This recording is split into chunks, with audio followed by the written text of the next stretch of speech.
We are very thankful to have JC here doing some ASL for us. And later on, we will be joined by Deb. And yeah, we will try to be as inclusive as we can. We are here at the Calgary Central Public Library. It's a beautiful location, and we're so blessed to be here. I feel like we're good. We're moving right along. How do y'all feel out there? I can't see you, but I know that you are going to enjoy yourselves today.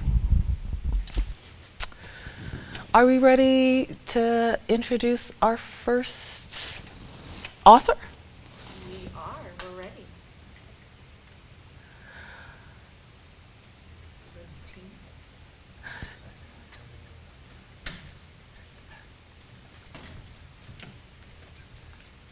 Imagine that I'm quiet for a whole 10 seconds. It is because I don't want to make any mistakes. I feel like I'm here with my sister. I am not sure. I'm going to call everybody my family today because we are all relations. And we are here with T. Adeyemo. And we also have D. Martin. Excuse me, D. Oh, of course He made it. D. Maiden. I'm so sorry, D. They are part of the Ladies Corner Canada Media. It's a new media company established in 2019. They are the official town criers for women in Canada. Their official products include podcasts, magazines, and online radio. If you are a Metro woman in arts, music, and music, they want to hear from you. Their magazines are distributed across 50 plus locations in Edmonton, Calgary, Grand Prairie, and Red Deer. Please welcome T and D. Hello. Hello. Hello. Nice to see you. How's your day been going so far? Fine, thank you. Thanks for the introduction. Thanks for giving us the opportunity to do this. Yeah, it's great to have people doing diverse things, changing their lives, doing new things in the world. So, how was it this morning? How has the summer been for you? Let's start there. D. Well, thank you for having us. The summer's it's been great. Only the heat wave, right? It's been too hot in Alberta. I think across Canada. And T, for yourself? I love the purple hair. I know that I'm not supposed to talk about the way people look, but I have blue, and Thank I you. wanted to include you. Absolutely, I miss Purple, by the way. Yeah, they say Alberta has the most extreme temperatures. One day we are burning, and last night was a bit cold. So yeah, we're here in Alberta with extreme weather. I love that. It is the stampede here, and it always rains during the stampede. And it did not this year, but can you imagine? Calgary has the most extreme weather right now. So, I can T, imagine. I'm going to turn it over to you whenever you're ready. I feel like our audience needs to know more about you and D and what you're doing in Canada. Oh, okay. I'm gonna let Coach start. 'Cause this really isn't about me personally. It's about the magazine, and we have a whole team behind us. And I'm gonna let Coach give an introduction. So yeah, so thank you for having us. On behalf of Ladies Corner, um, Canada, we understand that a lot of women they look at platforms to share their stories, to share their ideas, especially a lot of people entrepreneurs, right? So we cover women and men too. So, but our platform is more for women because we want to raise their voice to be heard in the community. And we work with youth, seniors, and anybody really who have a story to share, to inspire somebody, to motivate somebody. Yeah, so we run our magazine. So we have published several magazines. You can find them everywhere, and even online too. Yeah, so we run our magazine. So T, you can find them everywhere. Okay. This thing is badly echoing. I'm not Ah. enjoying the transmission, but we're gonna keep this going. Yeah, you are right. It is a little bit difficult. We know that online, sometimes that link is not as stable as we like it. But we're just going to continue. Let me know, how was it starting up like a magazine, this business? We know that women love to read. Women are impactful. We are doing lots of great things. But I feel like it's beyond women. So, you as yourself as a woman, what was it like starting this business? And uh, maybe a tip or two for people who would like to join you or uh, be in your magazine. Absolutely. Initially, we just wanted to tell stories of the extraordinary women we interviewed on the Ladies' Corner show. And the magazine is pretty much about showcasing how extraordinary everyday women are here in Alberta. If you look at our latest edition, all the women we featured, Auntie Siba, who is community leader, who is a nurse by day and a warrior by night, community warrior by night. Someone has to tell our story. And that's what I believe Ladies Corner, that's what we do on the podcast in the magazine format. Why do we do this? I like to be like our brother Greg, who has an amazing magazine. Shout out to Greg.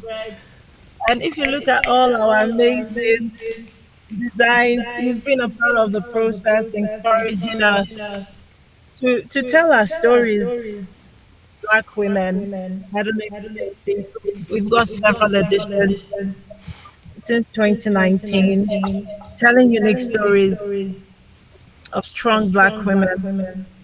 In fact, all women, because we need our stories to be told. Mm. You are right. Um, Tell us about your readers. Are they black women? Are they women in the diaspora? I'm sure they're Canadians. I'm sure they're all types of women. Who are you really trying to connect with? Because the people in your magazine and on your podcast are extraordinary. I'm sure that there are some people in the world reading this that are also. What are they telling you about your magazine and your podcast? Some of them talk to Coach more than me. But where is he now? He's disappeared. Coach, are you there, sir? Yeah, I'm here. So we are more focused on diversity, right? Tapping into each community because each community is unique, right? So we want to be able to hear voices from every community, and each story we hear, it actually educate us on their values and their culture and the stuff they're doing. And we go back and listen to listen to people who publish their stories in our magazine. It's more on the inspiration part because we know that there are some people who are struggling with, let's say, depression, mental health, right? So we want our readers to read and know that you're not alone, right? There are people who have gone through this and come out on the other side and build an empire, right? So that's what we hear from most of our readers and our publishers. Okay, could I just add real quickly that in our editions, we have something for everybody. In our magazine, we have a seniors column for seniors 55 plus. We have something for moms, moms with daycare services. We have something for married and single, sorry, for married women and single women. So I think pretty much our readership is diverse because we try to meet with women wherever it is they are. We are hoping to attract educated immigrant, non-immigrant women. I mean, if you look at Calgary, for example, we featured Faye Bruni. You may know her from Simply Irie. I bet you've had lunch at a restaurant. We featured not-for-profit Siwa. Siwa is the number one place immigrants go to when they come to Calgary looking for accommodation and things like that. I've got phone calls from schools that say, no, we represent clientele. Could we represent them? I've got phone calls from people who think, we're really diverse and they want us to be their voice. So every woman is represented in the Ladies Corner, and we're not just for black women or white women, every woman out there, and our job is to represent. T, I think it's incredible that you're doing this work. We definitely need to hear the stories because we're missing out a lot. It's interesting that you talk about Simply Irie because, yes, I go to Simply Irie. But I also think it's important for our readers to know that, the stories that we hear in the magazine or hear on the podcast, great. But I did just recently hear that Simply Irie is struggling a little bit. They have been harmed. So some people are vandalizing their new patio. So everybody who's watching today, go down to Simply Irie and go and support them. But also don't forget to support our authors here and Coach. Coach, quick question. Why are we calling you Coach? Are you coaching writers? Are you coaching readers? So I'm a financial coach, basically. I work with families on how to get them out of debt, mortgage restructuring. Yes, so I'm a financial coach. That's what. That is so fantastic. Financial coaching. I did this year get myself a financial coach. So it's great to have you here. I would assume that people can also meet you or connect to you through these same platforms, correct? Exactly, exactly. Wonderful. Well, is there anything that we should look forward to in the next edition? Absolutely. Could I just say I'm really sorry to hear about simply the vandalism going on there. Yeah, The thank last you. time I spoke to her, the struggle was the shutdown and how she could not really fully open, and she was losing a lot of money because of that, and she had to build a patio. So when we feature businesses and we feature extraordinary women, we try to the job is to get people to visit their stores, to patronize them, because that's the business for us. That's the job for us. So I'm hoping that now we've mentioned that people will rally around, and I know Calgary will rally around ours. Our website is ladiescorner.ca. Our fall edition drops 2nd of September. And we'll be looking at the recovery, what it looks like for the small, medium sized business woman, what it looks like for a single mother, what it looks like for Melanistic Magazine, Aphrodisiac, and the markets, what it means to us. Like I said, we are not too intellectual, but we like to engage with what goes on in our community. So the province is reopening. what will it look like? That's why you need to grab a copy of the next edition when it drops. For sure. Thank you for giving us that little quick sneak peek into what you're doing. You're correct. We're doing great things here, and so happy that you, T. Adeyemo, and D. Maiden were able to come and talk to us. Ladies Corner, everybody, please go take a look, go find out what's going on. And I'm really thanking you for being here today, and I wish you all the success in the world, because you can only go up from here. And I'm going to tell everybody who's on our Absolutely. podcast or on our everybody I here love you already, today. Adora. Thank you Thank so you. much. If It I'm means winning, so you're much. winning. We can all do winning.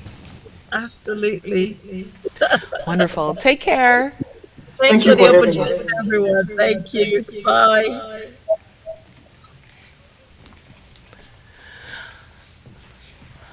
All right, folks, that was a nice little intro into We Lit. It's just the beginning.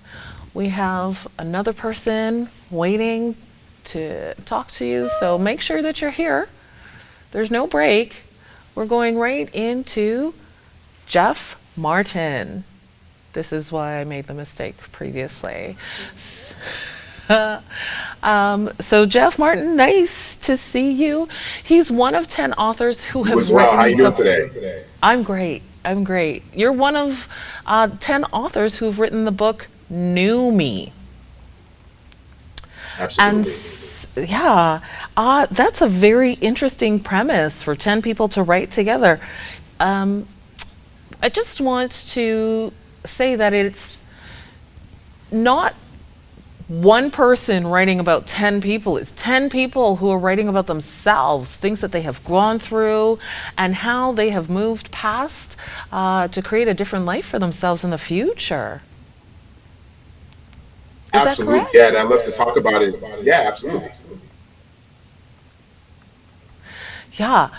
You know what, Jeff? Why don't I just hand it over to you and you tell us what we need to know rather than me doing it so poorly? I know you're doing well. Thank you so much. I am getting a bit of an echo on my side as well, so I'm just going to remove my earphones. Thank you. You're So I want to tell basically you a quick clear. story. So a while ago, I had to rent a U-Haul truck because I had to move some boxes around. And when I rented the U-Haul truck, sometimes when you rent a truck, when you look in the back of the truck, you see that there's a bag. And in this bag, there's a bunch of moving tools that you can use. So tape and boxes and things that you can use to move. And this bag is held shut by a plastic tag. And if you break open that plastic tag, then you get a chance to take everything out of the bag and you can use it, but it's going to cost you $50. So when I rented this truck, I noticed the bag in the back of the truck that I had was empty, but I was in a rush, so I had to take the truck and go. When I returned the truck, I totally forgot about the bag. They said, Mr. Martin, was everything okay with the truck? I said, absolutely. I handed back the keys. About a week and a half went by, and I noticed a brand new charge, a charge on my credit card for $50. So I called the company up and I'm like, what's up with this charge? They said, Mr. Martin, you used the stuff that was in the bag, so it's going to cost you $50. I said, nah. In fact, I meant to tell you that the bag was empty when I got the truck. They said, Mr. Martin, all we know is that you borrowed the truck, and when it came back, the bag was empty. And so that means that you are responsible for paying for the items in the bag. So you see, I inherited something that didn't belong to me. I share this because oftentimes, even within our own lives, many of us are inheriting things from those who have come before us, and we don't even realize it. See, it's all good if we inherit mom's recipe for that amazing meal that she makes. Then that's all good. But the truth is, many of us have inherited things from those who have come before us, things like trauma, generations of teenage pregnancies, alcohol abuse, drug abuse, physical abuse, sexual abuse. Good The question. list goes on and on. The hatred that some of us have for ourselves, it doesn't even belong to you. It's been passed down to you, and you haven't even recognized it. Malcolm X asked us about 60 years ago, who taught you to hate the color of your skin? Who taught you to hate the texture of your hair? Who taught you to hate the shape of your nose or the shape of your lips? Who taught you to hate from the top of your head to the soles of your feet? Many of us have been passed down hatred and trauma and negativity from mom and dad, from grandma and grandpa, from uncle and aunt, and we don't even recognize it, that it doesn't even belong to us. Myself and 9 other guys, so 10 of us in total, we wrote this book called You Me. 10 men, 10 stories of perseverance. And we wrote this book because we really want people to understand that in life we are sometimes going to get handed things down to us. We're going to suffer. We're going to have issues in life, and we're all going to fall down. But what's more important than anything else is that we learn how to stand up. And in this book, every single brother who wrote this book, we all talk about stories where we fell down, but more importantly, how we were able to get back up. My chapter in this book is called Ugly Gift. And the reason why I call it an ugly gift, because in life we are often handed things that we don't ask for. See, we all love gifts, birthday gifts and Christmas gifts and Kwanzaa, whatever it is. We all love these gifts. But sometimes in life we are handed ugly gifts. Divorce, losing our job, cancer, losing a loved one. Things that are out of our control, but I truly do believe that no matter how difficult that gift might be, no matter how ugly it might be, it's still a gift nonetheless. Because we always get a chance to learn from it, to grow from it, to become better from it, and to use the lessons from that difficult circumstance that we've been through to help us and the people around us. In my story in this book, my ugly gift goes back many years ago. You see, I grew up in a neighborhood that was surrounded by violence, it was surrounded by guns and negativity. And so every time I was in my neighborhood as a young man, I would always see the police come around. And every time they came around, it always felt like they were harassing us. And I remember thinking to myself, how amazing would it be if one of these police officers actually used their power for good, actually helped the young people to become better? And that's something that stuck with me for many years. So as I got older, as I matured, you know what I'm saying?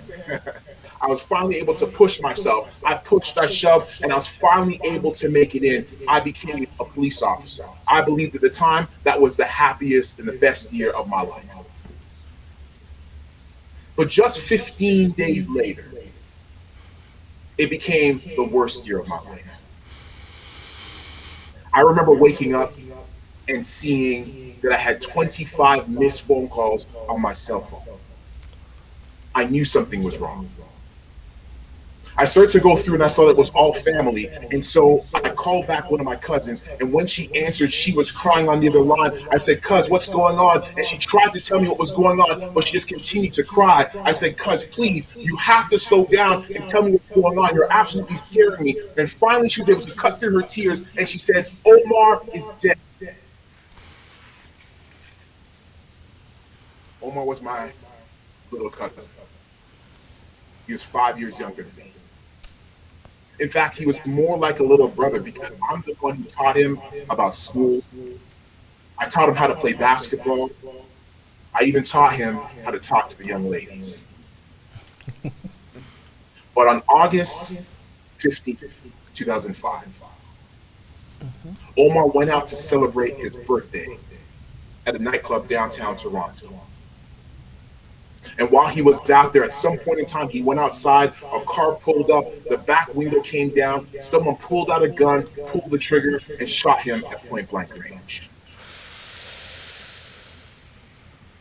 The pain that was in my heart at the time and see the pain in the eyes of my family. It's something that I've never felt in my life. And in fact, it started to brew a feeling in me, something that even when I think about it to this day, it absolutely scares me. It was a feeling of revenge. You see, I wanted to go out there and do the exact same thing to these guys that what they did to my cousin. I wanted their family to feel the exact same pain that we were going through. It was a struggle that I had for a very long time. But at some point in time, I ended up having a conversation with somebody that absolutely changed my life. This person said to me, Jeff, I see the pain that you're going through. I see the trauma that you and your family have to endure. And I need to tell you right now that in life, things are going to happen. We can't control that. But what we can control is who we show as every single day. We can use the energy that's coming out of us as negativity. You can go out there and do that thing that you want to do, but you're just going to end up like another statistic. You're going to end up in jail. Or you can use that energy to make change in this world. And it's through that conversation that I was actually able to make a shift in my own life. See, I know you're listening to me now and you're saying, Jeff, I hear what you're saying, but that's not me. That's not something I can go out there and do. And I hear you, and that's not your mountain to climb. But maybe the problem that you're facing, maybe not what I had to go through, but maybe what you're facing is depression. Maybe it's anxiety. Maybe it's trauma. Maybe it's the fact that your father hasn't been in your life for so many years. Maybe your mother's not showing you the love that you really deserve. Maybe you have a man that you had babies with and he walked out on you. Regardless of what your ugly gift is, it's so important for us to understand that in every difficult circumstance, there's always a lesson that we can take from it. There's always a blessing somewhere, no matter how difficult or ugly it is. We always have an opportunity to grow, no matter how difficult it might be. You know, one of the comparisons that I love to use is a caterpillar. See, we know that right now we are still dealing with this lockdown stuff. We're still fighting against COVID-19. And so with social distancing and separating, it's caused a lot of depression and anxiety. A friend of mine owns a funeral home. And she said, Jeff, I've never seen so many Black people come in here who have committed suicide in my entire life. We know that we are dealing with some stuff right now that has taken such a toll on us mentally. But the way I like to compare it is it's almost like a caterpillar. You see, a caterpillar can live in a giant forest, but a caterpillar has no idea because all it can see is the leaf that's in front of it. But at some point in time, if that caterpillar is going to emerge into what it's supposed to be, a butterfly, then it has to go through a still process. It has to go through that cocoon or that chrysalis for it to be still, to finally emerge into who it's supposed to be. Some of you have been dealing with some issues in your life. Some of you have been struggling with trauma and issues that have been going on for so many years. You think you're dealing with it well, but you're seeing a reflection of it in your children. At some point in time, I believe it's important for all of us to start to transition out of that caterpillar stage to only see the leaf in front of us, to turn into that chrysalis, to turn into that cocoon and emerge into the butterfly that we can truly be. Each and every one of us has a level of greatness that this world needs to see, but we will never get there while you're still in that caterpillar phase. And there's so many great examples of people who have been able to persevere. There's so many examples of people who have been able to push and to become the best version of themselves to give back to the world. You see, Detroit Red went to jail as a petty criminal, caterpillar. But he emerged as Malcolm X, butterfly. Maya Angelou, when she was a young mother, she didn't have a whole lot of money, so she decided to go into prostitution. Caterpillar. But she emerged into one of the most beautiful poets and mothers of our community that we've ever seen. Butterfly. When Jay-Z was growing up, he was a drug dealer, caterpillar. But he's now a billionaire who's helped so many people to become the best version of themselves, butterfly. You know, when Martin Luther King was 12 years old, he tried to commit suicide because he lost his grandmother, caterpillar. But he emerged into that leader that the world has been able to see, butterfly.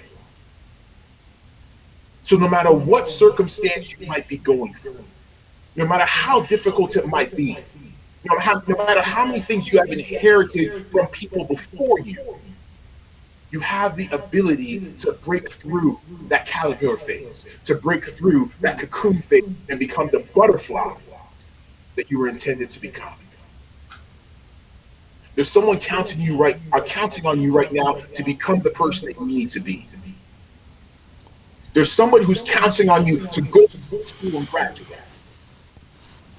There's someone who's counting on you to go see that therapist that can get that help for that trauma that you've been dealing with for the last 10 to 12 years. There's someone counting on you to start that business so they can look at you and say, I am inspired by you. There's someone counting on you to write that book. There's another generation that needs to be inspired. There's another generation that's growing up and not having the influences that they need, and you can be that individual once you step out of your cocoon and step into the butterfly that you are intended to be. So again, I tell you about this book because it's so important for us to understand that all of us are going to have struggles. All of us are going to have issues. But when it's all said and done, it's not about the celebrity. It's not about the greatness in terms of what it looks like out there. What it means, what it comes down to is that we as individuals have to learn to stand up and become the person that we are created to be. One of the lines I often use is, we have to learn to crawl through our difficulties before we can ever stand in our greatness. Again, crawl through our difficulties before we can ever stand in our greatness. Some of you right now are crawling as we speak. But at some point in time, you are able to stand up in the greatness that you were created to stand up in. So I just want to encourage you to keep going, no matter what's going on in your life, no matter how difficult things might be. You might be suffering with social distancing and you have other things going on, but I encourage you to keep going because there's someone out there that will be inspired by you when you decide to stand up in your own greatness. Thank you so much.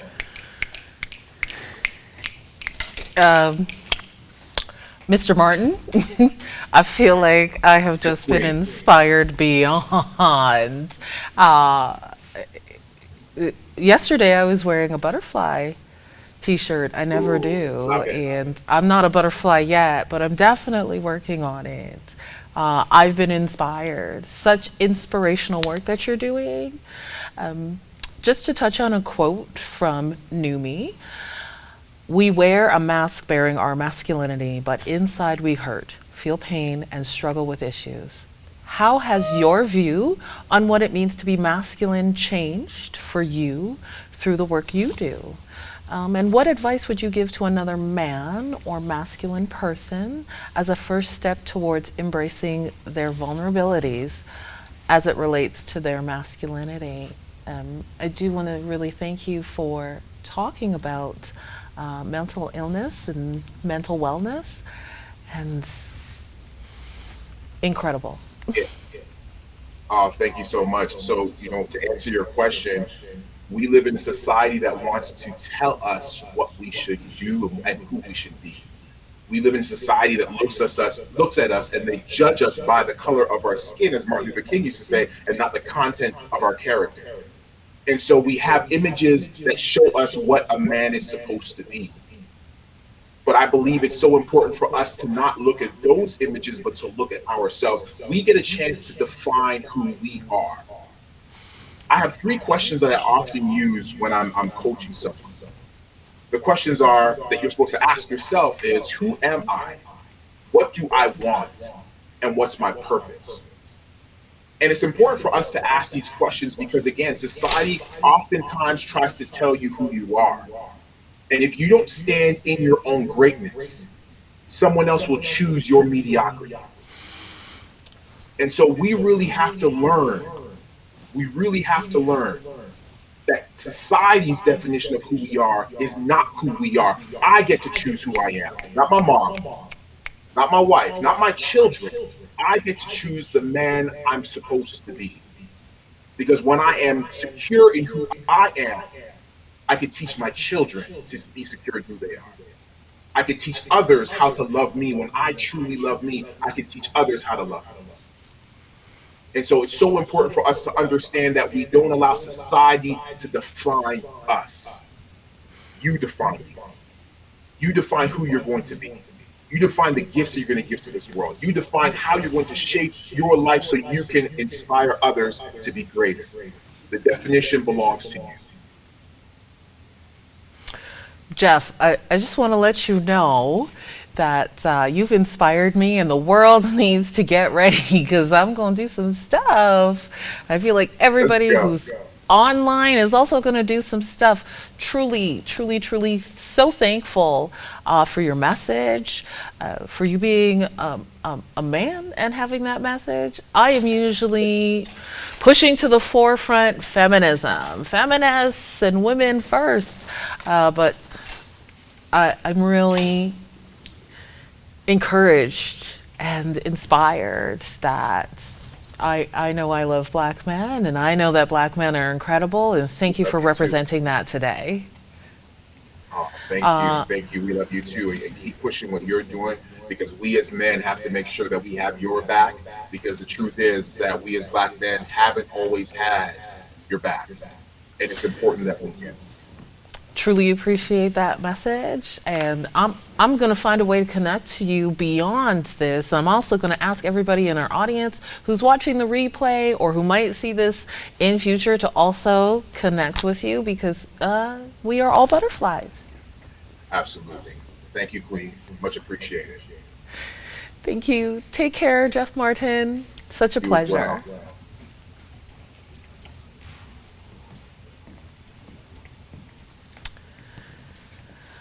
So for anybody who knows me in Calgary, you know that I am Grand Marshal and organizer of the Women's March, but that doesn't mean that I don't love men. It doesn't mean that I don't love black men. And moving right along, we have another masculine person. So Chris De La Rosa has a cookbook. Imagine cooking in the world on all the time. But before I introduce them, let's take a quick look at one of our sponsors.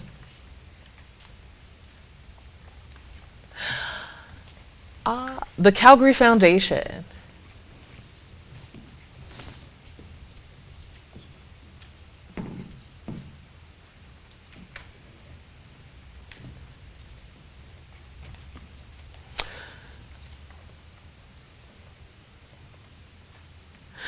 We really want to thank the Calgary Foundation for being one of our sponsors.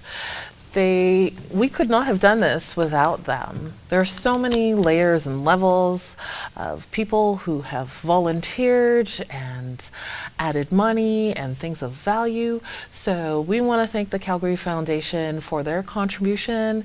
It's amazing that we're connected to them, and maybe next time you'll be working for the Calgary Foundation or they'll be able to sponsor your unique event.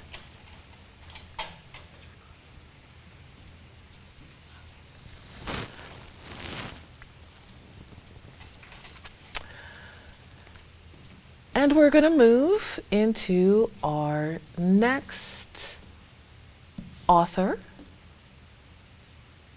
I did give you a quick little intro on them. We're going to talk about cooking. We're going to talk about Caribbean cooking.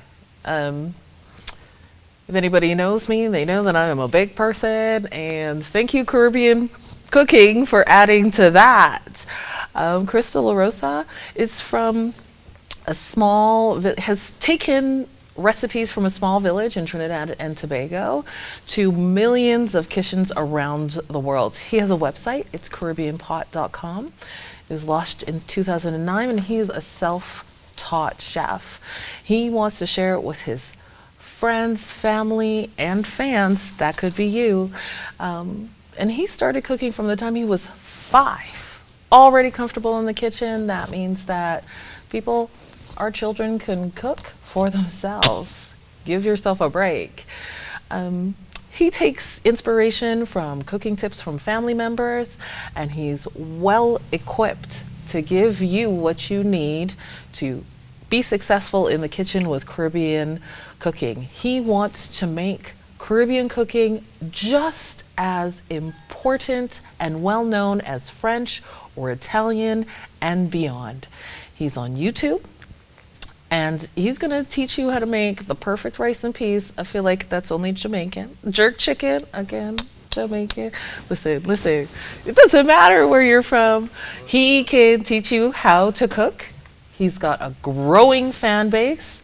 And please, let's know that there are many things that I have not been able to touch, but there is a cookbook, The Vibrant Caribbean Pot, 100 Traditional and Fusion Recipes, Volume 2. It's a bestseller. You can get it on Amazon. He also won the Gourmand Award in 2015 as Best Ethnic Cookbook Canada.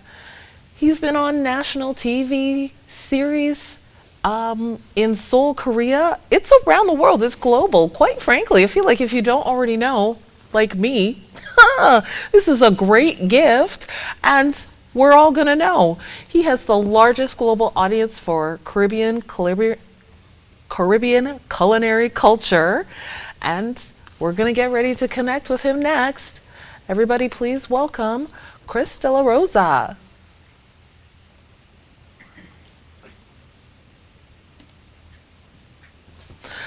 Hi, Chris. We were in the kitchen. Oh, I get to learn something today. What we cooking? We're going to make some salmon, and that is what I have over here. We're going to do some pan-seared salmon in a creamy, garlicky, lemony sauce. And we're going to do a seasonal salad. And what I have here, I don't know if you guys can see that or not, but what I have here is a raspberry vinaigrette that I did.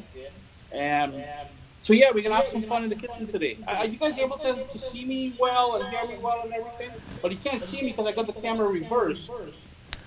We're going to see you after while we're enjoying food. Thank you for bringing this recipe. I can do salmon. I can do salad. Something easy, quick. We're ready. Love it, love it. Now I'm gonna try and set up this tripod in such a way my camera person is a bit delayed. So I'm working on a one-man crew, just as when I'm doing YouTube. It seems usually with YouTube I do it with a tripod. So I'm hoping um, we'll have the same sort of results here. Just bear with me for a second. You got this, Chris. Set yourself up. I'll chit chat while you're doing so. I just want to Are let we you able know to see that the pots there? we can see the pots. Lovely. And So the first thing we're gonna do, and I have the salmon. I have 3 salmon steaks. And we're just gonna give it. And this is very un-Caribbean when we're talking about seasoning. When we talk seasoning in the Caribbean, it's more about herbs and spices and stuff like that. But we're just doing basic salt and black pepper. That's all we're doing today. And what I did was I packed the salmon, the steaks with a paper towel just to make sure they're dry. And I'm just going to crank up the stove here now. And all we want to do is to sear those. And while those sear in some olive oil, I got a couple tablespoons of olive oil. And the key here is not to crowd the pan. We don't want to crowd the pan because what's going to happen is it's just going to it's going to go soggy, and we don't want soggy. And my pan is heating. I want a nice white pan. And then in goes the pieces of salmon directly into the pan, skin side down. You want to make sure that skin side is down because we're going to do most of the cooking on this side. So That's going to help absorb most of that heat. Now, as far as the sauce is concerned, you'll see I have another pot over here. And what I'm going to do is crank that up a bit.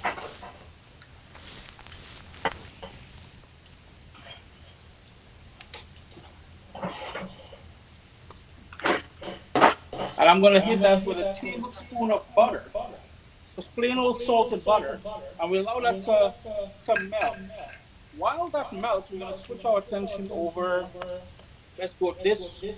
Yeah, we'll just stay right here, I guess. It looks beautiful, and I think that salt and pepper is the foundation of all cooking. So we don't have to like excuse that for Caribbean folks. So No, not so not all I Caribbean have a people bit of a need delay heat. here. I have a bit of a delay. I don't know if you guys having a lag as well too. But the salmon is in the pan. I've got the butter here. My camera person is here. And we just got this here going. A nice little sizzle. And we want this on the skin side for about 4 or 5 minutes. We're just going to leave that. Don't touch it. Just let it do its thing. Then over here, we're going to make that creamy garlicky coconut sauce. So in goes 1 cup of half and half. We got some Parmesan cheese. And that's just some grated Parmesan cheese. You want a bit of flour, and if you guys want the specific amounts, you can always contact me. I'll give you the printable recipe. I'm sure you guys will have it available for everyone who is watching. We also need the zest and the juice of a lemon. Now, you guys can stop me at any time if you guys have a question or anything like that.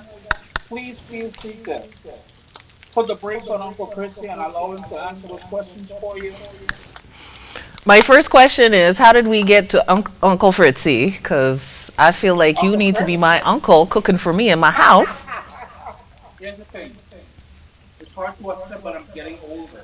And I realize there's a lot of kids watching me now on YouTube, and their parents contact me, and these kids know me affectionately as Uncle Chris. So I adopted the name. I gave myself the nickname via them, of course, the whole Uncle Chris thing. So not only are we going in with the zest of the lemon, we're going to go in with the juice of the lemon as well, too. So I'm just going to squeeze that juice of the lemon straight in there. And if you notice, it's catching the seeds. You don't want the seeds in there. And we have a Giving us good beautiful tips. sugar bowl with the salmon now.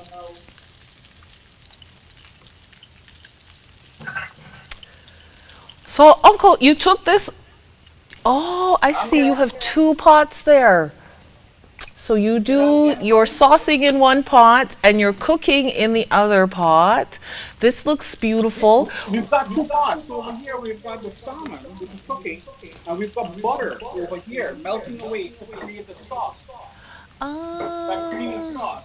And we're just putting together the stuff there. So we've got some salt, black pepper, and when I tested this recipe, it called for dried dill. It's summertime here in Canada, so I went into the garden and I picked up some fresh dill. Dill salmon, they work brilliantly together. So we're just going to give that a nice rough chop, and that's all going into the sauce there. The other thing I have for fresh from my garden is fresh thyme.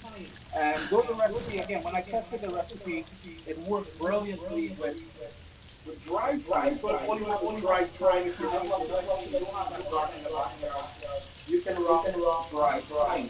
So we got everything in there, except we need the garlic. Instead of we're doing a garlic sauce, a creamy garlic sauce. So we're just gonna crush some garlic in there. Okay, so chef, I want to ask you a question. Oh, Certainly. you got fancy stuff. So if you don't have the fancy stuff, you can just chop it up, mince it small, right? But what I want to ask, My mom wanted these little fancy kids. She would just chop it up, or she would crush it and hold it on that. So that's the one we're gonna don't have that, and she would crush it.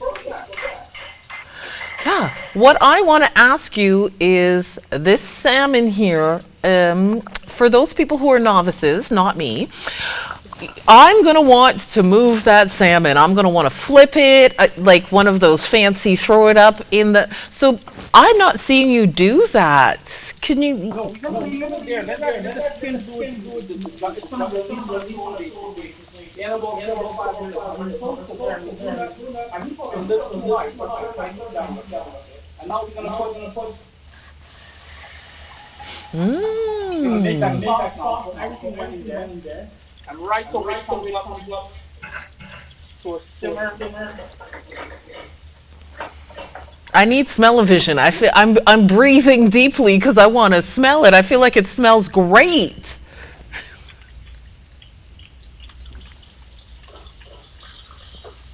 Yeah, so what we do now, we're gonna bring this up to a simple simmer, reduce the heat, and let that simmer and cook out. Because we've got flour in there, we want to cook out the rawness of the flour. Now here, the salmon, and you're hoping to have a nice crust on the bottom. Mmm. And there's that lovely crusty bottom that I was talking about there. So the tip is don't touch it. That's what you're saying. Just leave it, let it do what it's got to do. You don't have to flip it 8 times. What happens if it sticks? Well, once it sticks, the leg, nothing with that one. And this is why you start with, if you're new to nutrition, I would recommend it on these pans. These pans, they've been around for a while, so you know what I'm getting from there. What about these in here?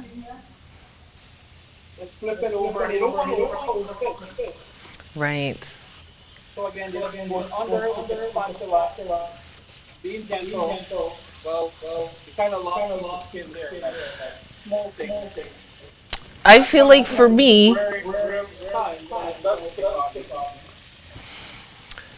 I feel like we're rushing you. And if you had enough time, we could just let it sit and then it would come right off. Yeah, right off. It's almost like when people barbecue on the grill, you tell them when you put them on the grill, leave and don't play with it too much. What happens is the heat will catch up to the form of crust and will start releasing. So that is what happens here. It's left it alone and it's releasing. Cook inside. 4 or 5, 6 minutes. Flip it over when you put that for 3 minutes or so.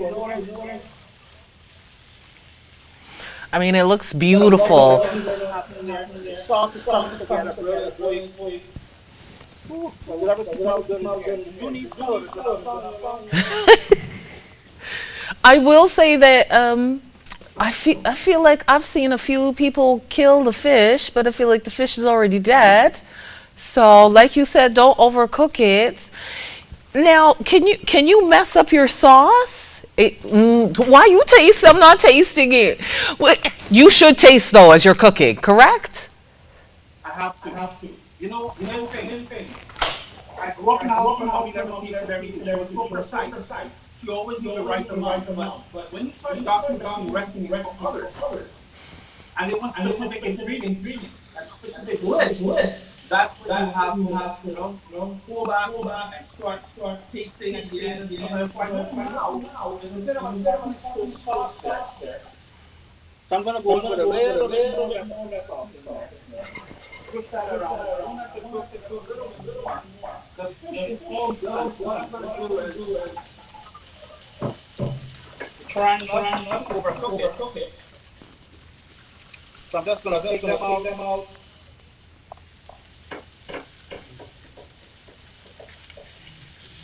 Ooh. I feel like Side up, I don't want to side down. Totally out to you. We've got nice salmon, but the fish still needs another 30 seconds or so to cook. So what we're going to do, we're going to switch the sauce over to the same version here. okay. Give the sauce another minute or so. Just give that a little whisk. and it's cheesy, it's garlicky. If you're from the Caribbean, you want to put one scotch bonnet in there to spice things up, and I built my reputation for scotch bonnet pepper. So where I'm making this for myself, where I'm making this for myself, scotch bonnet would make its way in there, but we're trying to keep this friendly for everyone. Not everybody likes the heat, right? I like the heat. I feel like we just need to see the Scotch bonnet in there. Yeah, yeah. Hold on, my little goodie bag I got. Ooh. These are my bad boys that go away all the time. Insider tip, yes. See, we always don't have, man. It's beautiful. Those are fresh. Do you make those? Do those grow in your garden too? They do. This year I have 7 different varieties of some of the hottest peppers in the world. Every year I try to have anywhere from 5 to 10.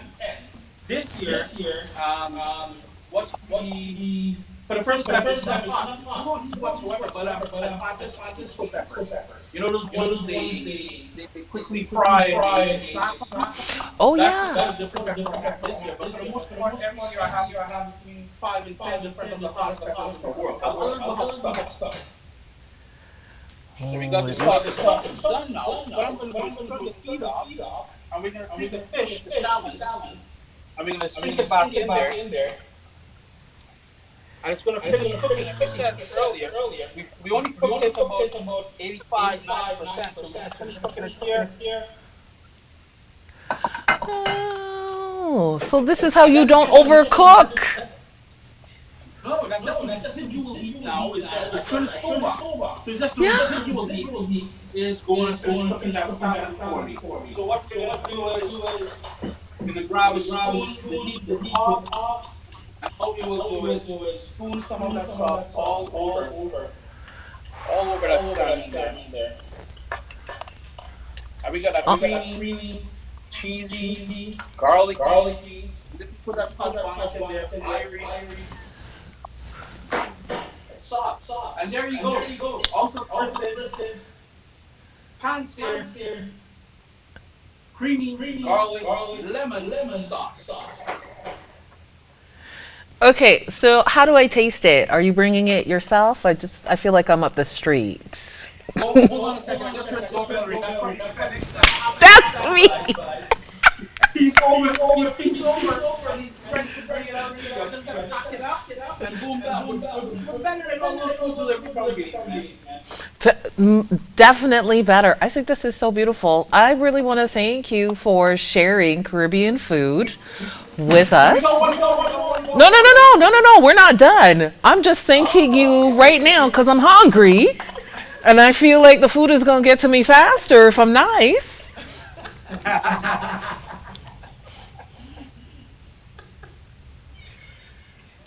Or maybe natural light will like better here. Now, of course, when you present it, when you put it on your platter and stuff like that, you want to put some more parsley on there. So we're going to put a little bit of parsley.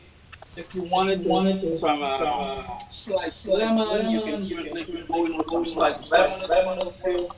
But with this, we have to clean it because it's a rich dish. You know, it's fish. Remember, it's too. What we want to do, I like serving it with salad. Over here, we're going to work together that salad. Let's clean up a little bit. Okay, chef, while you're cleaning up, I want to interject for a moment because I need it hot before it gets to me. So if you are going to add pepper, do you need to cook it out? Can you just throw it on top? Do you add seeds? I heard that seeds make it real spicy, maybe a little less on the seeds for me. But do you have to cook it or can you put it fresh? So what I would typically do, I would put it in the sauce.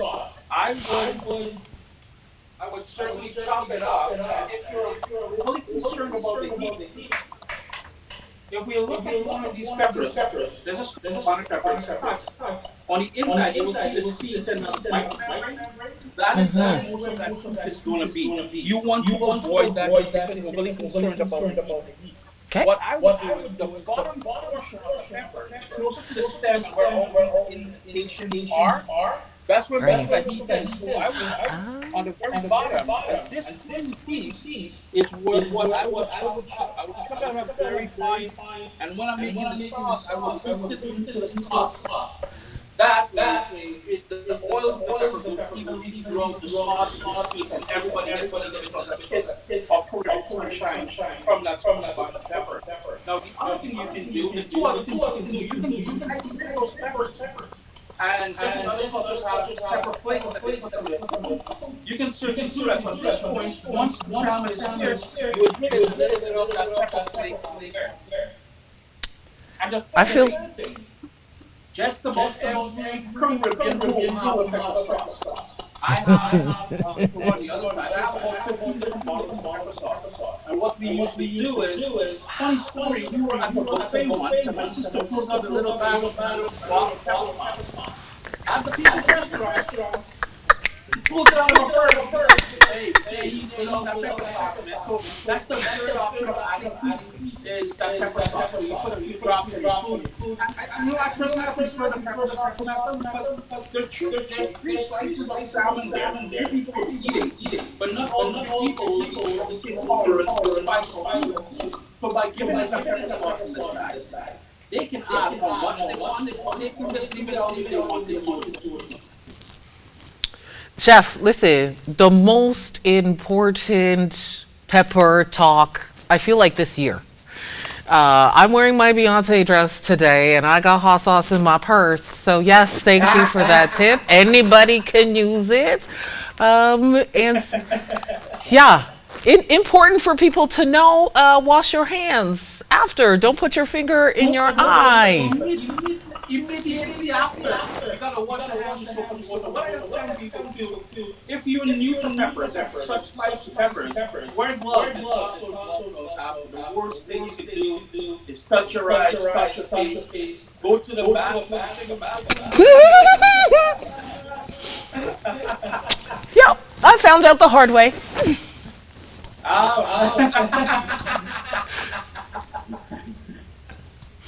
Yeah, so on to our salad now. Yes. Let's talk salad. So when I do salad, there are two things I like to make sure my salad comes together correctly. One, texture. I love different texture. And two, I love incorporating fruits into my salad. I don't know what to bring up. You know, everybody has problems having healthy. All the kids eat. You toss in a little bit of sweet on that fresh seasonal fruit, and it makes that salad a little bit more appetizing for that. So what I like doing on this one, put the lid on the salmon there, keep that warm. But here I have leaf lettuce, which I rip. You know, you wash it, you just rip it. And for different textures, I have iceberg lettuce, which I slice. So we've got two different textures, two different lettuce, so right to texture. And as far as fruit is concerned, that seasonal fruit I was talking about, strawberries are bursting with flavor right now here in Ontario, Canada. So we're going to go with that. I've got apple. And this is slices of apple. You know, we just sort of pineapple, and that. And it's been sipping the apple after you cut it up into pieces. After you cut it up into pieces, you want to put some lemon juice on that apple to just cover around. The other thing I'm doing is tomatoes. I like colors. You know, when you eat for the icebergs, the more the star, the more attractive they are to these things. So what I like doing is having a very vibrant as well too. We've got some red onions. And the tomato, fresh out of the garden. If you have cherry tomato, red tomato, by all means, run that. Just so happens I have some Roma tomatoes, and I just cut them into segments, wash them out, take the seeds out. So all of that is going in there. So you've got everything here. And the way I like to treat my carrot is straight. And I like to do ribbons again, different texture. And it's all about texture, all about using seasonal fruits. I love combination. And to create the ribbons, need a potato paper.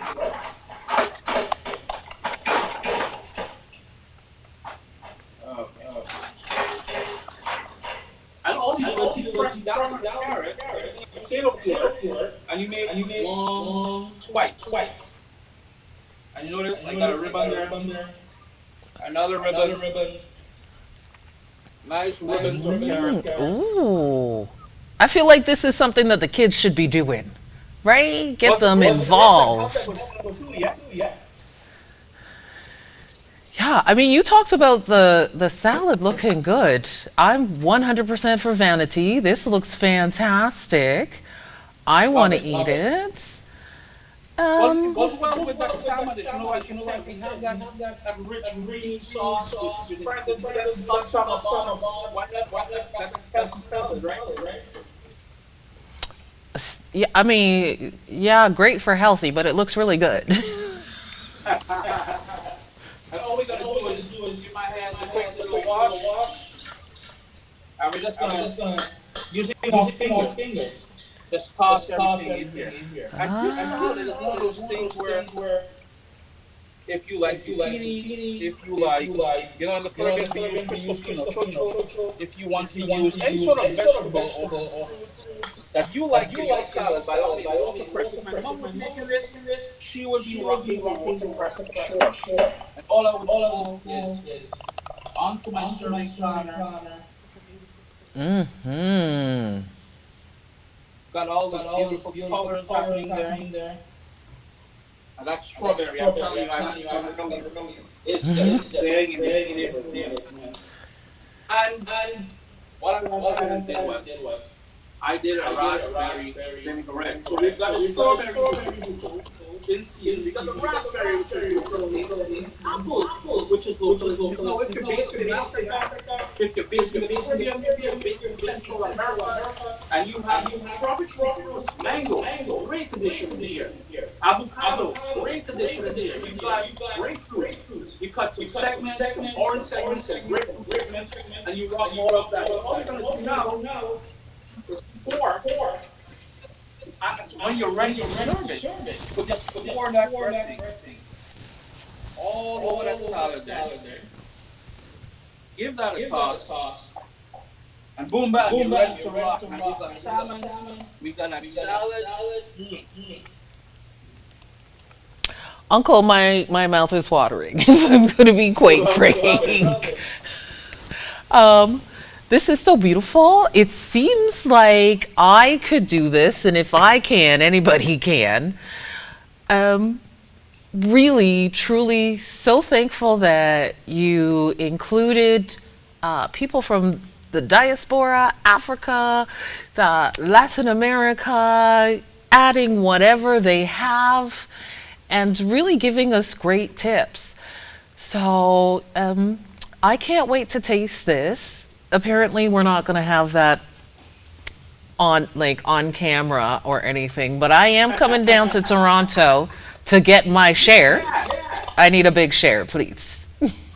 But when you guys bring the show in Toronto, when there's the Toronto edition of this event, you can rock it together. Bring us on down. We're coming. So I want people to be able to know where they can connect with you. Like, what's your Facebook? What's your social media? Instagram, Twitter, all that young people stuff. I know YouTube. Let us know. Yeah, the hub is CaribbeanPod.com. All one word, CaribbeanPod.com. And on the very top right, you will see the link to the Facebook page. And that Facebook page has close to 300,000 fans on there.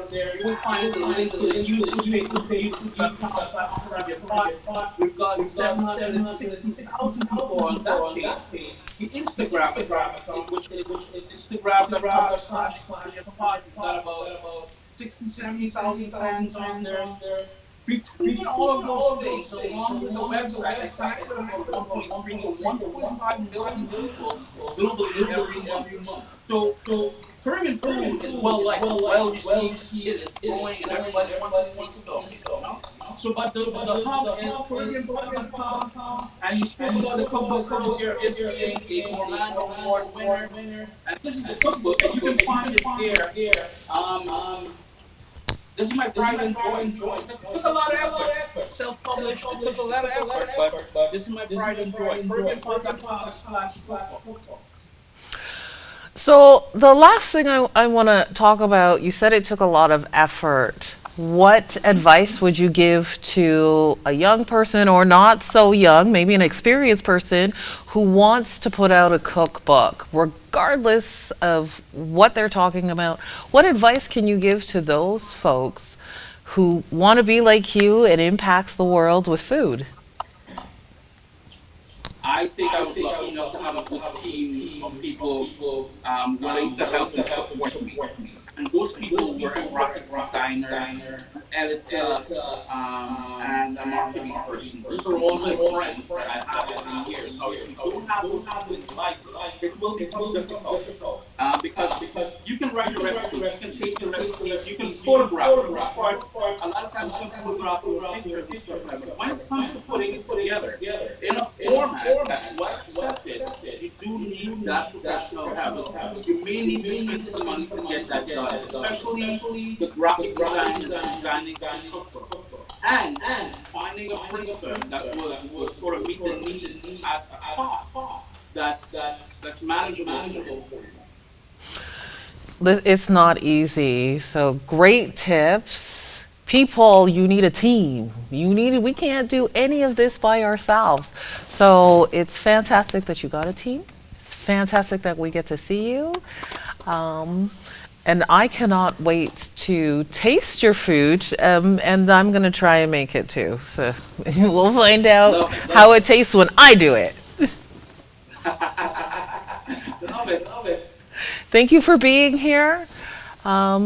Great work that you're doing in the world. We all need food and nourishment, and I can't wait until we see what you do next. Thank you so much for having me. I'm having fun. COVID had threw a curveball. I was supposed to be doing one thing. I was supposed to be going to West Africa. I was supposed to be going out to Asia. None of that happened because of COVID. So I've had to put things on hold. But more cookbooks are coming, and look for a more heritage side of things than anything else. Deeper than just Caribbean. It's built the Caribbean in our roots. I think it's so beautiful. Our roots are part of everything, every day, and everything we do. And I cannot wait until it's normalized and we are eating peppers or not eating peppers every day, just like I have hot sauce in my bag. Yeah. All right, Chef Chris, take care. We'll see you again.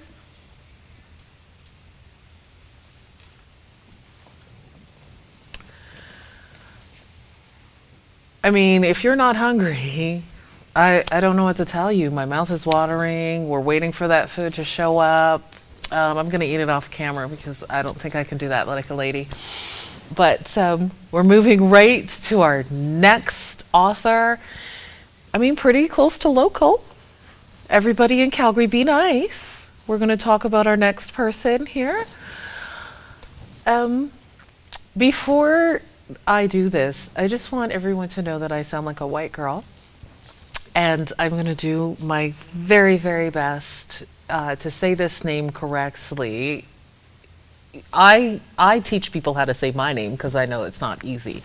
But Tololoa Molel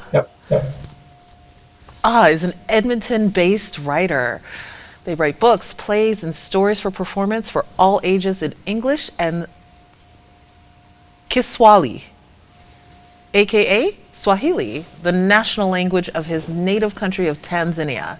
He has published over 200 books for the young in English and Swahili. Some of his books have been translated into various African, Asian, and European language. What a gift. Tololoa also performs stories solo or with other performers or artists. He has been spreading his passion for story performance and writing to the young and old through story workshops, performances, and presentations in Alberta, schools and communities and beyond.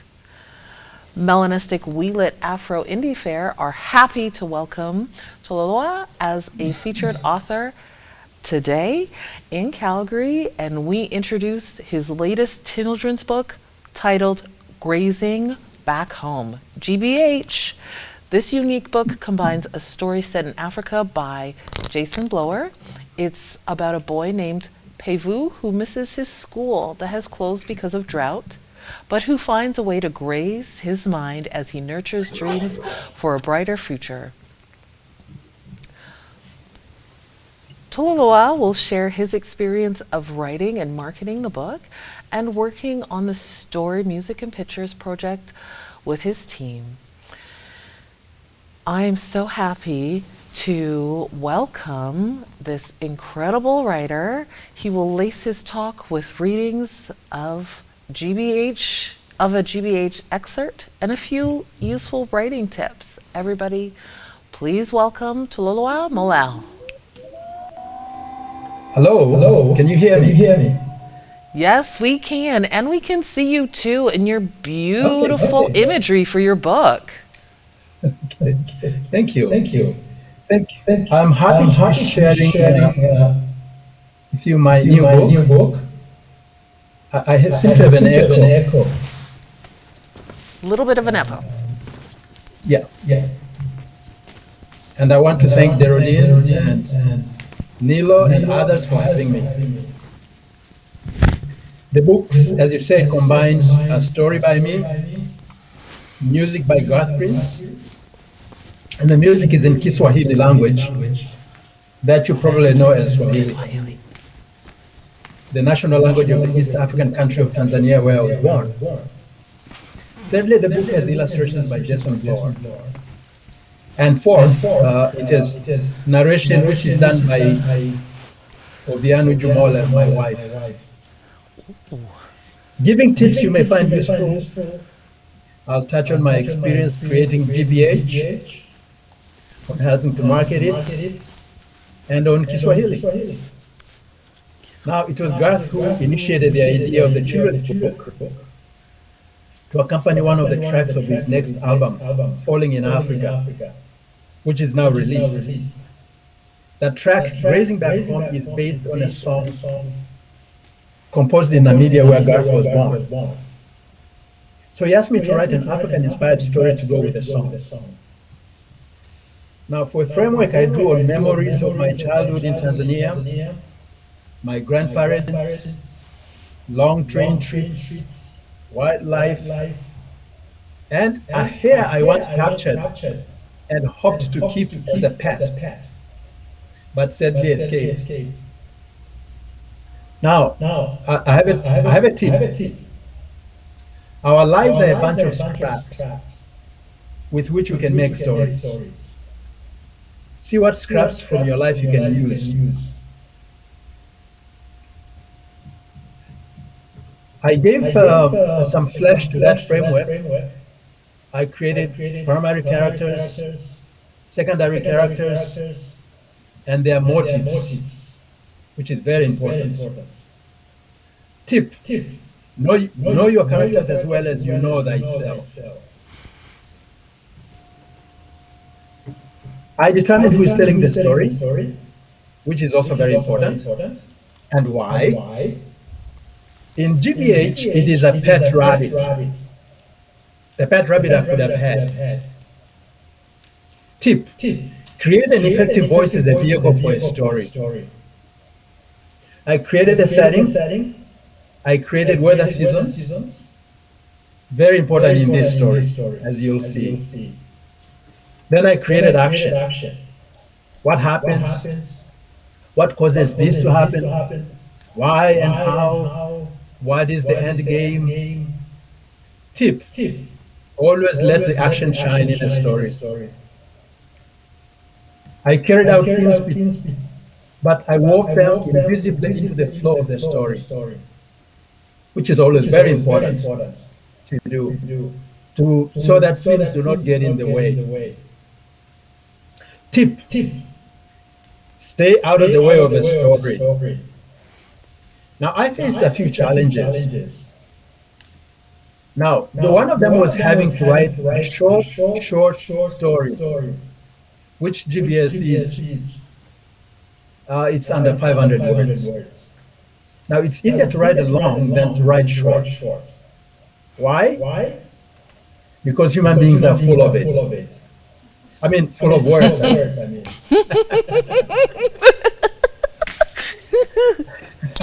Much wrote on those few words. I had to develop characters, the theme, action, etc. The sum total of the few words needed to contain bigger content. It's kind of like driving a huge truck on slender wheels. Now the wheels have to be extra special, almost magical. So I have a tip. Learn to cut. Taking stuff out of what you're writing is as important as putting stuff in, if not more important than. Saying things is as important as leaving things unsaid and only hinted at. You can ask yourself, can I use one word instead of two or three or four? Can I replace an adjective with a verb that implies that adjective? How many very can I take out? What adverbs can I get rid of? Do I have unnecessary level of detail that is holding up the action? Can I use dialogue here or there and cut a word or two? The other challenge I had, which I have with stories in general, is knowing when I was done. You can go on revising forever. Tip. Sometimes just get the job done. Perfection can be an enemy. I had some pleasures as well. The music. Now I have shared stories with song in them, but I have always done the singing. And singing is not my forte. So it was great to have gotten this music. Having illustrations help me cut down on the story was another pleasure. Pictures worth 1,000 words made many words redundant in the story. Most of all, I enjoyed my wife narrating the story. Another pleasure, I enjoyed the uniqueness of the project.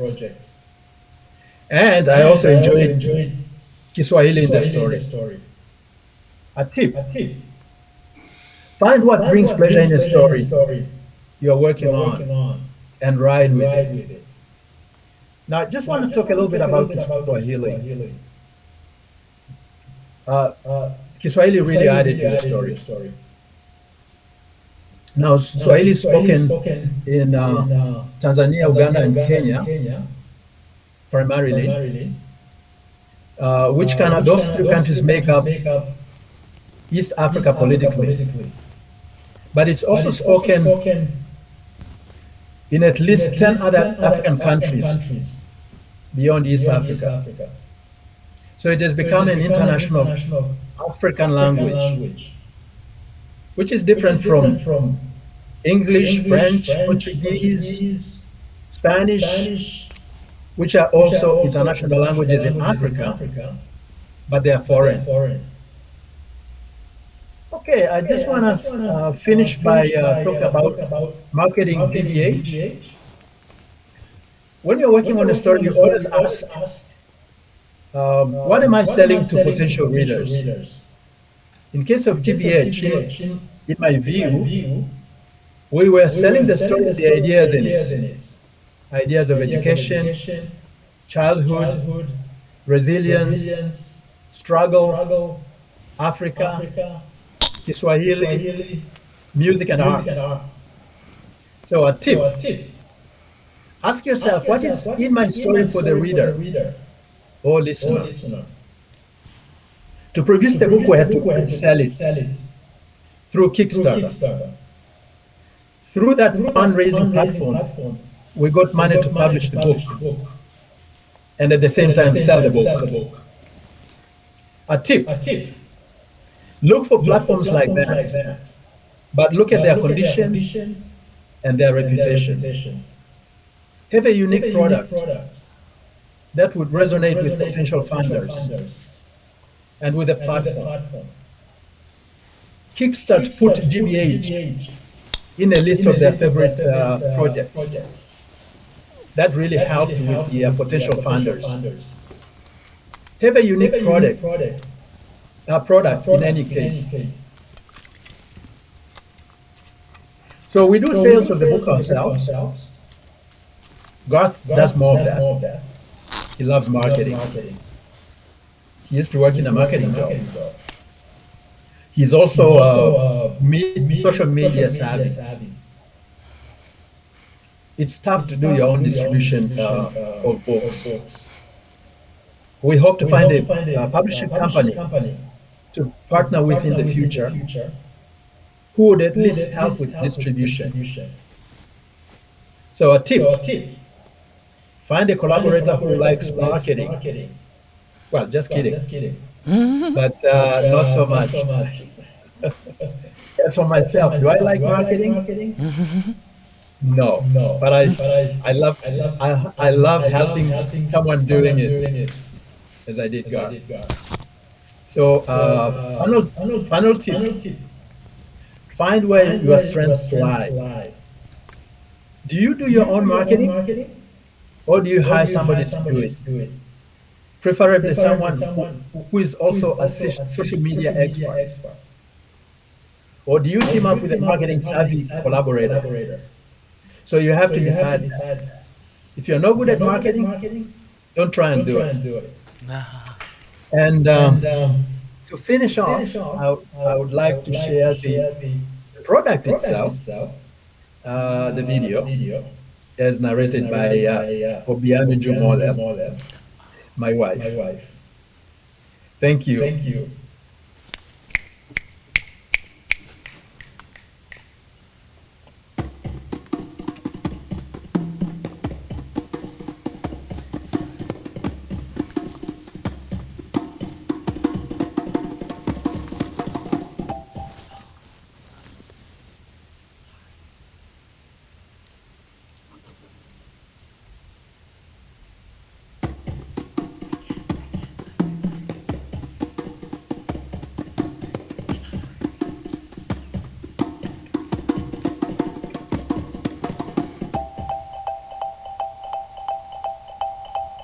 Drought has caused many things to perish on our grasslands, even goats.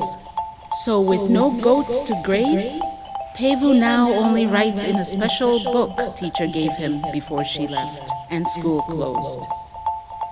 He writes his thoughts, things he learns, and meanings of words. He writes about us, his little ones, and what we tell him. Clever boy. He knows our pet language as I, Clever Rabbit, know his human language. He writes things that happen and that should happen. And suddenly, Pevu decides that with no money from grazing goats or any other job, he should go to the city. He tells Grandma, but pauses to say, although if I did that, Grandma, then you would be all alone. Tough old Grandma says, do what you must do, child. Our neighbors will help look after me. That will do, say neighbors. Pevu promises, I'll send back good money, Grandma. To me, he says, you're coming with me, cleverest of my little ones. Indeed, I think as we travel to the city, the cleverest of his little ones I am, but as clever as him, I'm not.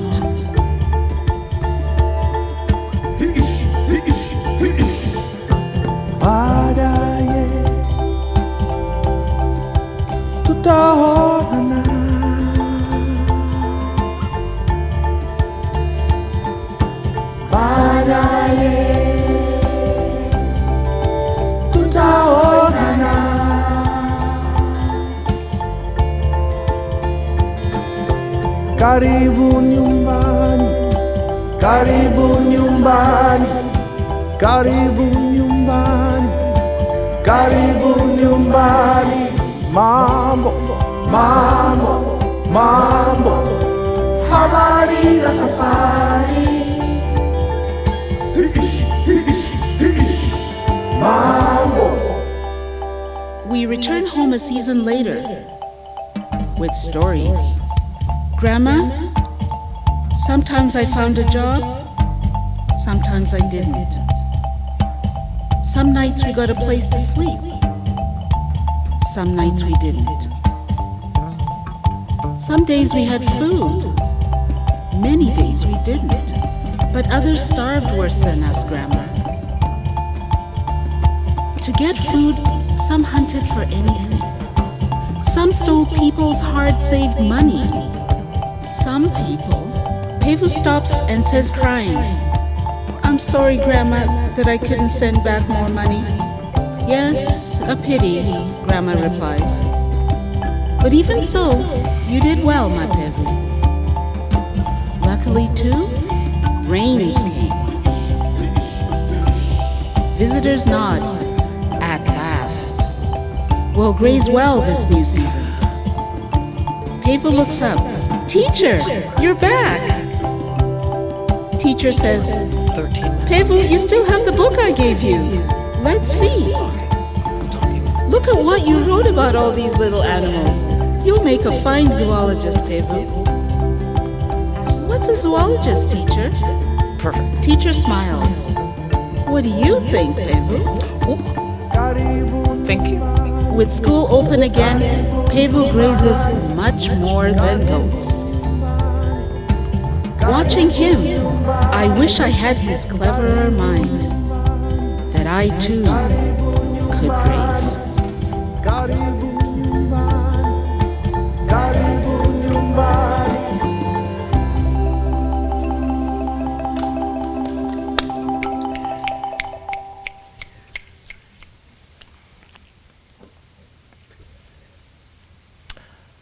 What a beautiful story. Thank you. Thank you so much for creating this. Yeah, I I'm a comedian, and Yes, yes. as we started, I apologized for messing up your name. So I want to normalize people asking if it's correct or listening to learn. So I would really love if you could say your name correctly, because I'm sure I butchered it. Tololua. Tololua, I said it. I did it good. I did it good.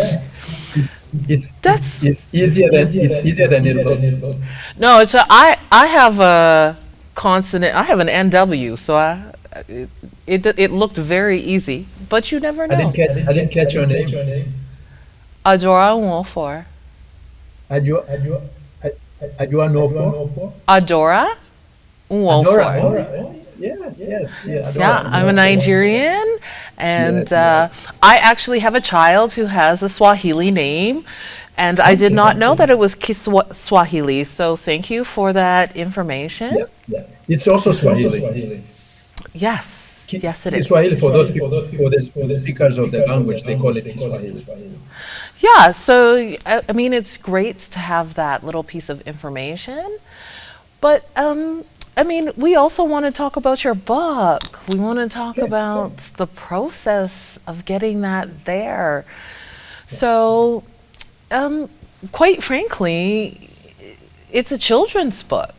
And I really want to thank you as a person who was born in Canada, who's Nigerian and Jamaican, who did not get to see themselves in books often, for writing this book, for ensuring that those of us who are born here in the diaspora get that representation.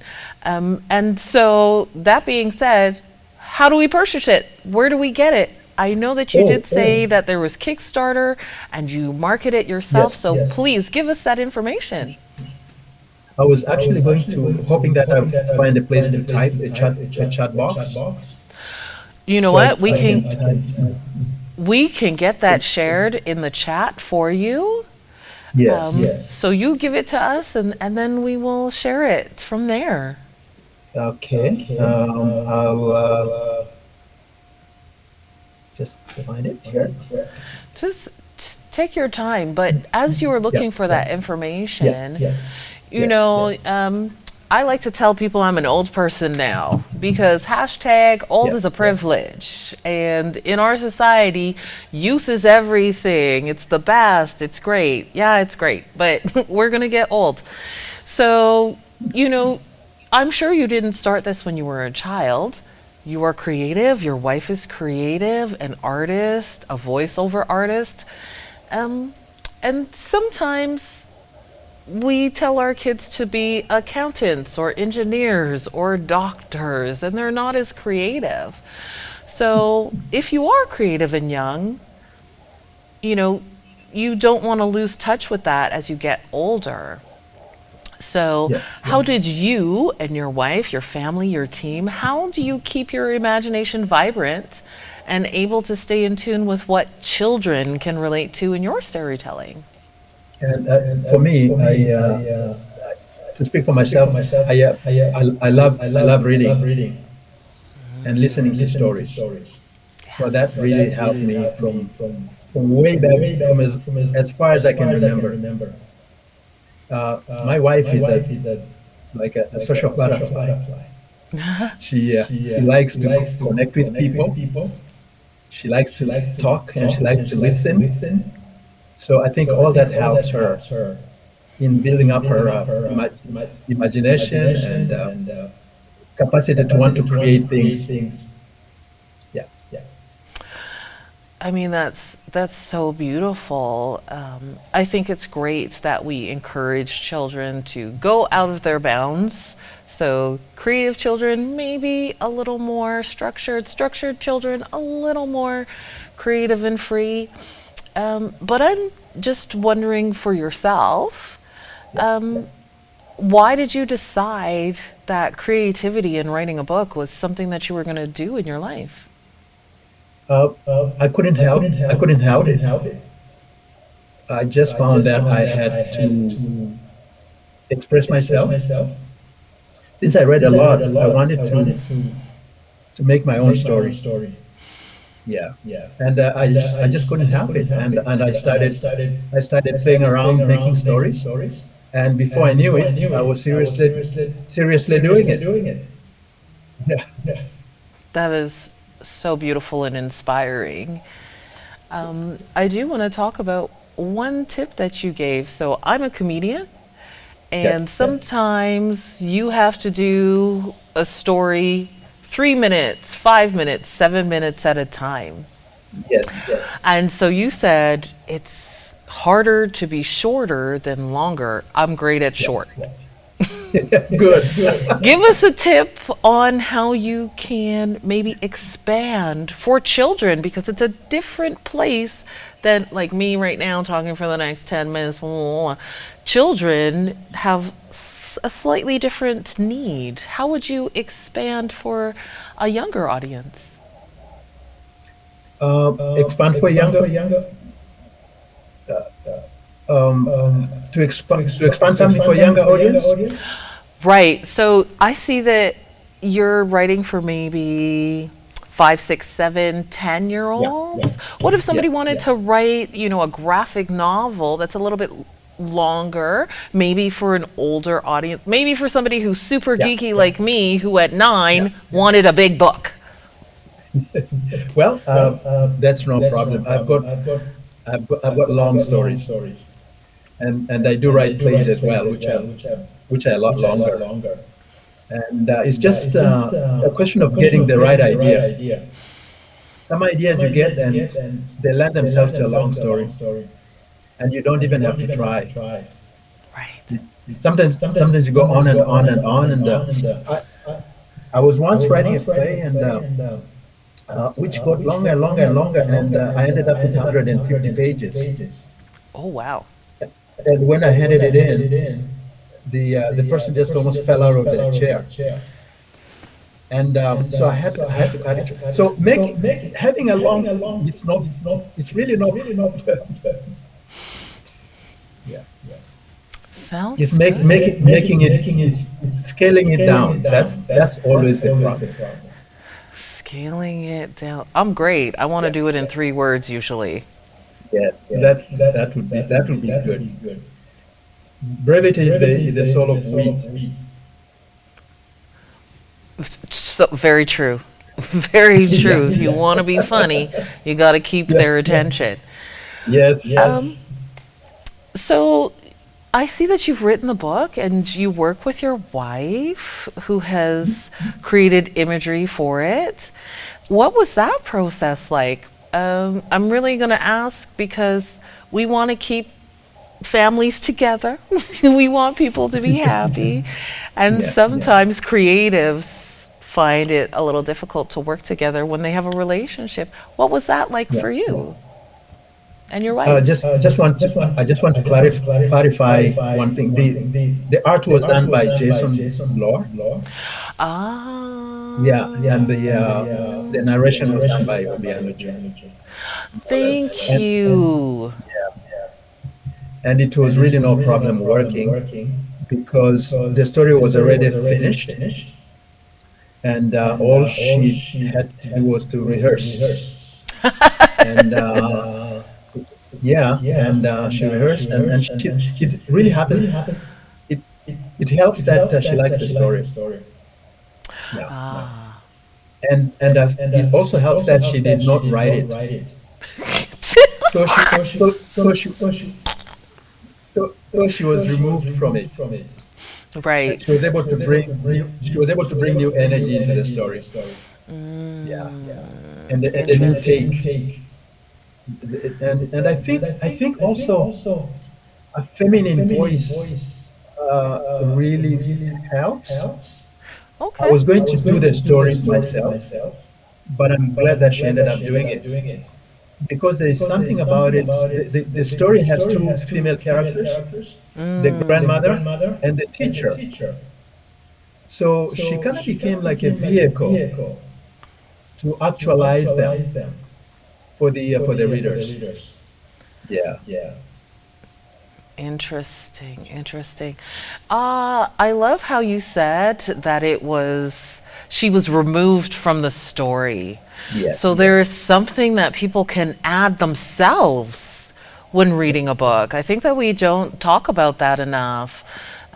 We definitely need authors, but there's a little something extra that we all add whenever we're reading or engaging. Um, Yes. I want to ask you a question about young people's engagement. So, I don't know if you have read this at a library. I mean, we've just been through COVID, so it takes a little time to get back into the world. But previously, were you able to engage with young people, with children, or have you been able to? And what has their feedback been on the story and you as the author? Well, I have done a bit of feedback, not much, because the book became ready as the pandemic hit. But I have read the story, and the kids really like it, especially the music. Yeah, the music and the Swahili in it. Yeah, they identify and the art. I think without the art and the music, I think the story would not have been what it is. Yeah, and I remember sharing it with grown-ups also. And one of the comments I got, somebody said to me, "I never imagined a story would be like this, like with music." Yeah. So I'm really glad that there was that music, which made the story unique for that individual and hopefully for a lot of other people. That's so beautiful. I know that words and music and imagery, they all go together perfectly. So you've created something that's incredible. I can't wait to keep engaging with it. And truly, I hope that you get lots of time to be able to read it for young people and old people and anybody who wants to engage. And it's great to have met you. And thank you for your time. Thank you for having me. Yeah, that's That's great. I want to encourage people to engage with this book, the GBH, but I also want folks to know that you can do so at your local library. And today we are in the beautiful Calgary Central Library. It's a beautiful space. We have not heard the sea train rumble underneath one time. There are people walking by. And next time we're going to do this live in person and in living color. You're going to be able to buy books, interact with people, see the library, maybe have a reading. And so we really want to thank the Central Library for having us here, for giving us space and time. We're moving on to our next author. And I feel like this one's just as special as everybody else, but I get to say something extra. So, Dr. Asha Jeffries is a scholar and creative writer originally from Toronto who lives and works in Halifax. Her chapbook, Mundane, Majestic, was published by Ansather Press in 2021. Her academic and creative writing appears in the Journal of Commonwealth Literature, South Asian Review, Critical Insights, and The Puritan. Her poetry was selected for the Nova Scotia Writers Federation's Poetry in Motion Public Poetry Project. She is an assistant professor of English and Gender and Women's Studies at Dalhousie University. I am super excited to talk with Dr. Asha Jeffries. So happy to have you here. So we snap it. I want to have the claps for you, but not this time, next time. How have you been doing today? Hi, I'm doing very well. There's a slight delay, so if my facial expression seems off, that's what's happening. It's perfectly fine. I've been doing it throughout the whole time. We're Zoom ready. We are online ready. We know that happens, and if people can't get past it, well, they're going to have to do it another time. Thank you so much for being here. Please, let's get right into it. Great. Yeah, I'm happy to have this opportunity to share my poetry book with you all. This is Mundane Majestic, and it was published just this past winter by Struther Press, and I'll just dive right into reading for you. So the first poem in the collection is called I. And this is the poem that was Yes, please. that was kind of on the buses here in Halifax. I was like, So it's this automatic. It knows I'm coming. Thank you. The poem that was a part of the public poetry project. Oh, sorry. When I move through the world, I often feel myself to be a long-floating eye, seeing and seeing and seeing, and barely aware of being seen, mildly surprised when I'm proved wrong.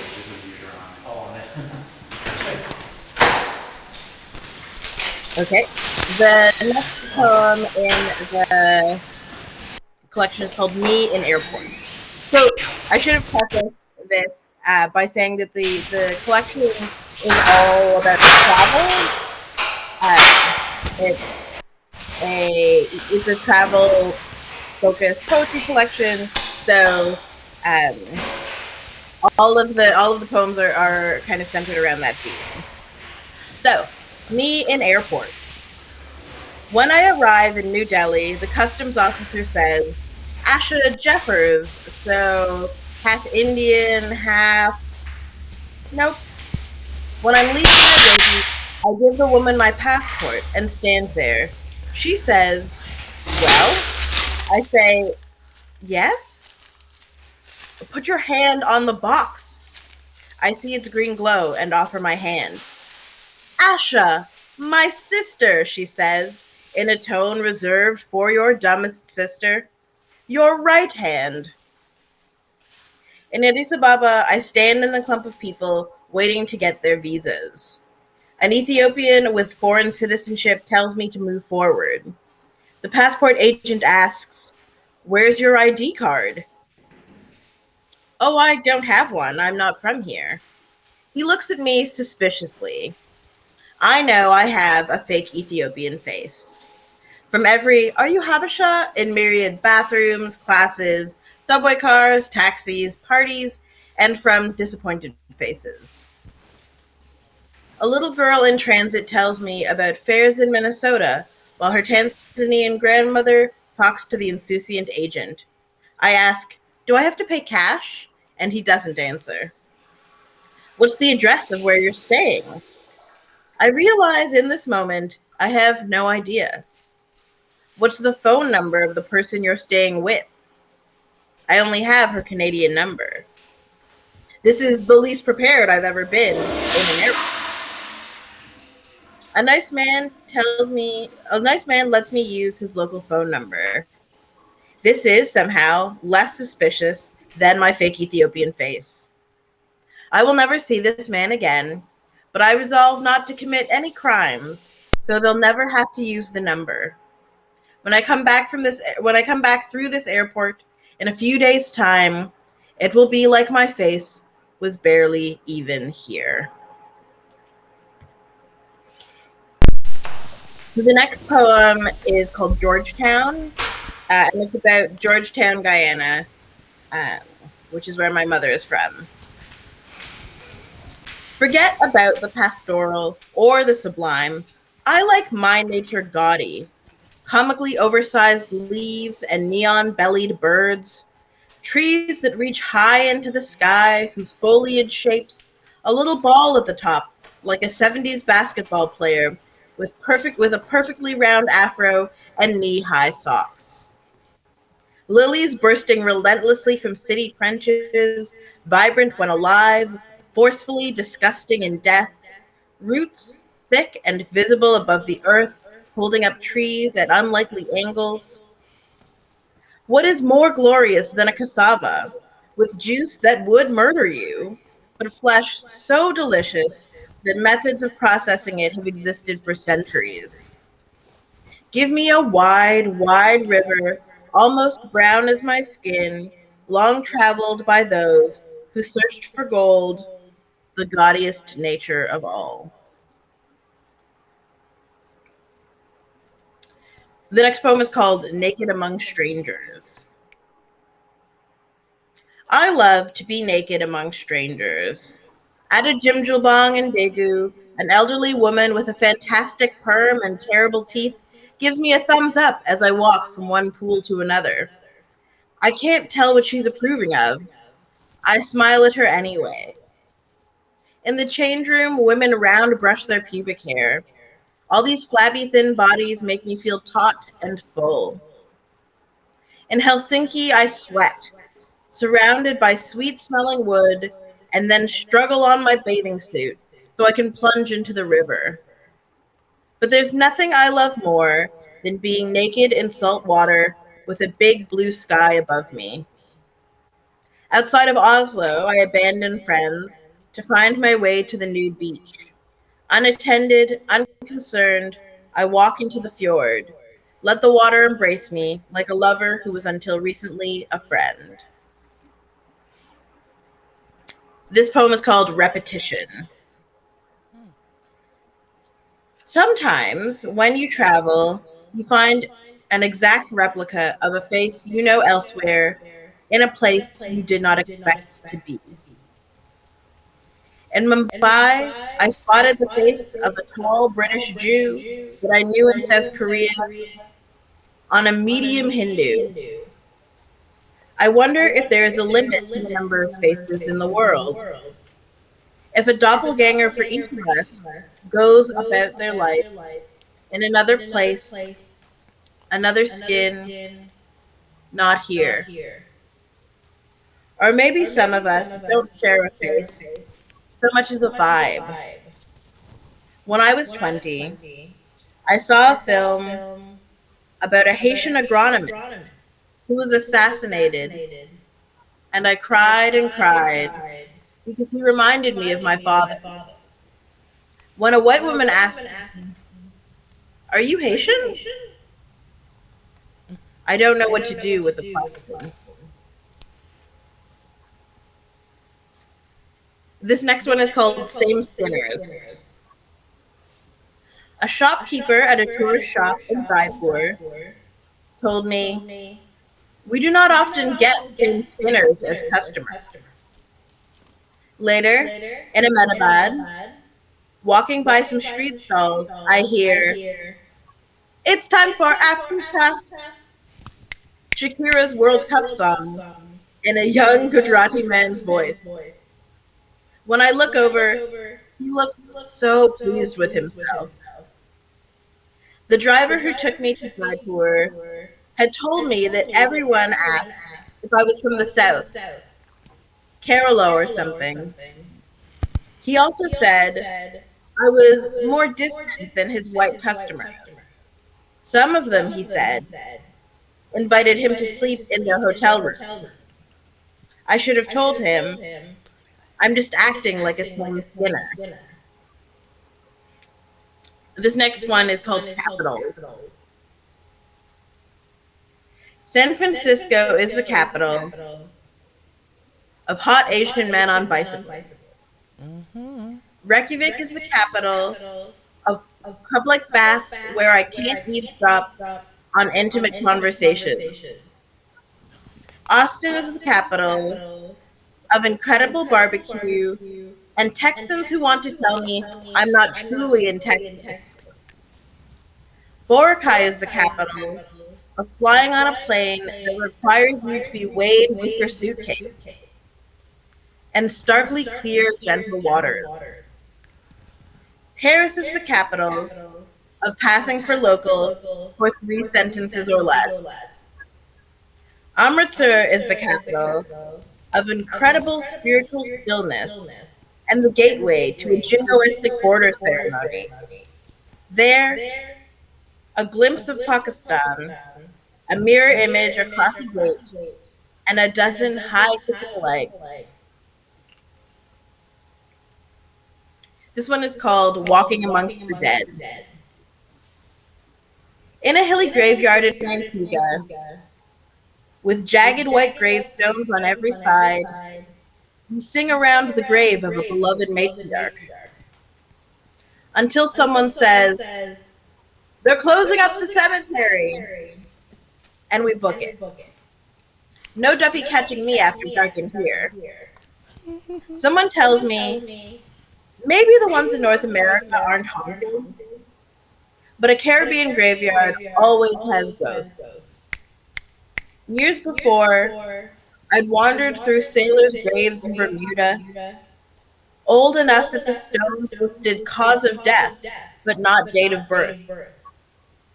In Sydney, Nova Scotia, among the McDonald's and McDonald's, I see the phrase, "Someday we will understand," a covert demand of God.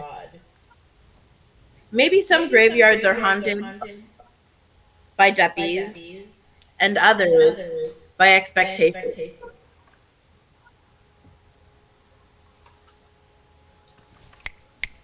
So this is the last poem in the collection. It's called Footnotes. I like watching tourists to remind me that everywhere I've been is someone's familiar, that my mundane is someone's majestic, that my majestic is someone's mundane. At the Taj Mahal, the bright sun bouncing off of white marble, a flock of travelers from all over India gather around two Japanese women wearing saris to take their picture. The Taj secondary in the background. On a gorgeous sandy beach in Boracay, a busload of Taiwanese tourists ask two black women, also tourists, to pose for pictures with strangers' babies in front of the clear turquoise ocean. In New York City, Ben and I eat froyo sitting on a shiny stone slab. An old African American man comes to tell us that we are just how it should be, that we're what the world needs more of. We smile and say thank you, and don't correct his probable misreading. Everywhere is seeing and being seen, reading and being read, never knowing how many times you'll be a footnote in someone else's story. I guess I have a couple more minutes, so maybe I'll read a bonus poem that isn't in the chapbook, but is was recently published elsewhere and fits with a kind of larger theme. Okay. Uh, so this last poem is called "Bund Me, Baby, One More Time." Huh.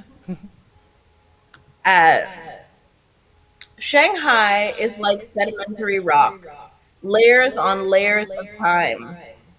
Standing on the Bund, I look across the water at the futuristic skyline, jagged, bright, glass and metal thrusting into the hazy air, facing off with huge white Victorian edifices, looming an intricate architecture of past commerce.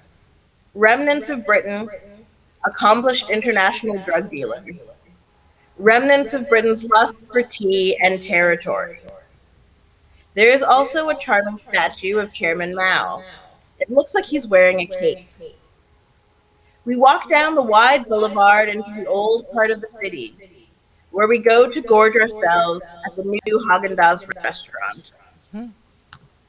Okay, so those are my poems. Thanks for listening. I love it so much, Dr. Jeffers. So much good stuff there. So much I shouldn't say good, incredible stuff.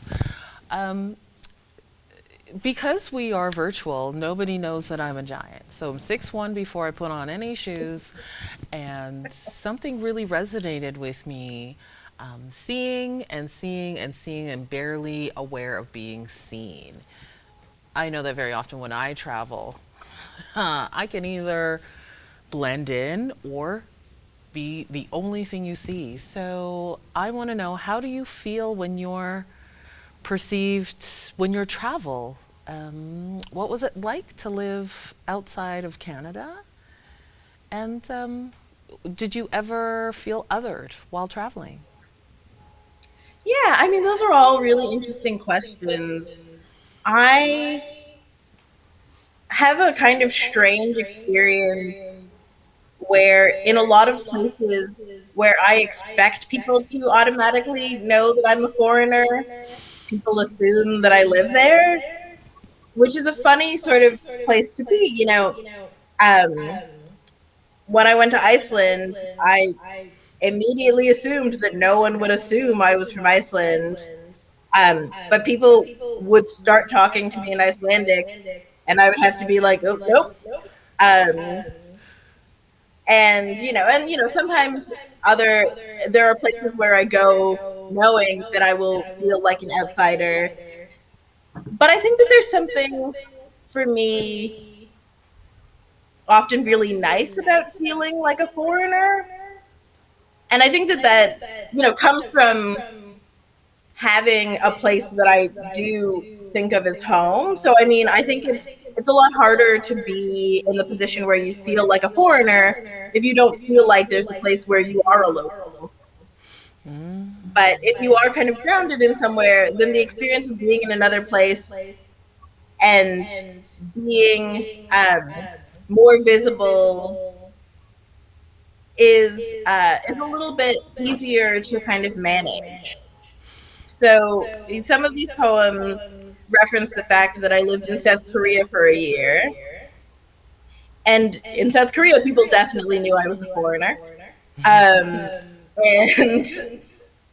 in some ways, the kind of visibility that you experience there means that sometimes you deal with some ignorance, but it's the kind of ignorance that comes from I've literally never interacted with a black person before kind of ignorance.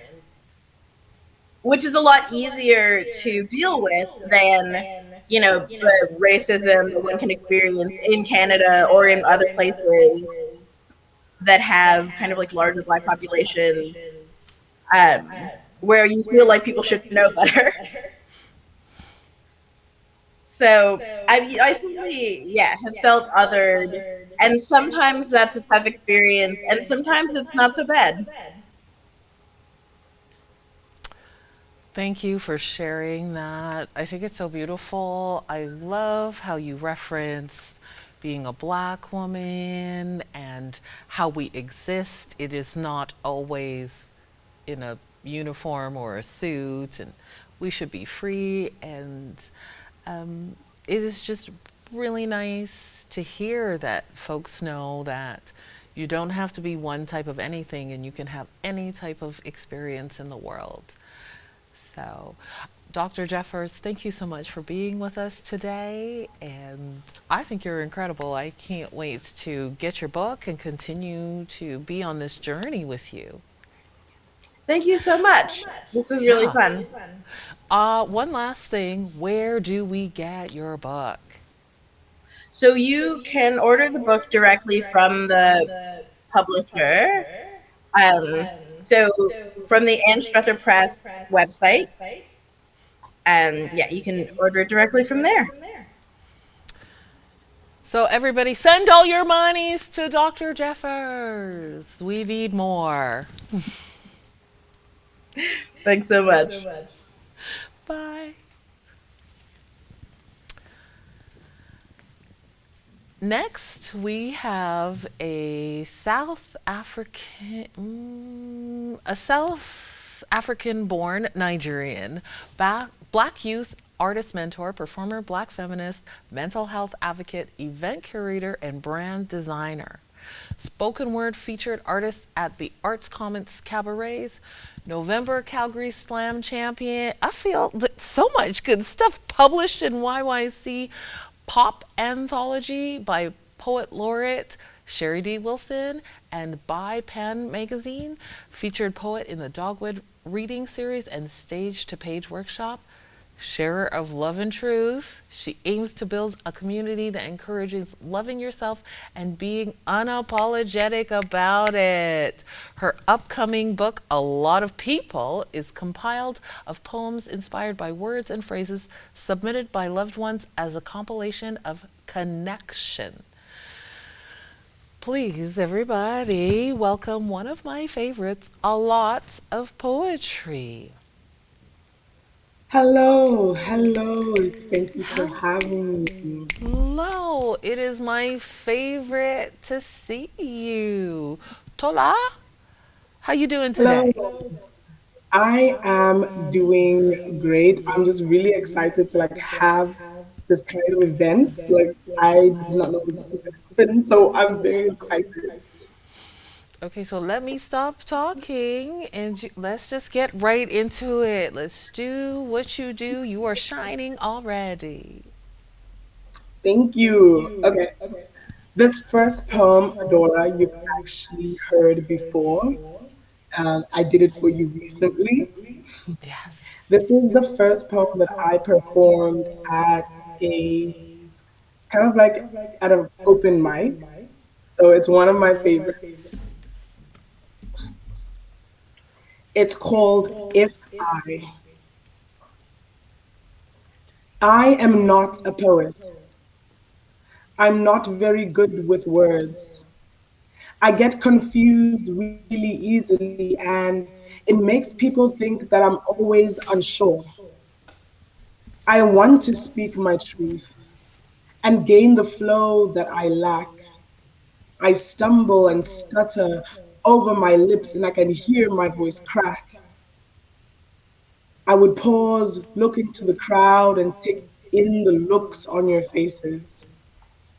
I am not a poet, but I would love to see the world as it is, but also how we want it to be.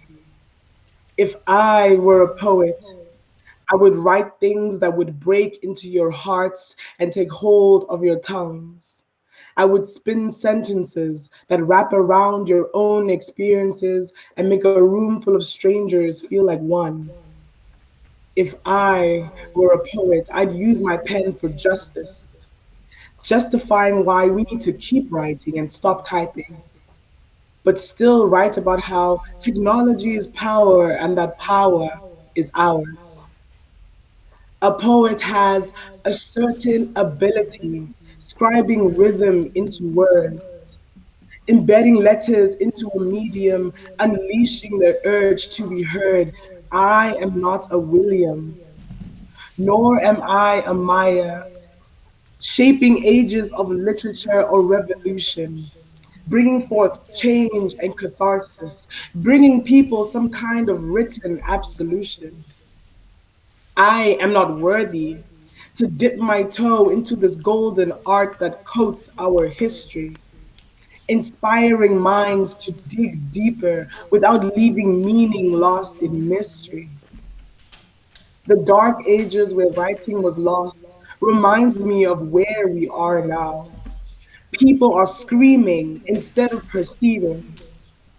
Intolerance that needs to be untaught, but no one is listening when ideas have been sown into them from when they were just this years old. If I were a poet, I'd speak of love, of infatuation, spilling out the recipe of sweetheart's potion, filling the gates of your mind with pungent emotion. I would be a poet that checks her spelling, leaving no place for misunderstanding because people will interpret what they want, but not from me. I'd want my poems to be a conversation, less complex words and more communication. I would be a poet that's too shy to speak. I would give an awkward stance after each performance because she actually has social anxiety. But if I were a poet, I would be yours. I would be unapologetically me and share with you my joys and my woes. You would sway with my feelings and freeze at my fears. I wouldn't cry in front of you, but I'd let you hear my tears. Wow. If I were a poet, I don't even think I would know it. Thank you.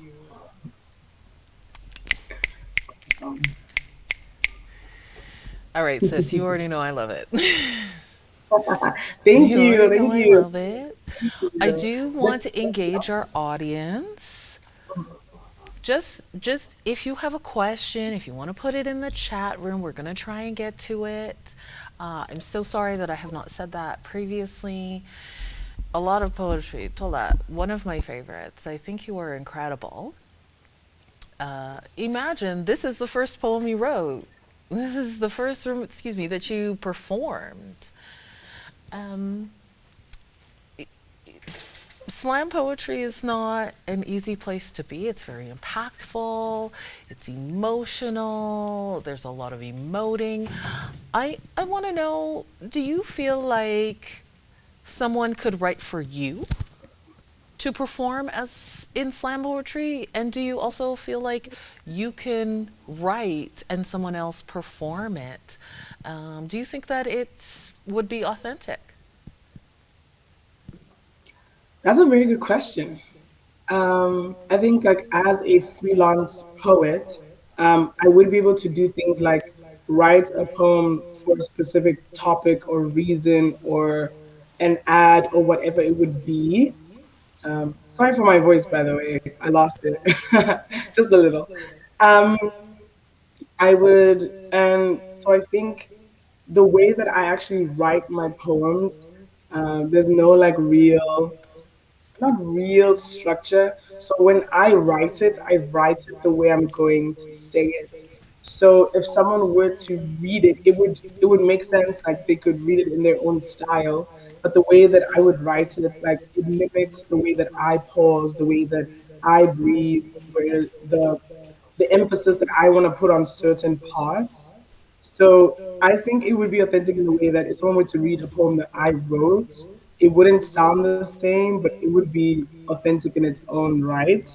And I could definitely also read a poem that someone else wrote, but again, like it would have my own kind of personality to it. So yes and no. Like I wouldn't say that someone wouldn't get the same impact from if someone were to read the poem that I just read, it definitely wouldn't sound the same. And yeah, I wouldn't want someone to like compare the two because it's two different people saying it, different styles, different breathing, different tone, different accents. That's another thing. Like no one would read the poem in my accent because especially if they're Canadian, it won't sound the same. Uh, Definitely get what you're saying. That just what I'm hearing, let me say, is that it doesn't necessarily have to be the same, and that someone can get a message regardless of if it's with the intention of what you wrote it or what somebody else wrote it. Very beautiful, because really the importance of poetry is to connect and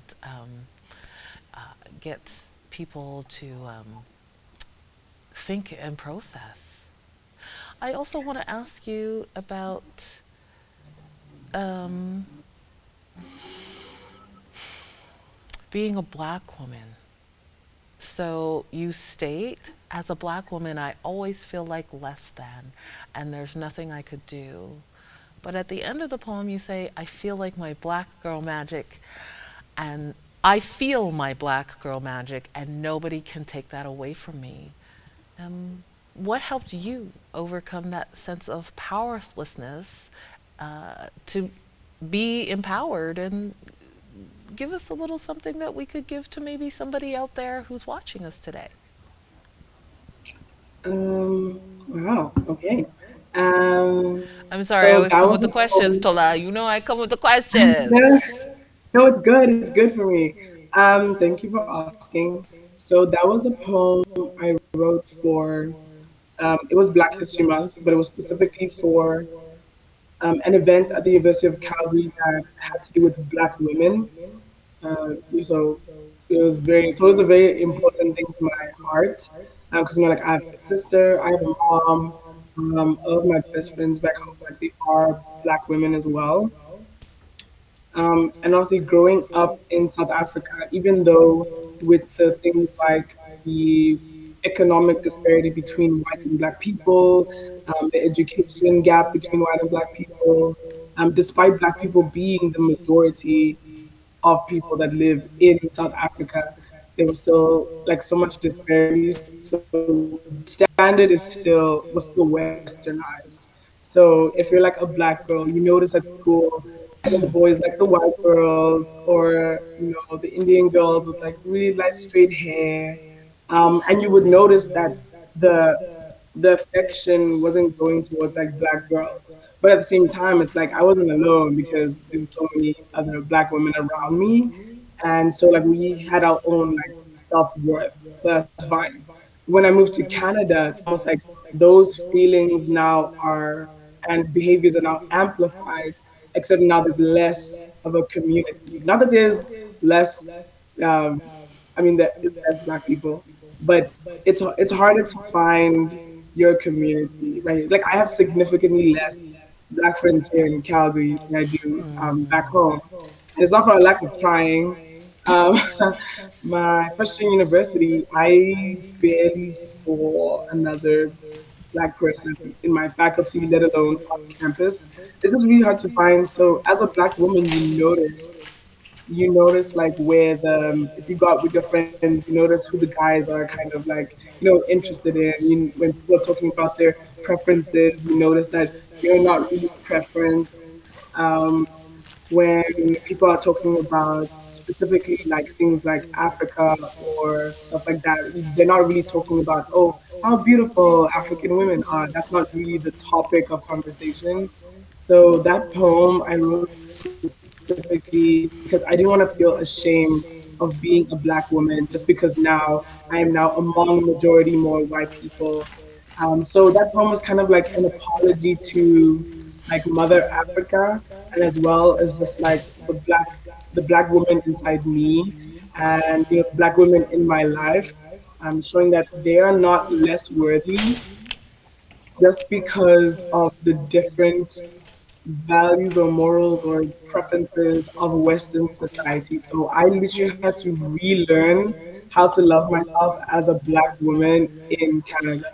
So that's basically what that poem was about, and not to be and be loud and out about it. I was, if something is being said and I have an opinion, I'm gonna say my opinion. I don't care if someone's gonna call me because it's happened before. Like, oh, you're loud, or you didn't have to get angry, or you overreacted.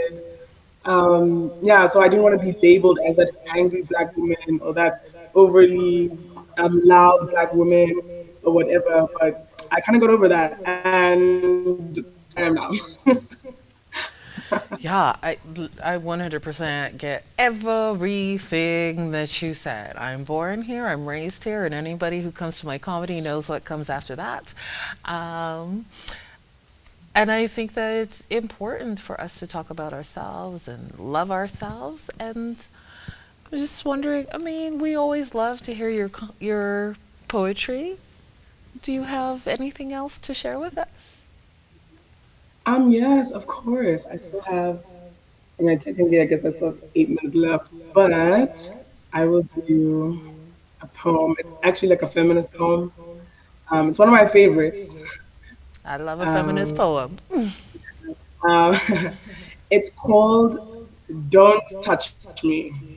So it's kind of an ode to any person that has been touched without their permission, usually by men, and it's usually women by men. Obviously, everyone has body autonomy, and consent is key. But this was from my experience as a black woman, living my life, and the amount of times that I've been touched without my permission. It's astronomical. So obviously, I felt that people would relate to it, and yeah, it became like a favorite. I think this is one of the poems I did when I won the November Poetry Slam. Okay, so this poem is called "Don't Touch Me." Don't touch me. How dare you try to dip your already sticky hands into this honey jar? I'm sorry if you saw me from afar, but you were far from my mind before you decided to lock onto my behind. Don't touch me. You say not all men are the same. We're giving you a bad name.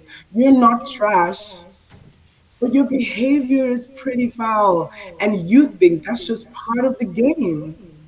Your homies don't call you out, and neither do you when another woman becomes the target and they take their aim. Do not touch me. Oh, you can't even give a compliment now?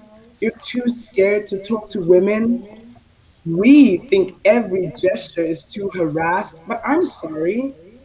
How do you usually greet your homeboys? Do you usually try to feel up their ass? Don't touch me. Verbal apologies are losing their value. If you want to make bank on your conscience, cash in on your changed actions. Don't try to eye me like you know me. You're a stranger who thinks it's stranger that I defend myself instead of you asking yourself, what's wrong with this behavior? Don't touch me. It's not my fault that you feel insecure, that you need to assert your dominance and belittle my confidence. Don't touch me. For what's mine is not yours. You're proud of your bullshit like you've won the Super Bowl, and you're actually keeping score.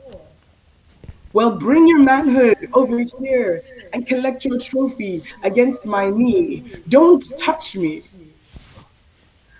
I'm not scared, but you like that. Women aren't afraid anymore, so you see our reaction as a challenge. Common knowledge can't be so common if you think a woman is a situation that you can manage. Well, can you manage to keep your hands to yourself before you think that they belong on me, that your fingers were molded as a holder for any part of my body? Can you manage to treat me with honor, integrity, decorum, dignity?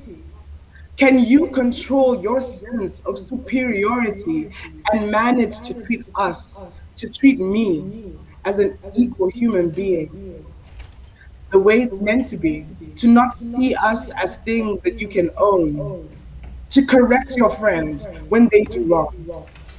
Why does it have to be your daughter, your sister, your friend before you stand on our side and ask this to end? Can you speak against your friend beating his wife? Can you manage for a second to empathize with our strife? Can you decide to walk away and not ruin the rest of my day? I have enough bad memories. I don't need any more thanks. If you need to fiddle with little toys, be a big boy and stick it in your pants, but do not touch me.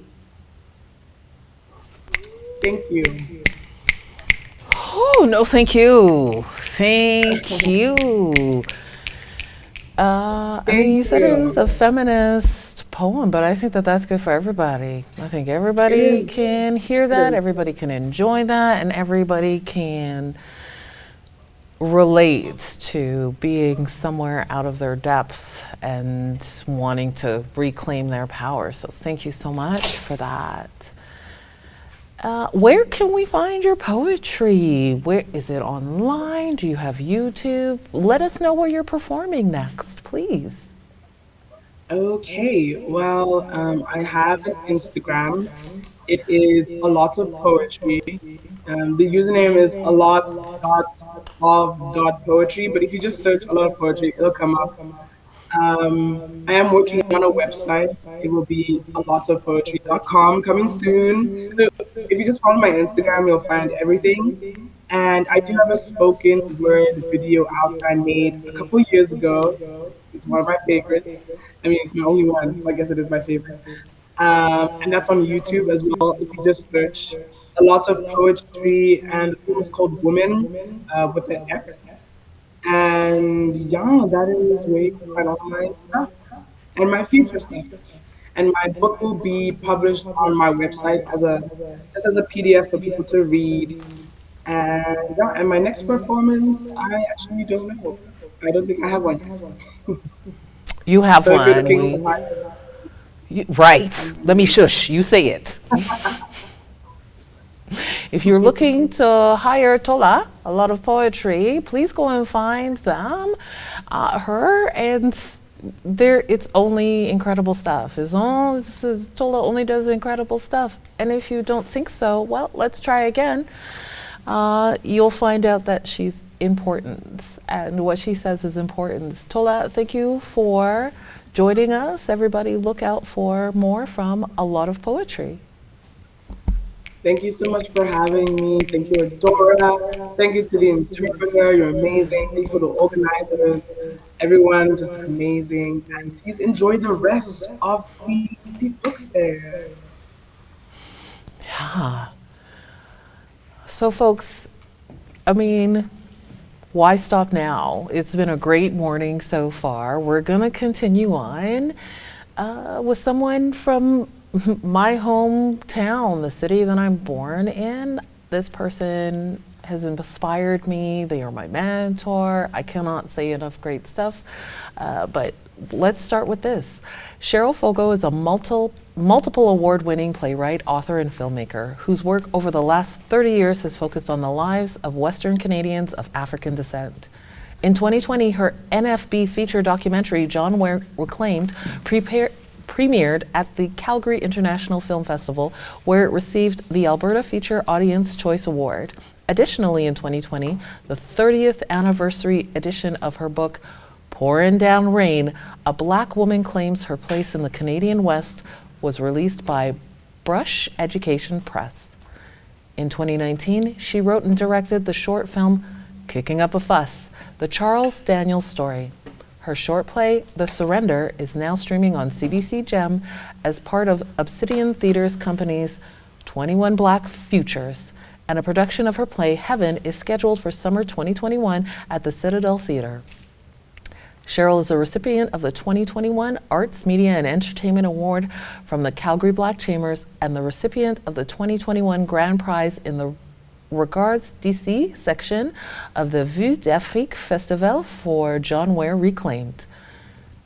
We cannot say enough good stuff about this beautiful person right here, Cheryl Fogo, my favorite. Thank you for being here. Cheryl, we can't hear you. I can see your beautiful face. I can see your mouth music, but we can't quite get the sound going. If you could check your settings, we would love that. We want to hear what you have to say.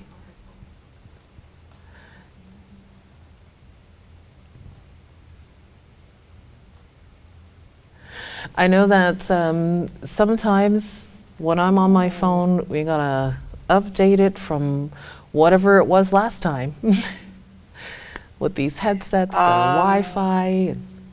Oh, is that you? Can you hear me now?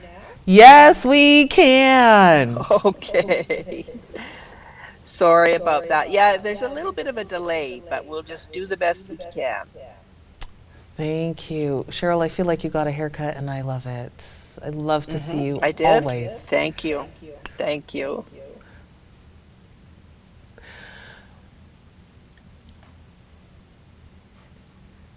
Cheryl, I'm so sorry. Because of a little bit of technical difficulties, we're just waiting, but we are ready. You are up next. I'm handing it over to you. Please let us enjoy everything that you have to say now. Okay, so you ready for me? Yes. All right. I see myself, so I hope you can all hear me. I'm really happy to be here today. Thank you so much for inviting me. And welcome to my little bit of my world for the next few minutes or so. I thought I would share a bit about my background, for starters, because that has everything to do with why I do what I do.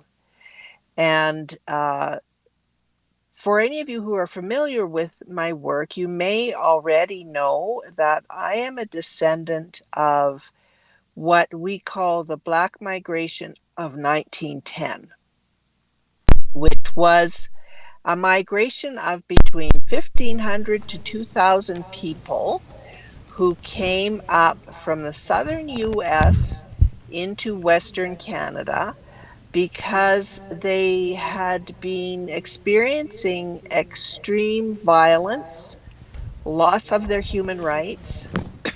Excuse me. They lost their right to vote. This was because the state of Oklahoma was formed out of two territories. I'm just going to open my water here.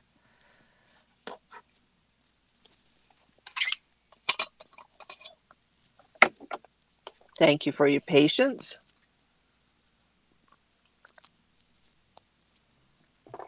There were two territories, and Black people had gone to live there in the first place because they were able to enjoy greater freedoms than what they were experiencing in the parts of the southern U.S. where they had been living. These two territories were known as the Western Territory and the Indian Territory.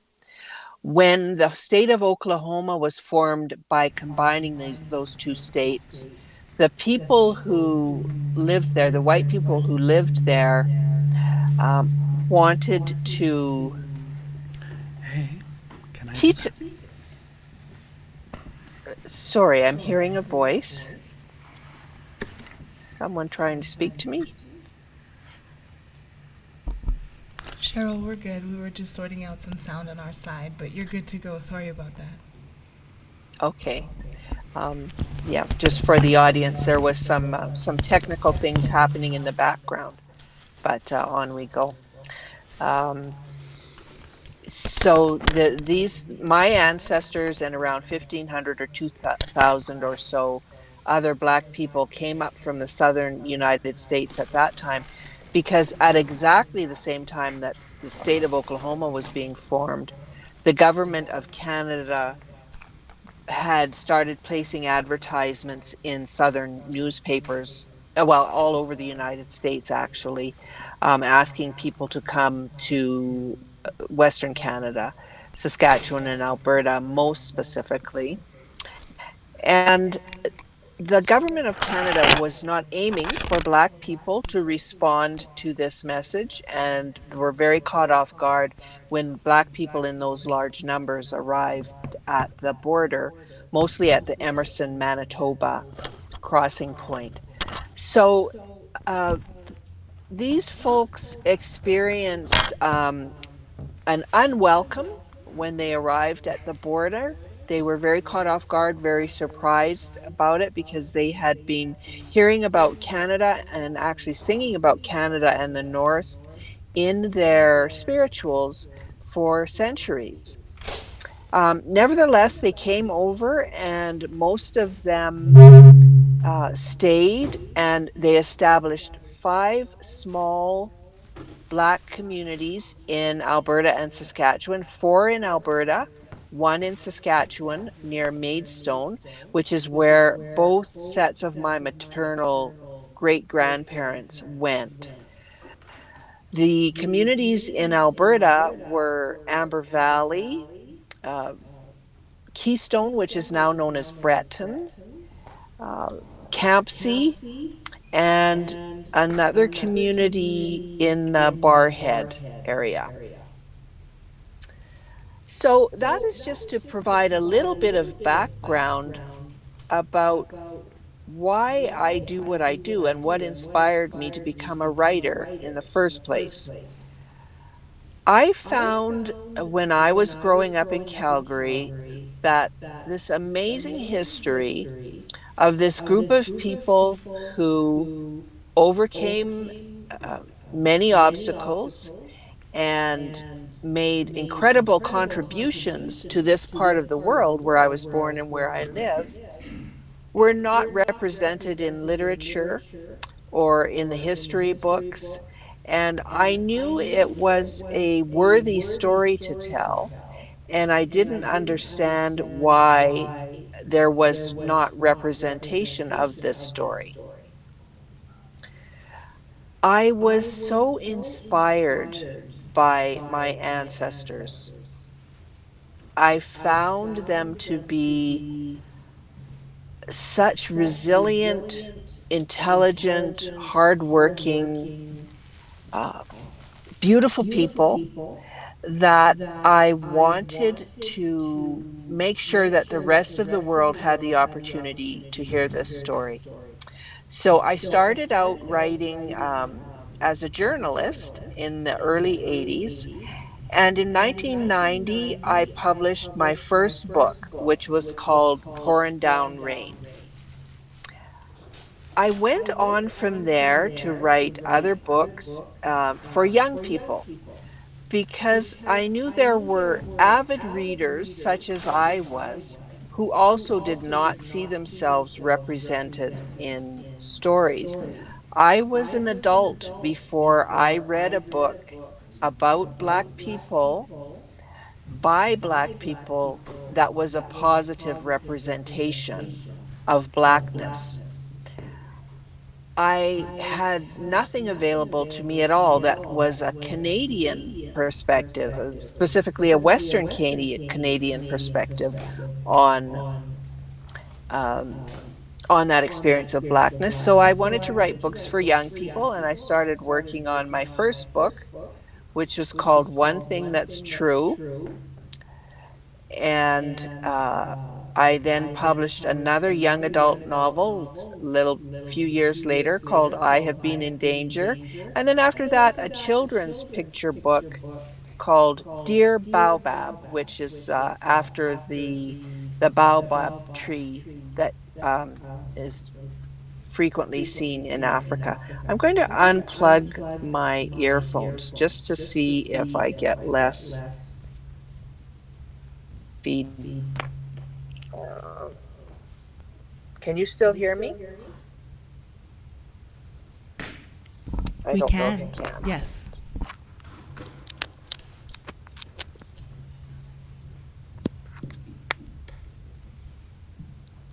Okay. Can you hear me now? Yeah, we can hear you.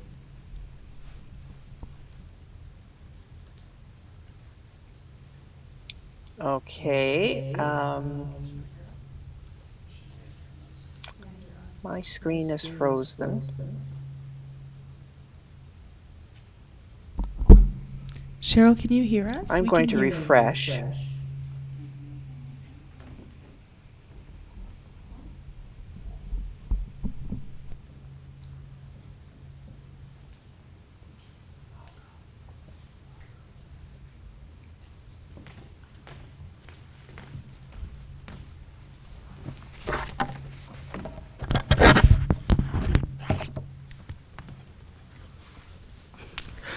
Cheryl, we are just not hearing you at this moment. So we are going to work on whatever technical difficulties are going on. But thank you for so much sharing your experiences. And I'll be honest, because I'm born in Calgary, anybody who knows me, born in Calgary, it really resonates with me that you said, or that Cheryl shared, that she was before, it wasn't until she was an adult, until she read a story written by someone that was black, that was positive, and I think that that's unfortunate. It's something that I also know, but we're changing that. It's going to be different for the generations after us. I also think it's really important that Cheryl has taken on telling the stories that have happened on this land that include black people and black voices and folks who are African descents of slavery. It's not an easy thing to take on, but definitely important. The stories are great. John Ware, if I'm going to be honest, I did not hear about John Ware when I was in elementary school or high school. I didn't find out until I was an adult. So thank you so much, Cheryl, for diving into the stories that are here on this land in Turtle Island. And also from Mohkinstsis. I feel like one day somebody might tell my story. It's probably not a great one.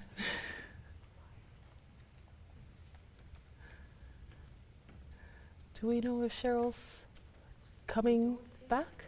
We don't see Cheryl right at this moment. It's totally fine. We're just going to keep going and hope that Cheryl jumps in. We are going to move to our next author. Eileen Omosa is a sociologist who writes contemporary romance and women's fiction. The novels focus on the African girl who has attained education and embarked on a journey of becoming a career woman. How does she fulfill career demands while fulfilling her cultural expectations as a female member of society? Whew, lots of stuff to unpack there. When Eileen is not at her writing desk, she works as a consultant on household food security, the reason she cultivates vegetables in her city. Find details at eileenomosa.com. I'm going to spell that for you, EILEENOMOSA.com. Welcome, Eileen.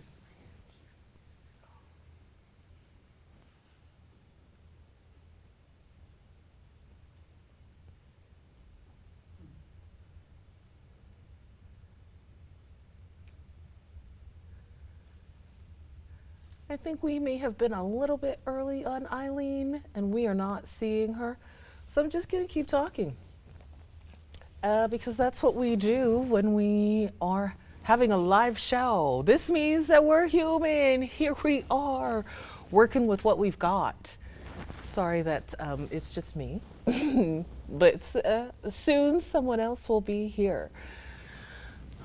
So, I mean, this is a great time to ask any questions of me or any questions you want to talk about in the future. Write them in the chat. We'll take a look. We'll see what's going on. Let's see. We do have some questions for Cheryl Fogo. I will just ask them. Then, maybe later on she can get to them. One of them was, loved your recent work on John Ware. Is there another figure in Black Albertan history that you would like to see more people talk about and recognize? That's a great question. I do want to talk about two things that I see from the person who wrote that question. They made Black with a capital B. I love to see that because Black, if you're going to talk about me or people who look like me, is a noun. So we capitalize that, just like you would capitalize my name, Adora. And there are so many Black Albertans that we need to talk about. To be quite frank, I could not even remember all their names in this moment. But it's something that I would encourage everyone to take a deep dive into, look at, and do some of your own research. That being said, who do you know who's a notable Black Albertan that you think we should hear about or talk about? It might be your grandma, it might be your great-great-grandma or grandpa or aunt or uncle or cousin, or people who are doing things right now in real time. So we know that the Calgary Stampede is here right now. John Ware definitely impacted that. Who has impacted the Stampede that you know of? What is your experience at the Stampede? Another thing I'd like to know is, what do you want to see at the Stampede or the Calgary Public Library? The downtown public library is such a great place to learn and enjoy and meet new people or network. So, do you want to see more Black authors? Do you want to see more books with a focus on Black women or men, or maybe rap? Maybe you want more Black music at your downtown public library. Let us know. We'll pass on that messaging, or you can talk to the Calgary Public Library directly. Here's another thing that's important to know is that you're impactful.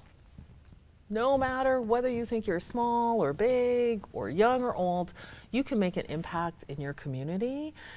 And listen, those geeky readers, we need your voice too. Not just writing, not just reading, but in your community. So, because we just keep moving right along, we are going to move on to the next person in our lineup. Now, if you're just new to writing, it's fine. If you're new to reading, it's fine.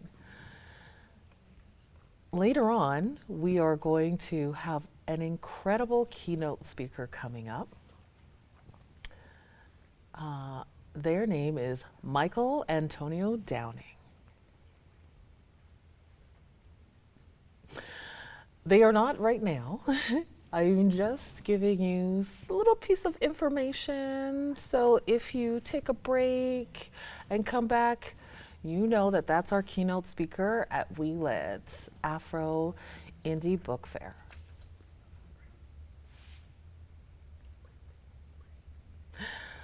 We're going to take a break and see if we can get some more people lined up.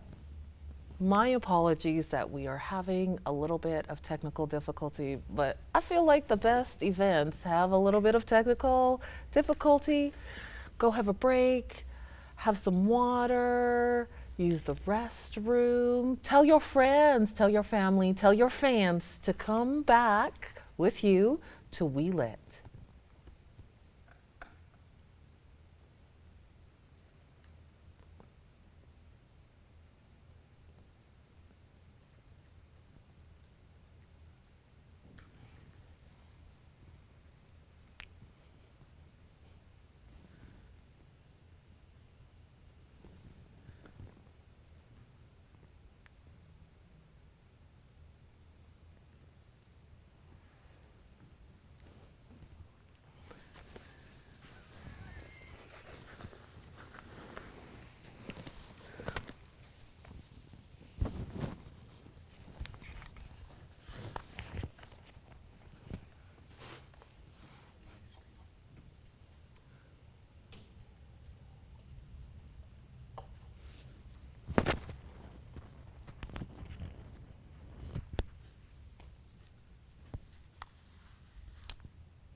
Drought has caused many things to perish on our grasslands, even goats. So, with no goats to graze, Pevu now only writes in a special book teacher gave him before she left and school closed. He writes his thoughts, things he learns, and meanings of words. He writes about us, his little ones, and what we tell him, clever boy. He knows our pet language as I, clever rabbit, know his human language. He writes things that happen and that should happen. And suddenly, Pevu decides that with no money from grazing goats or any other job, he should go to the city. He tells Grandma, but pauses to say, although if I did that, Grandma, then you would be all alone. Tough old Grandma says, do what you must do, child. Our neighbors will help look after me. That will do, say neighbors. Pevu promises, I'll send back good money, Grandma. To me, he says, you're coming with me, cleverest of my little ones. Indeed, I think as we travel to the city, the cleverest of his little ones I am, but as clever as him, I'm not.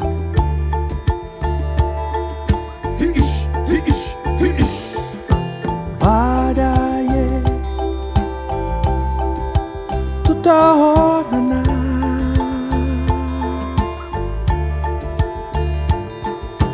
baadaye tutaonana, tutaonana.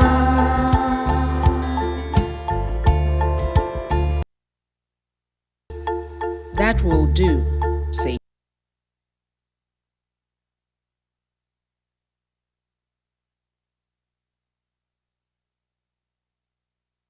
Might not be back from your little bit of break, but as technology does, because it's made by humans, it has given us a little bit of a glitch, but Cheryl is back. And Cheryl, if you could hear us, we would love to have you continue. What you were talking about was so impactful. I did try and make up for it, but I did not do a good job. So let's get right back Oh, into it with Adora. you.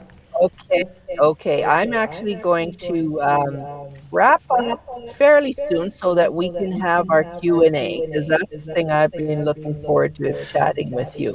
Perfect. Okay, so I'm going to continue from where I was, and then I'll call on you. Thank you. Okay. Thank you, everyone, and sorry for the glitch. Um, well, I had come to the place in my presentation where I had talked about the books I have written and the reason I wrote them and the incredible inspiration I've gained from my ancestors and the contributions they've made to this part of the world. I wanted to go on to say that I realized this story was untold in many different genres it was absent from most media. And that's why I started working in theater. I continued working in journalism, and I also started working in film. I had a mentor in film named Selwyn Jacob, who was a National Film Board of Canada producer who was working out of Vancouver studio. And I learned so much from Selwyn, not just about the film industry, but also about how important mentorship is to our young people in our communities and how we need to always reach back and bring people along with us in the various fields that we do work in. I often describe it as paying it forward, but also paying it backward. I honor my ancestors through the stories that I share, and I also open doors and invite others in to try to mentor people the way that I was mentored, because I think that's one of the most important things we can do. Just to share briefly about my most recent documentary film, it is about the great black cowboy John Ware, who settled in southern Alberta in 1882 and lived in Alberta for the rest of his life until he died, ironically, in a horse riding accident in 1905. John Ware was a person who made an incredible impact on the people of southern Alberta and played an important role in the establishment of the agricultural industry here and in horsemanship. He died before the first Calgary Stampede, but he was very much a part of the culture that created the Calgary Stampede, in that he won the very first Calgary exhibition that had happened way back in the late 1800s. He was brilliant. And I was inspired by him as a young person because I had not seen the presence of blackness in the popular cultural portrayals of cowboy and horseman culture. I grew up in Calgary and I loved horses and I loved all of that mystique as well, but I did not feel welcomed into that world. When I discovered the existence of John Ware, I was inspired because he, like me, was from here. He loved this place, he loved horses, and he believed in himself. And I wanted to emulate all the qualities that he had. Long story short, never became the horsewoman that I had hoped I would become, but I did go on to make a choice to tell his story, to reclaim his story from the way it had been told and used in the past. So that led me to make the documentary film John Ware Reclaimed, which you can see anytime. Anybody in Canada can see it on nfb.ca. Just search for John Ware Reclaimed.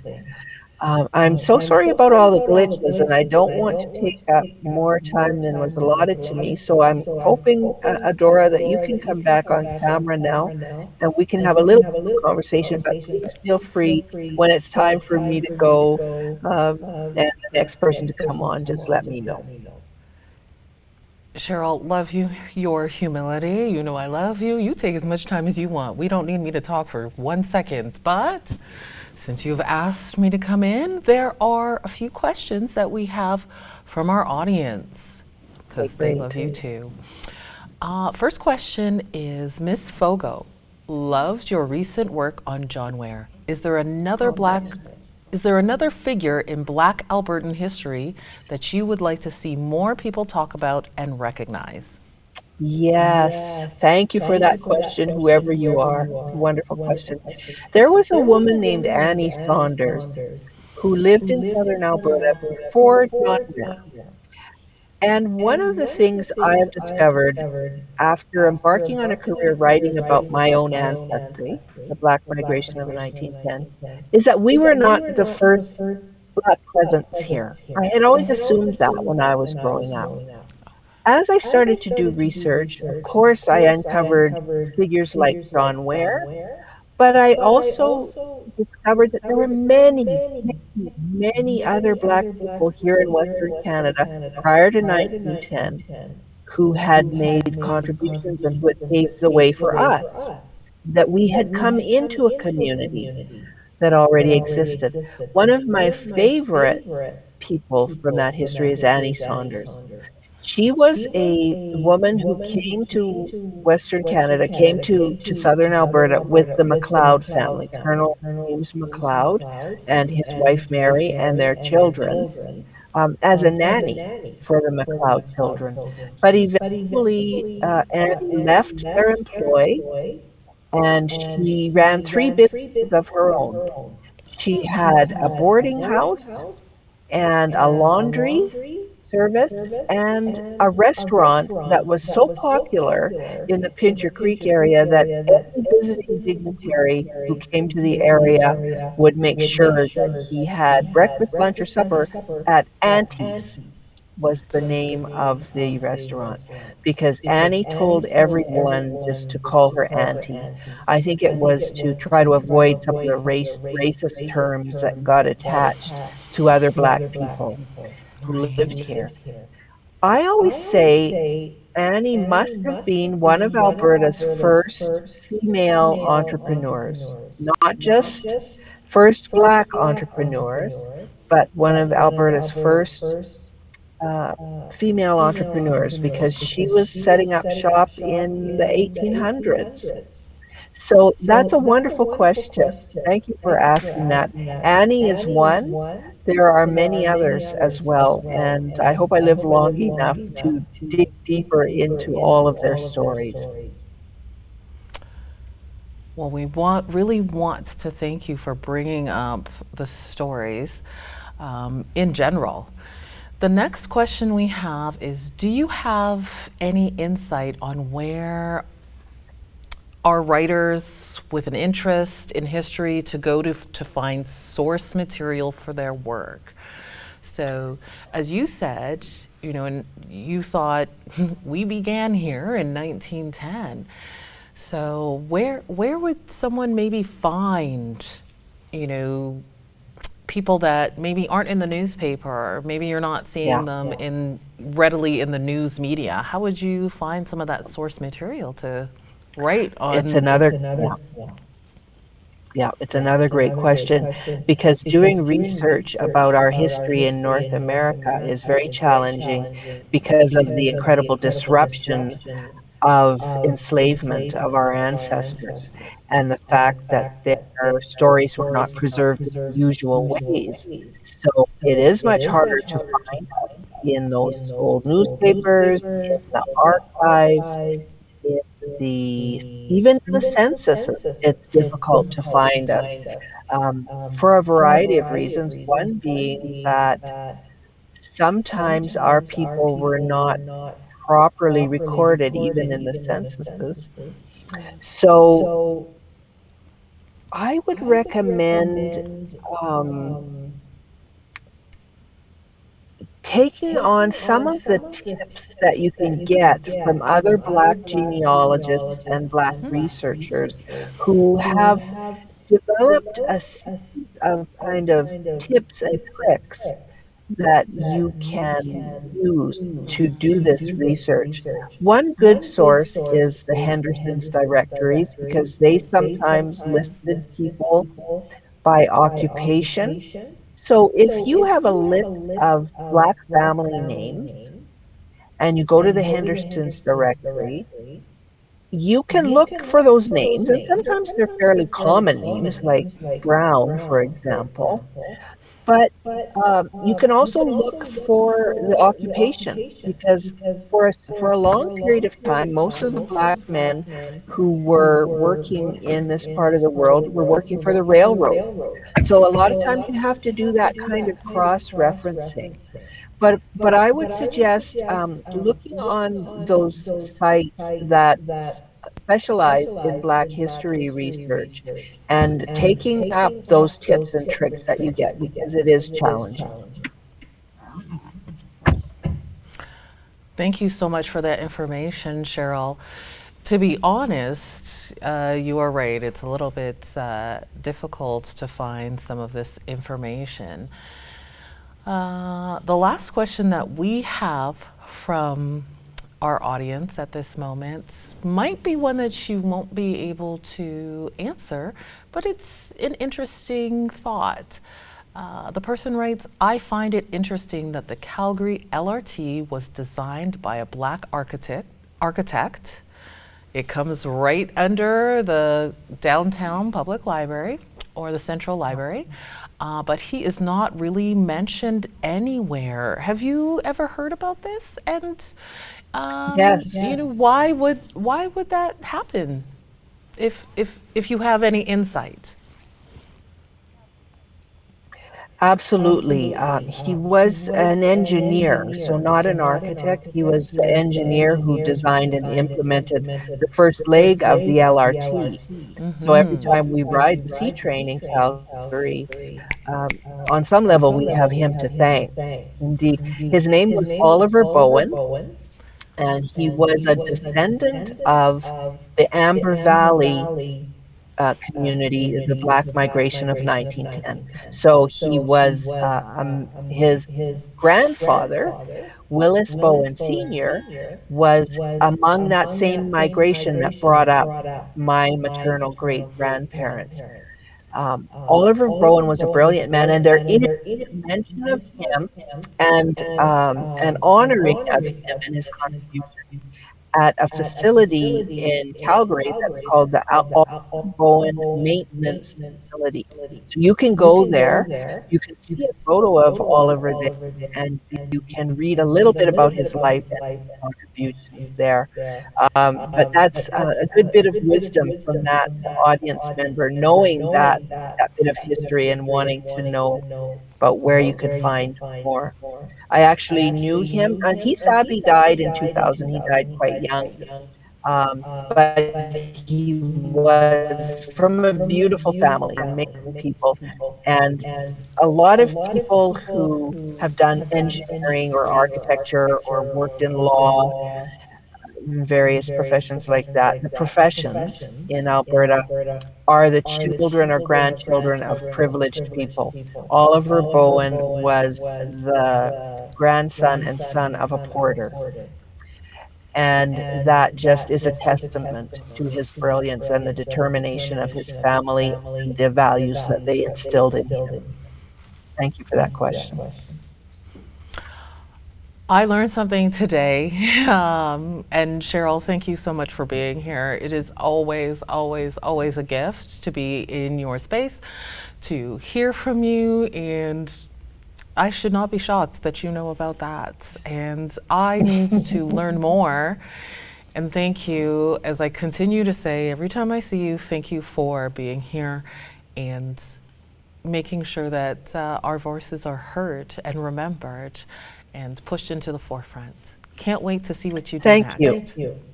Thank you, Adora. I am sorry about the technical issues I've had here. And just so happy that I managed to get back on. And Adora, I always love seeing you. I hope to see you in person soon. Have a great day, everyone. Thank you. Take care. Bye bye. So our our next author, take a moment break to switch out our ASL because everybody is working very hard here. Ah, we're ready. Next up is Eileen Omosa. Eileen, are you here with us? I'm going to read your bio again. Eileen Omosa is a sociologist who writes contemporary romance and women's fiction. The novels focus on the African girl who has attained education and embarked on a journey of becoming a career woman. How does she fulfill career demands while fulfilling her cultural expectations as a female member of society? When Eileen is not at her writing desk, she works as a consultant on household food security, the reason she cultivates vegetables in her city. Find details at eileenomosa.com. Welcome, Eileen. So happy to have you here.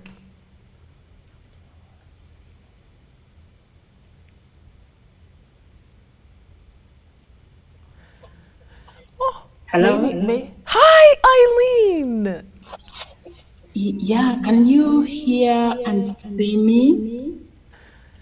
We cannot see you, but we can hear you. Maybe your settings? Oh, you're. I It's not enabled clear. the camera. Yeah, I'm wondering what could it be because I can see myself. Yeah, it's kind of sideways. Um, I'll be honest. I'm not a tech person. You could flip it, you could turn it off and turn it back on again. That's about as much. There you are! Yay, Eileen! Look at that. Try. And here we are with tech support. I did something good. Eileen, I love your head wrap. Thank you for being with us. Thank you very much. I'm calling you from Kenya. And it's 11:30 in the night, but then I said I'm not going to miss this session. We can't miss you. Thank you for staying up late. Let's get right into it. You let us know what's going on. Yeah, sorry, I missed the first part of the session. So maybe if you can take a minute to tell me about, what's expected of me other than reading my work.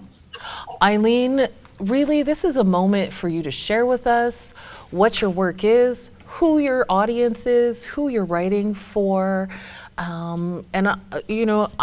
I saw in your bio that you are writing for women who are educated, career women, but also want to acknowledge their cultural importance or responsibilities.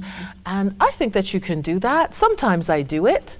And I feel like in Kenya, it's probably at the forefront of many people's daily lives.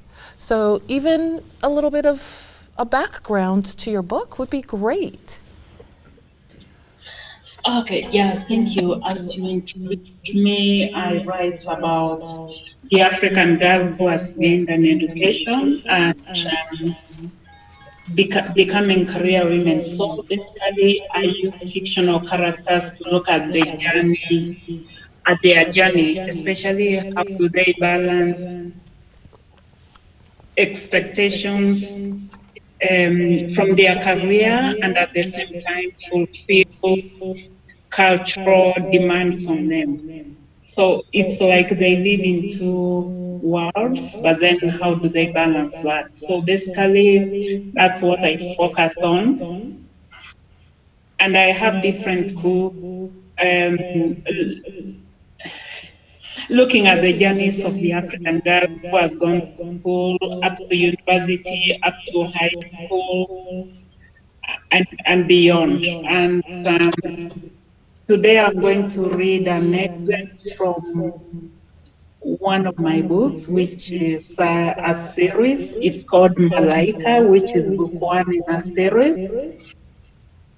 And for this particular book, I decided to focus on a young lady who had finished high school, qualified to go to university, but did not go.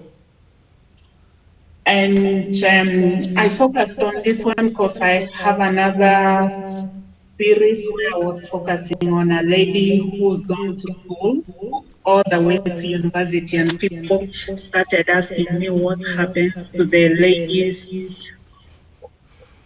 who are not able to go to university.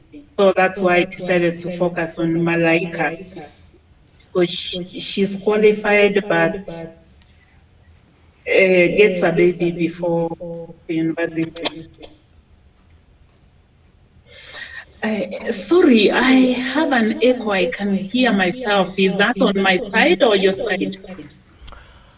Eileen, you're doing perfect. We are not hearing your echo. We are only hearing your beautiful voice and enjoying your presentation. Okay, thank you. So what I'm going to do, I'll read an excerpt, and then after that we can get into discussion. Fantastic. Thank you. Are you still able to see me? We're seeing the ceiling. I mean, if that's good, okay, but we'd love to see you if that's okay. Yeah, I was picking the book. That's how you lost me. No worries. Okay, so this particular book is called Malaika. So I'll read an excerpt and then get into a discussion from there. So satisfied with how she had arranged Nico's wardrobe, she left his bedroom, walked along the corridor, and instead of turning right to exit into the family room, she continued forward to her bedroom. She picked her phone from the bedside table, checked the time, and was satisfied that her grandmother would be home. She dialed her number. Malaika thought of giving up on her third trial. Before she could do that, she heard Priska on the other side. Hello, Aro, Aro. Angela burst out into laughter. Nyanya, you're supposed to say one hello and listen to hear who is calling and what they have to say. After exchanging niceties, Angela could tell that her grandmother had a lot to talk about. She interrupted. Stephanie told me she gave you the money I sent via M-Pesa. What will you buy to celebrate New Year? Your brother took away my boy. How do you expect me to celebrate? Priska sounded irritated. Okay, that means no more money from me. If you do not want to celebrate the end of 1 year and welcome a new one. Priska laughed loudly, prompting Angela to move the phone away from her ear. As she heard Priska add, is that city making you lose your sense of humor? I was letting you know how I miss the boy. Angela chuckled. Babu is fine. I'll go visit him tomorrow. My Tajiri will be traveling to Nakuru and will give me a ride. Priska laughed again. Drive you to Nakuru?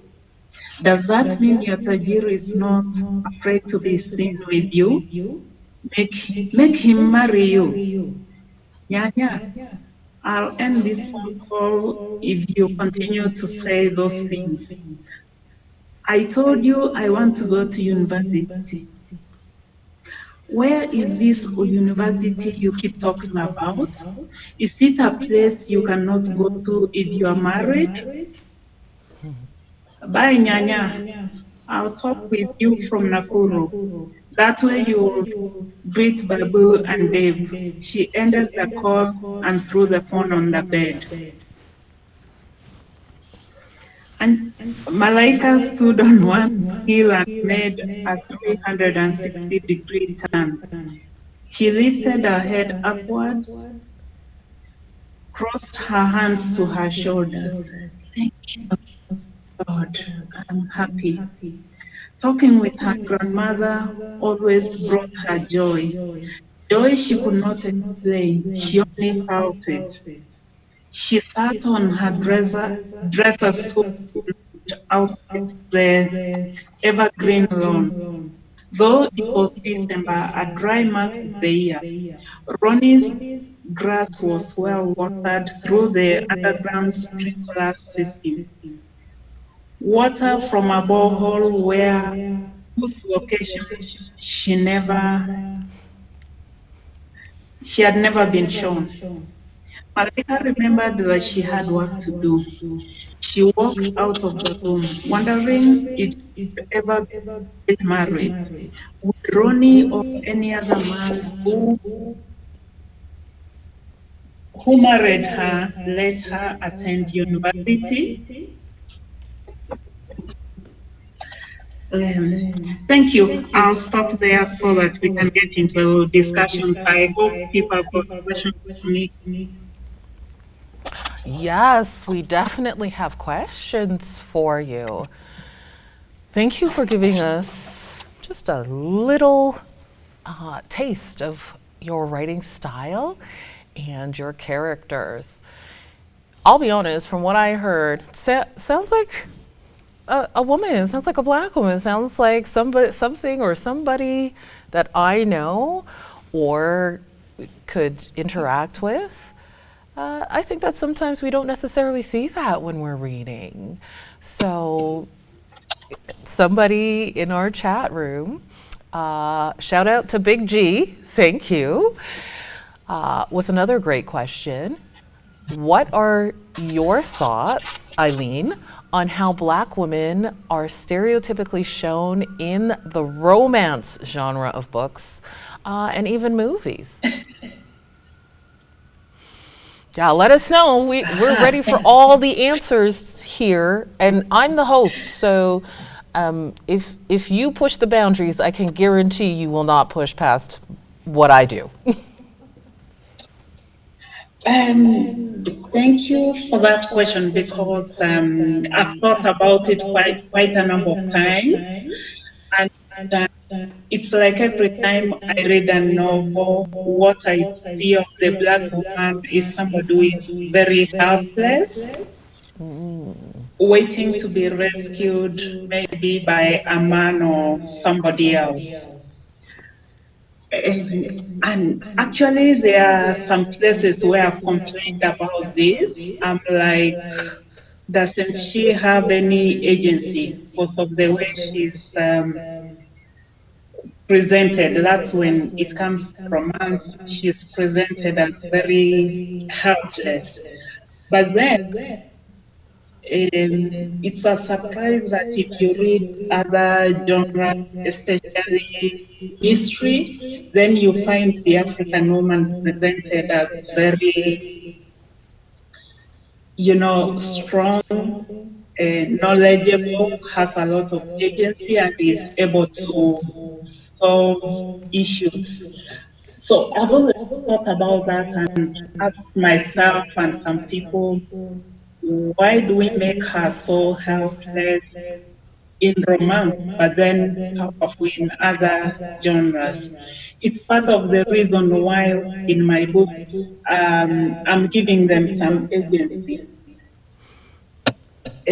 For example, the book where I read from, that's Malaika, for those who read the book, no spoilers, but that was one of my objectives because she's working for somebody I can call, mm, I don't want to say a strong or powerful person, but this is a very rich guy, and she's working as a house girl, but we see her negotiating on quite a number of issues. And for those who are interested to find out the issues, you can go read the book. I don't want to spoil.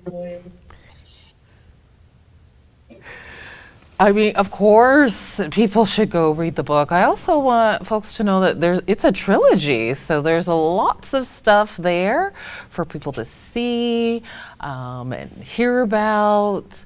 I feel like, from what I'm hearing from you, the characters may remind you of yourself. And just quickly, what's your favorite part of creating these books?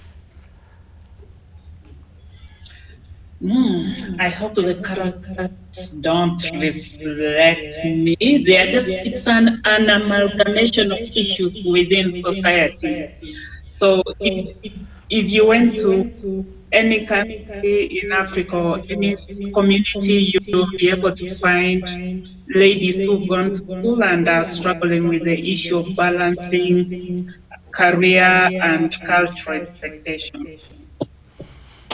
Right. So what I would say, what I like about my characters, I don't know if I can say that because I'm the one making them. It's the agency that they have.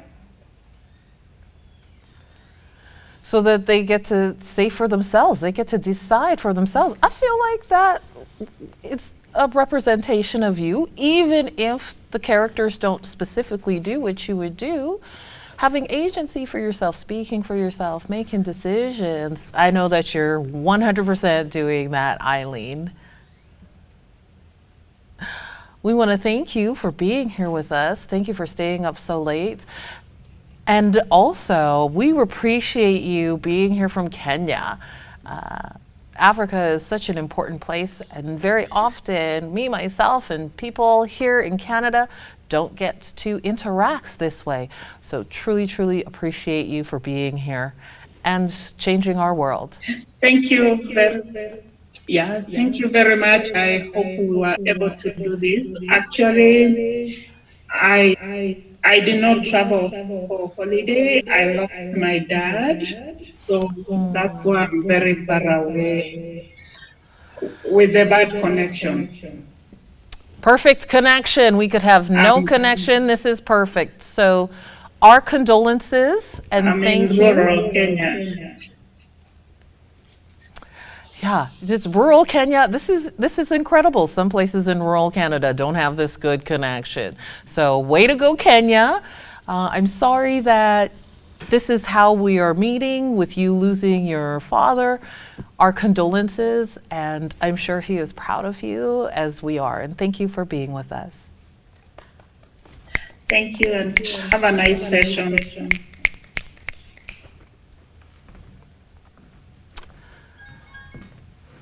So, as I said a little bit earlier, we can't do this alone. This is not me. I can guarantee you if I was doing this by myself, it wouldn't look this good. So, we have some sponsors. We do teamwork. Thank you to the Calgary Foundation, the Calgary Central Library, Calgary Arts Development, and Rise Up. I also want to mention Melanistic Magazine, because snaps, doing great stuff in our city and beyond. Next, we have a great, interesting collaboration. It's called Zen Maker Lab Bursaries. We have speakers Taha Zafar and Asma Shafiq. Please, I hope I'm saying that correctly, and if I'm not, correct me, and I am happy to do the work to learn how to do it properly. Thank you very much. You pronounced my name perfectly fine, actually. Wonderful. Hi, I can see you now. I felt like there was two people. If not, it's fine, but let's just jump right into it. Okay, for sure. I'm actually starting off. I think Asma will be joining us later. Oh, there she is. And so yeah, I'll get us started. so give me a moment to share my screen. Oh, okay. For some reason, am not able to share my screen with this browser. But I will just tell you about us. So we are ZenMaker Lab. We are a Vancouver-based company. And before we get into our bursary programs, I'd like to take a moment to talk about who we are. So ZenMaker Labs is based in North Vancouver, where we've been providing STEAM education since 2013. For those who don't know, STEAM stands for Science, Technology, Engineering, Art, and Math. Earlier this year, we decided to branch out to other major cities in Western Canada, including Calgary, Edmonton, and other places around us. We provide many forms of STEAM education, mainly through summer and spring camps, each focused on a variety of different topics, including robotics, coding, and digital art. We also offer after-school programs and create content for our social media that anyone can use. The goal of these programs is to provide accessible opportunities to those interested or curious about the wonderful world of STEM and art. So our approach actually focuses on three main things: design, make, and play.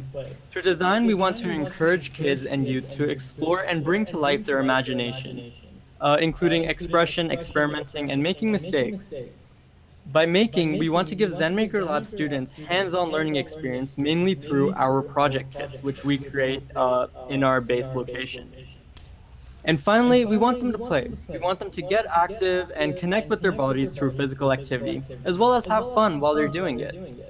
And now, Osman will tell you more about our bursary programs. Thank you, Taha. If at any point you cannot hear me, please let me know. At ZenMaker Lab, we believe in working with and for the community. So I'll briefly talk about some ways we have worked with the community. Number one, we aim to help achieve the following sustainable goals from the UN. We believe in quality education, equity, gender equality, working towards growth, and always working together to fulfill these mentioned objectives. Number two, our response to COVID-19 involved making reusable and biodegradable face shields. Now, these were to be used by adults and kids in Canada. So along with promoting sustainability, we also believe in providing a safe learning environment for our students. Now, our philosophy is to inspire people find their path and help them in transforming the surroundings around them. For that reason, in 2019, we created the foundation called Access to Innovate. This foundation aims at reducing barriers to access quality education in STEAM for children, youth, and adults who have been negatively impacted by socioeconomic, physical, mental health, or gender-based challenges. Now, after 2 difficult years where COVID-19 impacted everyone and showed us how important technology is, we decided to develop and promote educational opportunities for everyone. To make this possible, we are offering the summer camp bursary to 10 students in Calgary who cannot afford to join these camps. Now, the summer camp bursary will allow students to attend 1 full week of summer camp for free. For more information on the camps, we currently have 2 camps in Calgary for students. We have the Junior Robotics, Coding, and Stop Motion Camp for students aged 7 to 9 years, and the Build Your Own MP3 Player Camp for students aged 10 to 12 years.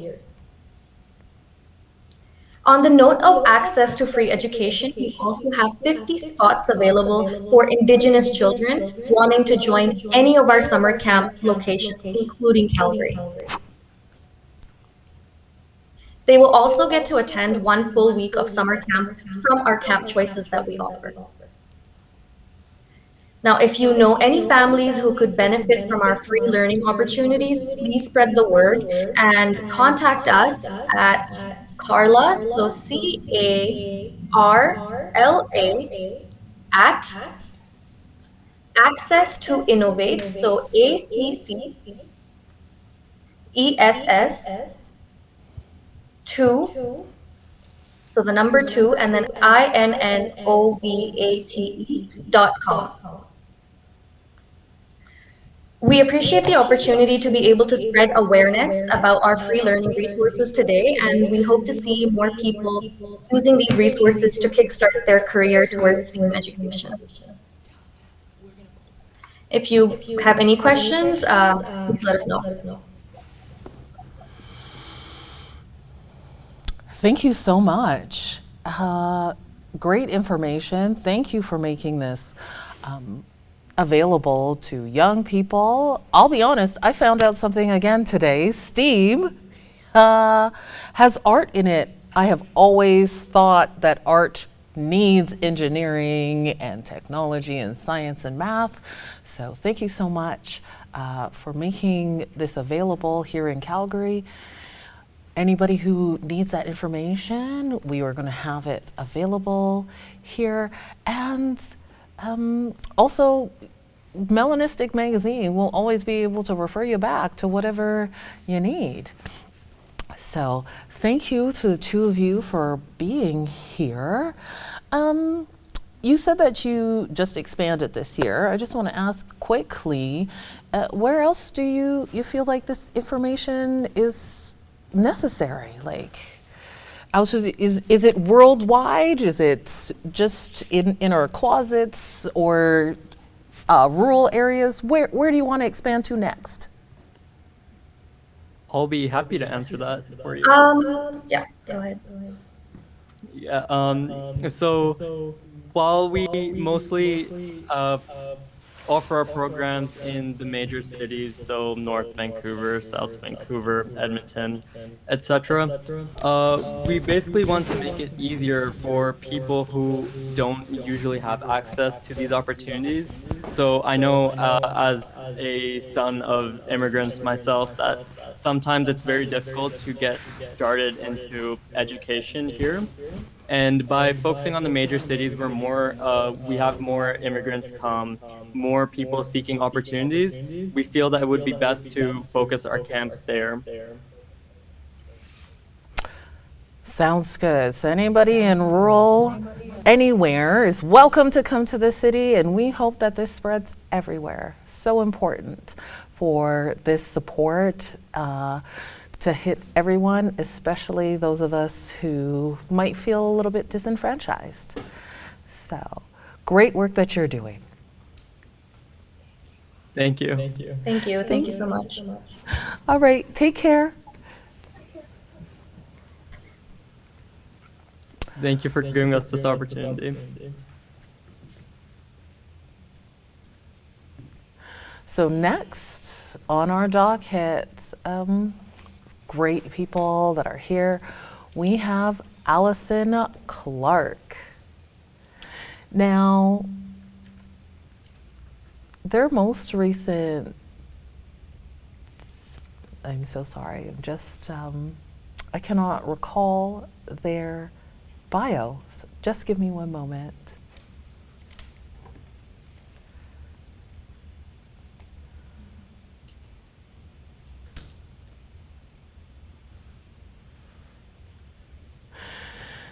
Allison, I know that you're here, so important, and I'm so sorry for this technical difficulty.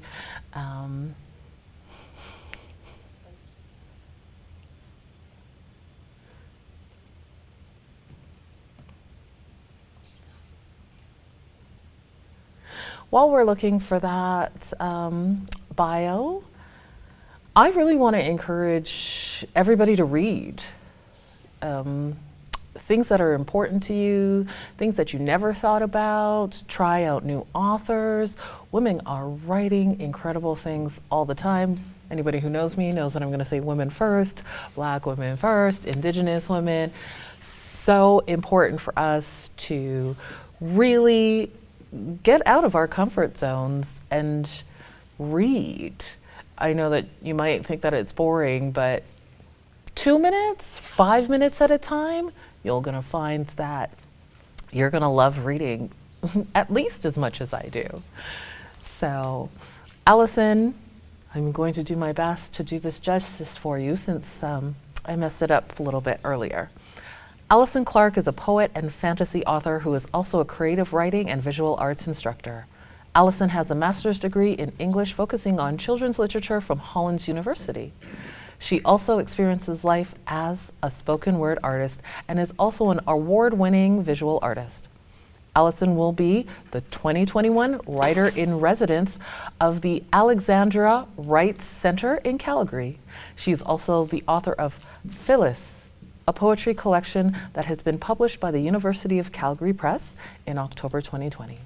She is the author of The Sisterhood, a young fantasy novel about Opie, a sorceress's daughter, and her best friend, Ori, who is a dragon, and the journey they go on to save the universe. The Sisterhood is book one of the Sisterhood series, for which Allison won the award 2016 Writer of the Year by Diversity Magazine. The second book in the series is Racine, and the third is Circle, which was released on November 2018. Allison is also the recipient of the 2020 Phil Fraser Award for her contribution to the literary and visual arts. Allison believes that storytelling can change the world. You're right, Allison. Thank you for being here. Truly a blessing for you to be with us today. Let's jump right in. Oh, we lost Allison. After I finally got it together to get her intro. This is technology. This is real time. This is how live entertainment happens. Edutainment. This can happen here too. So anytime you're dealing with technology, humans. Hi, Allison. Technical difficulties. I already explained for you. Please do not apologize. I'm going to take all of it. I messed it up. Me and my tech aren't great. Well, nice to see you. Yeah, nice to see you too. You're doing so many great things. You've won some awards. You are at the top of the game 2020. Let's jump into it. Tell us a little bit more about yourself and what you've written. Well, the latest book is Phyllis, a collection of poetry that was published by the University of Calgary in October 2020. So it's a poetry collection written through a biographical lens about Phyllis, modesty to not only publishing the book of poetry, but also achieving her freedom. So that's what that's about. It's done very well. Labor of love for me. And I was working on edits during the time of George Floyd and his unfortunate murder. Of course, the landscape during COVID-19, very isolating time for a lot of us. So it was a lot to deal with, and it was a victory for me to finish the book and the edits. It's an emotionally challenging time. So I think it's a victory, and it's on Amazon #1 place. The best-selling author on Amazon, which I think is quite exciting. Allison, very exciting. Uh, since I'm the tech master for this moment, I feel like maybe if you could turn your computer volume down a little bit. I think we're getting a little bit of echo, and we want to hear everything you have to say. Okay, hold on. Hold on a moment here. Where's my settings? Oh, here it is. Good. Okay, is that better? Yes, it is, Allison. Okay. Perfect. Listen, Okay. I became a tech master today. I found out all the Okay. stuff. It only took Okay, 18 a little months. bit more. We're at the end. We're Okay, is that outside now. better We now? finally. So you are fine. You're perfect. Okay, good. Yeah. Very interesting how you are writing fantasy as a black woman and including black characters in fantasy. Just quick question: is that a certain genre that you have jumped into, or is that something that's been around for a long time, or did you make it up? There are not many of us fantasy authors of color. There's just not many. I'm one of the few, and especially in Canada. So it's like forging new territory, new ground. And winning that award 2016 from Diversity Magazine was quite the victory for this sisterhood. And I am proud of the whole trilogy. They are now all housed in the Library of Congress, which is another victory. Because really, that status position is for American publishers to put those books in the Library of Congress for copyright reasons. My publisher for this sister trilogy was a UK publisher. So it's quite the battle to get those books into the Library of Congress. And it was good to get them in there. And they're in there for all time. I've been to Library of Congress twice. It is the world's largest library, the world's largest library. And I think it's quite the honor and victory to have all three of those books in there. And hopefully more work will follow. And of course, we read the trilogy, and these are chapters that tell us in the second book, Racine, she goes on an odyssey to meet her ancestors by going to the Jefferson Library in the Library of Congress, which I have been in. Yeah, I've been there. The Library of Congress is a living, breathing research library. I met people from around the world. One person I met was doing his doctorate and doing research for his doctorate in this library. It's a beautiful, beautiful library.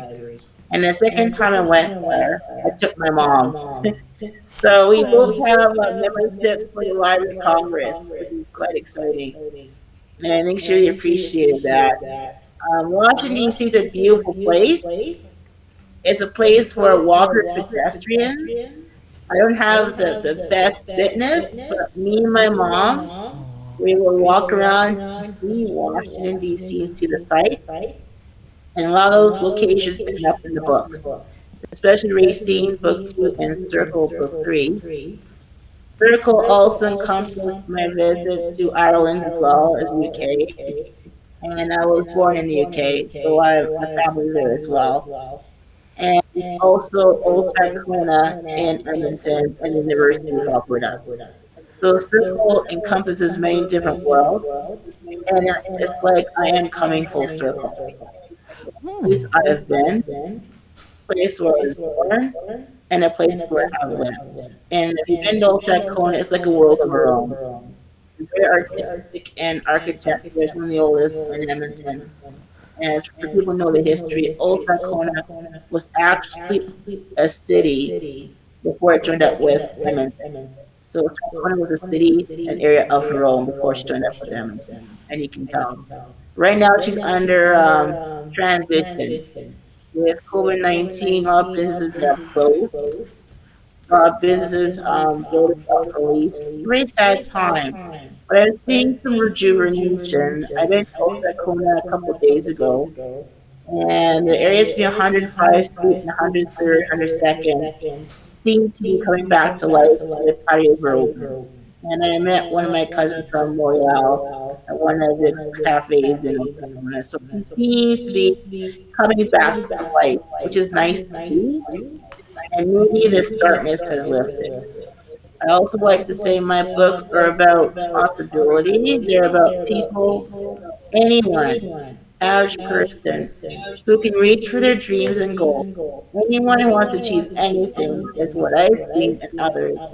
It takes a collective team. It takes a collective force. You do not do anything on your own. It is a collective effort, which is what this sister series is about, and even Phyllis. As Phyllis, who had different people on her journey helping her master bios, a mentor in terms of poetry and so on, and a beautiful library, which inspired her, and learning about mythology and so on, Latin, Greek, who was a child prodigy, as well as John and Stacey, who were her slave owners, who were, when they saw a beauty and talent in her, as well as her patron in England who published the book. Because unfortunately, Americans wouldn't go there and publish her book because she was black and asleep. So it was the British who took up the mantle and published her work.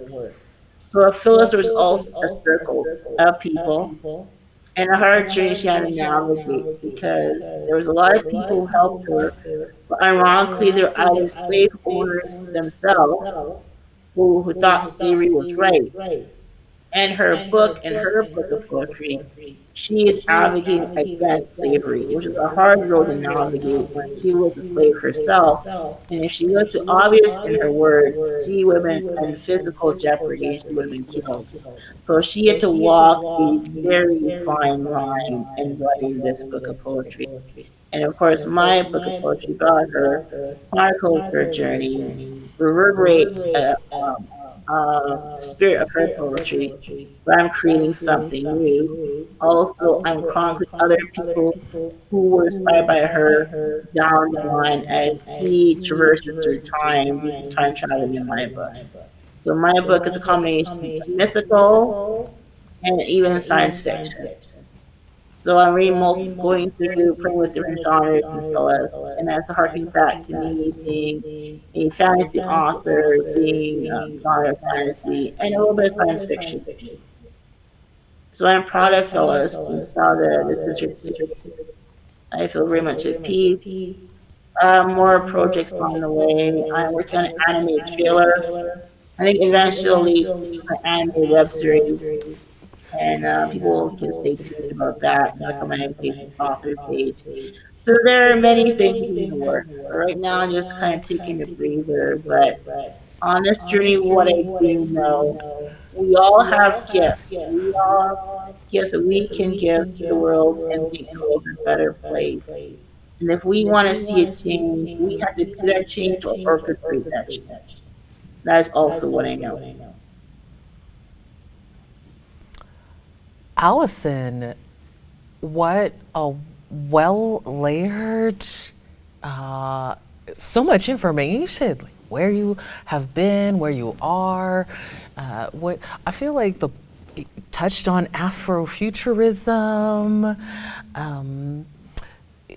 I'm just wondering. You said that you're having a little hiatus. Something is in the works, but we did get a question specific to us over here. I know you're just meeting me now, but somebody asked, are you going to name any new characters after Nigel, Adora, or Nilo? Listen, you don't have to. I don't know what those characters are going to look like, but no pressure from me. I don't know about Nigel or Nilo, but no pressure from me. Well, all I'll say is just stay tuned because Osakona was already a character in Circle. The Library of Congress was a character in Racine and Circle, as well as the University of Alberta. and you never know. And I also always say this: I have a figurine at my house, so, and she's one of the characters in book one. And only certain people will know who she is. You're like, that's like the insider information right there. Love it. I mean, last thing I'm going to ask you is if you can read, maybe 5-minute excerpt from your book. That would be really wonderful. Sure, sure. Okay, I'll read a poem or two. Okay, Poem. short one. Poem is good. One poem is nice. Okay, we'll do that. Let's see. I'll read this one. So it's entitled Mother, and this is chronically Phyllis's odyssey to England, where she will be doing almost like a book tour promoting her book. Back in those days, they had to have people subscribe and make a payment to order the book before it was published, and that was a way for them to make money and almost a guaranteed spot in terms of publishing a book or work. And so she was going to new subscribers, potential subscribers, to read her work, her upcoming poems that will be in the book as a way to promote the book and herself. And she went with Nathaniel Wheatley, who was one of the kids of the slave masters, and he was like almost like he accompanied her on this journey. So I'm gonna chronicle that and read that now. Mother, mother of the muses, Nemosine, on the open shore, here I am to receive your lore. I am shipping out with Captain Robert Alas and Nathaniel, son of Master Wheatley. I will be singing my lady to Britannia. So much has he orchestrated, and am one note among many. The ship, the London Packet, is weighing anchor for the realm literary England May 1773. The wind, the zephyr, and his daughter whispered in my ear, listen, wait, listen. I close my eyes, a ball of light dragging across the sky leaves a path of fiery gold against the azure ground. The chariot going slow, but surging in brilliance. Mother Nemesine riding gloriously, her chariot powered by dreams, images, memories, visions, stories, imaginings telling of what could be, but what is really to come. One with eyes of a force kicked up from Zephyr's daughter's breath, Aurora then emerges from the shadow, scepter in her hand, the ball of flame stationing the sky, tracks the path of fire, where the chariot disappears, and so does Aurora, and the mother of the music seems in midair aloft. But then a horse in white appears, his wings. He rides him, following the gilded way, until the ball turns white gold. He disappears, the tree appears, shadows shift the branches, tossing in the wind, arms of light, the ebony friendly, coming velvet ocean in a sea of silver, then an orb, a mother of pearl, and now traverses the aerial lair. I continue to close my eyes. Mother Nemesine gives me with articulation that I may convince those I am a worthy comrade.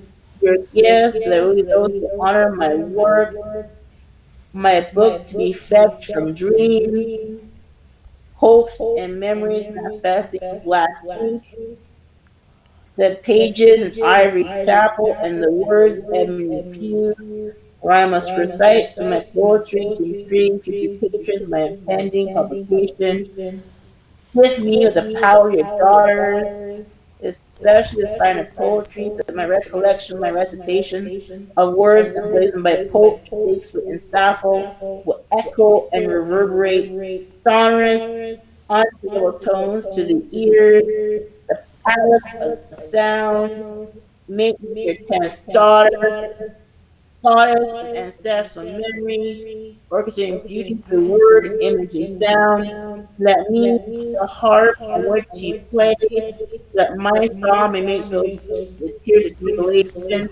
I silently melt these words, for they were not silent, but waves of prayer, hope, and healing on the star, lead up into the heavens, and tapestry of color, the dark cerulean, swirls of fuchsia and orange, fiery champagne, unforgettable violets, merging into a crescendo of emerald, gold, and vermilion.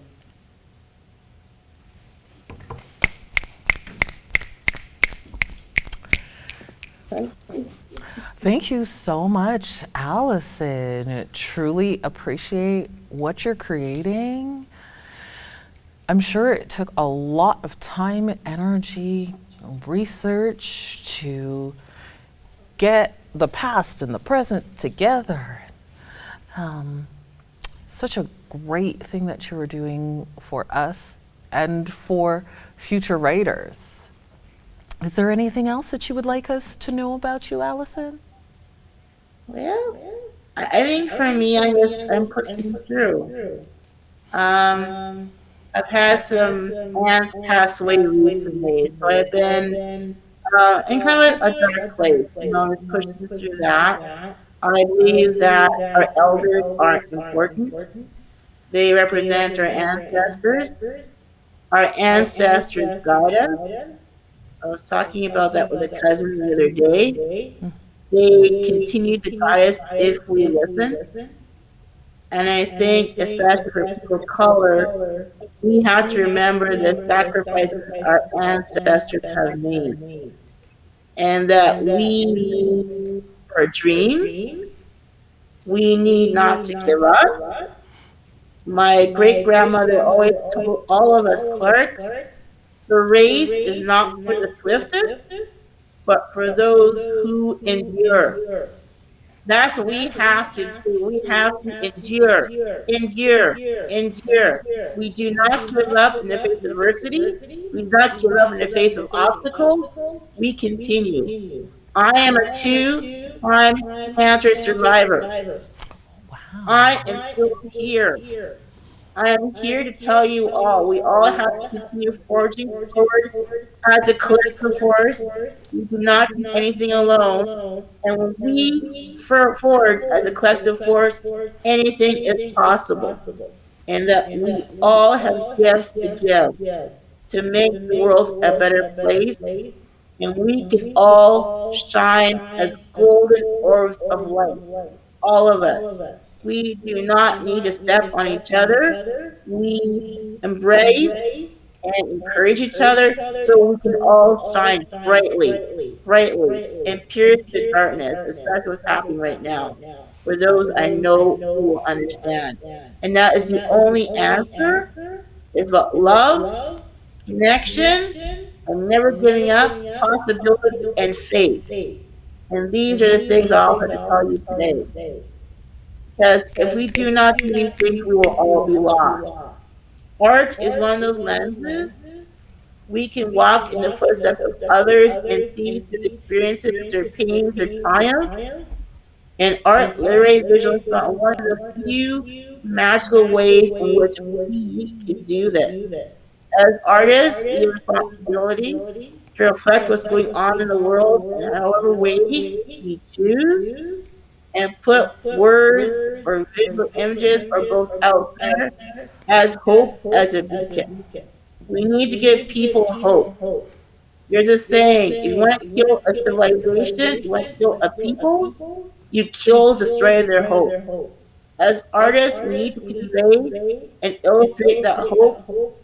We need to be, as human beings, and do our work to be beacons of light. And that's the only way things will be achieved.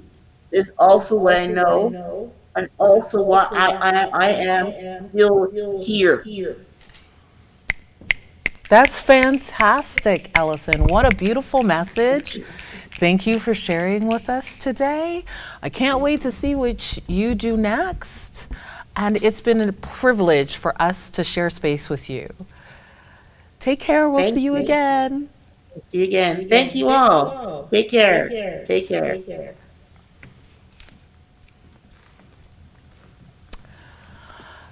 So, next up, we have one of our sponsors. Please welcome Toyan from Rise Up. Hello. Hello, Toyan. How are you Hi, doing how are today? you? I Wonderful. am great.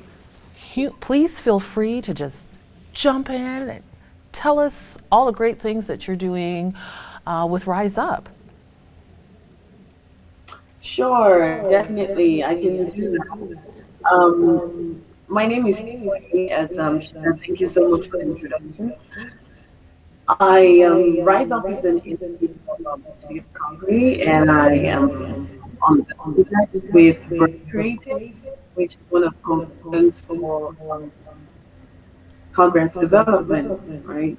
Through this initiative, the city is supporting artists and events and different organizations who are trying to make the city interesting, especially as things, open up. So whatever it is we're doing, you can visit the website to see more information about the events that are happening. Sorry to Calgary. I can send the link out if you want me to. And you will see the guided events in the city that are actually happening at this time with artists, arts organizations, and different individuals. So I'm excited to be on that. And yeah, basically. Toyan, it's so fantastic to see Black people, Black women in my city doing great things. I Yep. I feel like I heard you say that Calgary Arts Development supports you. Is that correct? So Bird Creative consults for Calgary Development, and I am one of the consultants for Bird Creative. I'm sorry, Does that Tonya. It kind of does, but what I'm going to ask you to do is maybe if you're, I'm now the tech professional here. So what I'm going to ask you to do is maybe try and turn down the volume on your computer because we're hearing a little bit of echo and I'm kind of missing what you're saying, and what you're saying is so important. Do you want to Can say you that hear me? you, I can hear you. Let's try again. Okay, is this better? Yes, definitely better. Okay. So, quick question: when did Rise Up start, and what is it that you are hoping to do next? Since we are outside now. Yeah, I can answer that. Well, I do not know interestingly when Rise Up started, but I started being a part of it a couple of months ago now.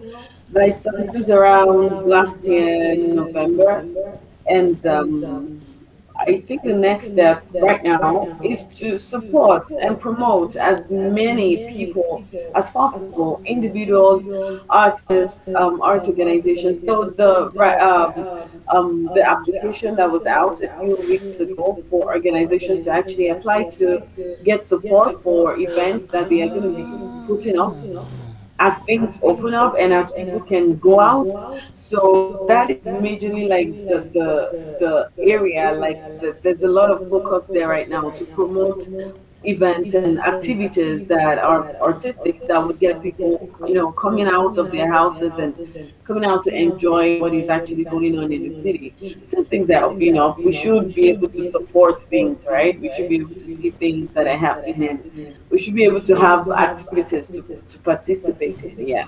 So if you want to, check Rise Up website, I'm sure that you can just Google Rise Up Calgary and you can see the website and see some of the events that are happening or some of the upcoming initiatives. Absolutely.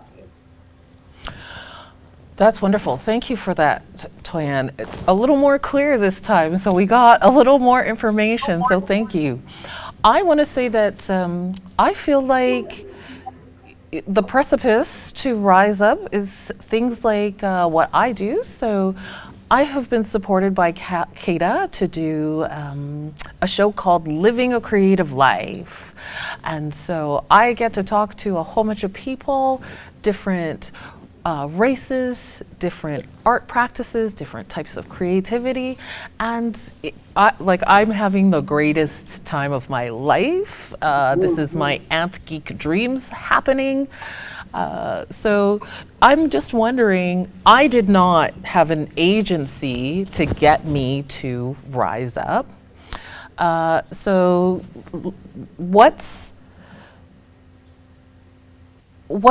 how would somebody, like, what do people need to, maybe become a part of Rise Up? You said that there are different organizations who might be having events. Is that the only thing that Rise Up is doing? I can. Let, Thanks for let, let me asking let that me re, question, let me actually, say it because I can again. actually explain Let, a little bit about how you can be a part of, how you can list your events in Rise Up, or how we can get to know what is going on. So, first of all, I have a second screen here, and I just want to take a quick steal at it just to be able to give you some specifics. So, if you go to visit Calgary.com, that's Tourism Calgary's website, and okay. you slash Rise Up. So, or let's just say Rise Up Calgary from Google, straight up. The very first thing that comes up, click on it, and yeah, scroll a little bit down. You would see Rise Up events. And if you click on events details, right there, you don't even need an agency. Thanks for saying that. No, you don't need an agency. All you need to do is to click on that link. You would see all the events happening in the city per month. And if you want to put on your own events there, it's pretty easy. If you keep scrolling down, you would see submit an event now, and you Right. can submit your event there. As long as it's happening in Calgary, it's an artistic event. That is all we need, and you're gonna see all the information necessary and put it in there, and you'll see it up on Rise of Calgary. Ah, oh, wonderful, wonderful. So, I mean, me being from Calgary, it used to be that arts were a little bit uppity. The environment was more for middle-aged, upper-class patrons. I mean, how far do you think that Calgary has come as far as inclusivity with arts and redefining who can, be involved in the arts? Well, that's a very good question to ask me. Thank you. I would say that for me, from my own point of view, and I'm not, speaking for anyone right now, but I think a lot of growth has happened. First of all, last weekend, like 2 days ago, I actually curated for the Rise Up launch events that happened at Big Driving at Taylor's Park.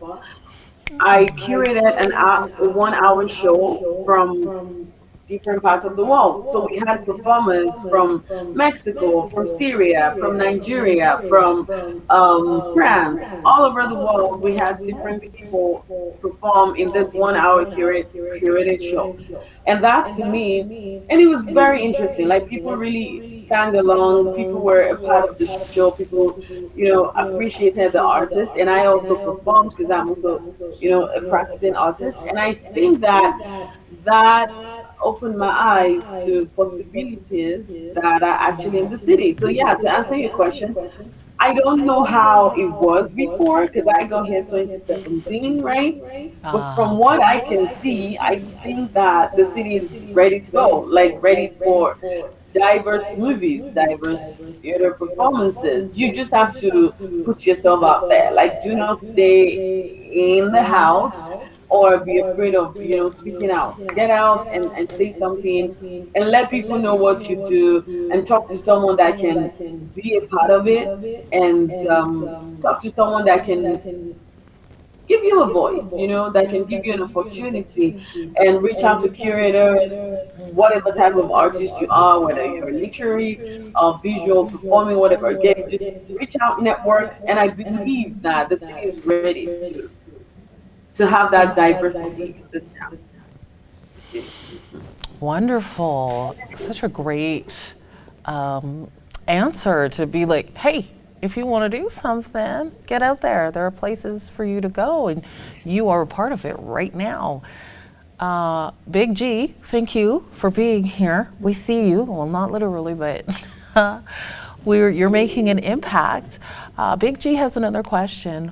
What's the best way for Black writers, artists, to engage with Calgary arts development and rise up?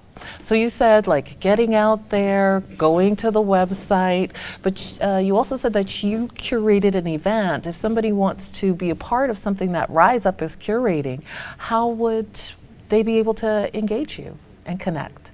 Absolutely. I mean, so the person I'm going to say for Calgary Arts Development is they are very, very open. Like as you must know, Adora to supporting artists from all over the world. All you need to do is to reach out to them. And if you go the website, it's just Calgary Arts Development. If you Google them, you can get to their website. You can also see a list of the staff. I know you can reach out to Taylor if you need to engage. You can definitely reach out to Taylor. You see Taylor on the list. You can reach out to her and ask her questions, but not just for support, but also for resources because they are able to connect you to other people who are doing amazing things in the city, right? I know Taylor has sent a lot of contacts to me who are artists who need to just get spaces in galleries or because I curate for visual artists all the time too, or things like that. So, and in other areas where I work, so apart from being an artist and apart from consulting for Bird Creative, I also do other things in the city, in the EDIA, and a couple of other things. And I sit on the board of two nonprofit organizations, Calgary Young People's Theater and Contemporary Calgary. It is amazing that people at this time, I believe, have that positive energy and they're willing to support if you are willing to reach out. So send that email, reach out, send that email. If you see a phone number, pull up a call, get to someone, and feel free to say this is who I am, to own your art and who you are, and do not bother if, I mean, I don't think about why something wouldn't work. I always try to think about why it would work. So reach out first. For instance, straight up, clean answer. Send an email to Taylor and say that, hi, I'm an artist. This is what I do. I'm looking for people to engage with in the community, and I'm sure she'll send you a whole. And then you can just do it. We all know this. It's random search, and you might find quite a number of people who are like you, who you would like to connect with, right? So that's like the best thing I can say for Calgary Arts Development. But for other people, there are so many Black artists in this city doing fantastic, amazing things, and curators like myself, and feel free to connect at any time. Feel free. Thank That's you. wonderful. Final thoughts. As I have said previously, self-promotion plug. So, living a creative life. If people want to be on that show, post whatever you're doing creatively online with the hashtag YYCLCL. So that's another way that you can be a part of it.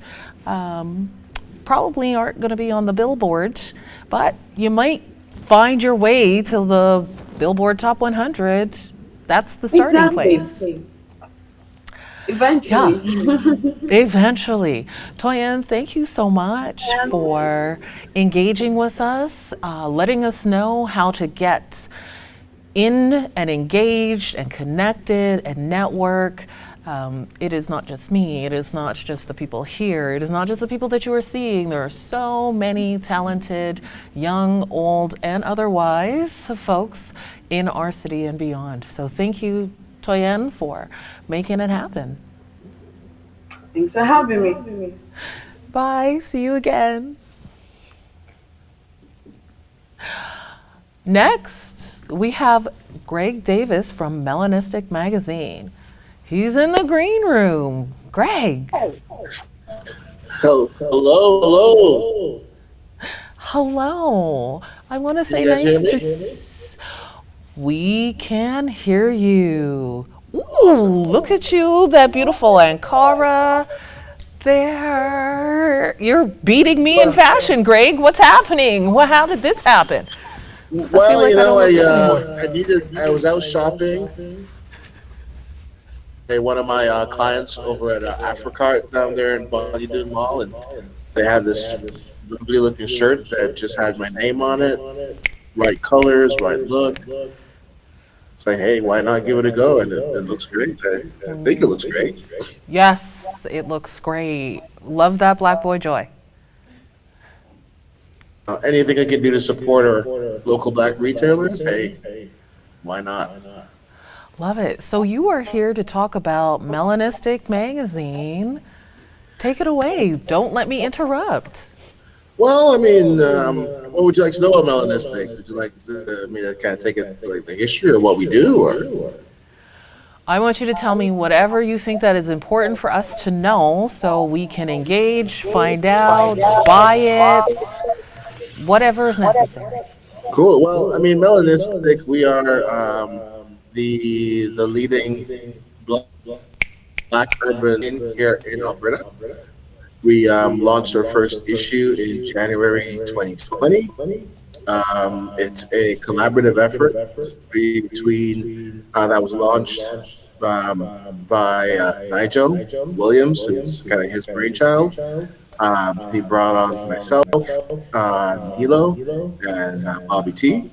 My role at the magazine is publisher, which pretty much means I make sure the systems for getting the magazine out run and work on time. So, anything to do with sales, design, editorial, distribution, coordinating it all, making sure that our readers get the information and get what they need, get what they want.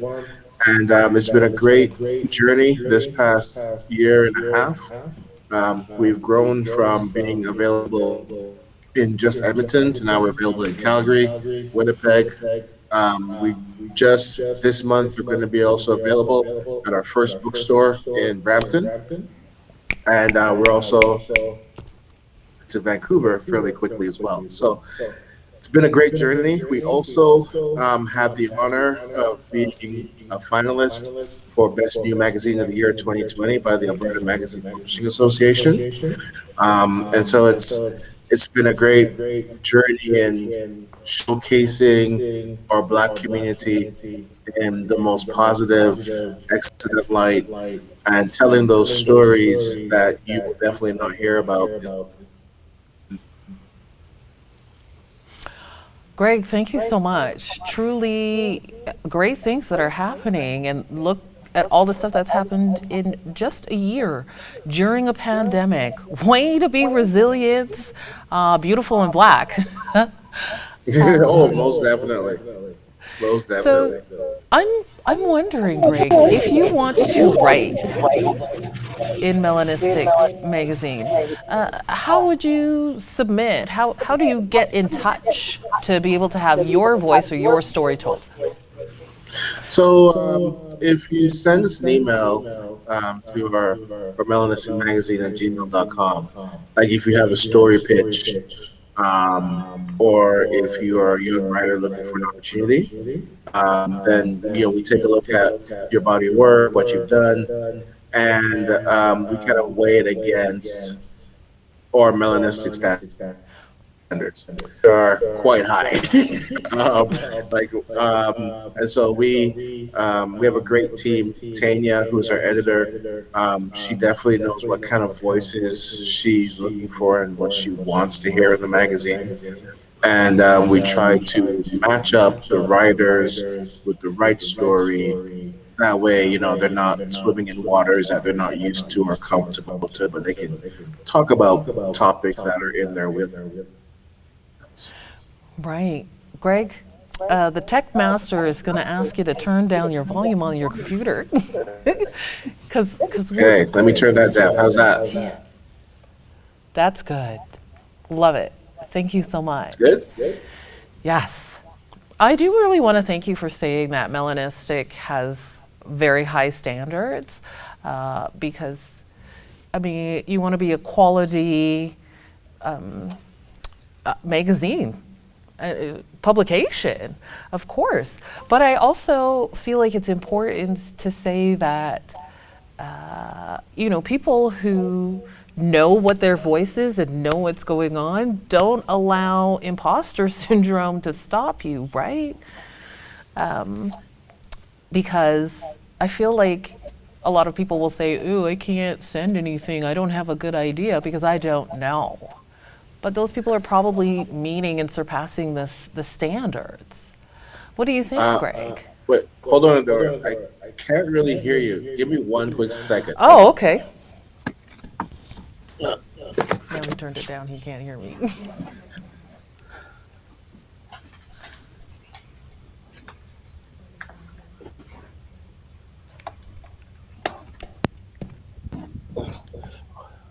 All right.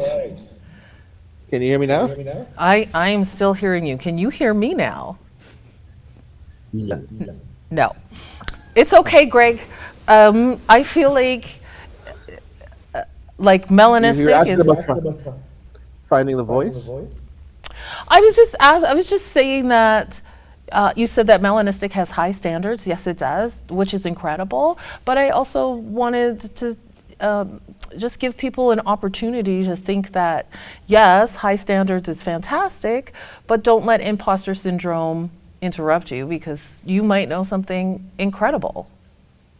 Oh yeah, no, don't be scared. Don't be scared. I mean, is that we ride with us our first time speakers.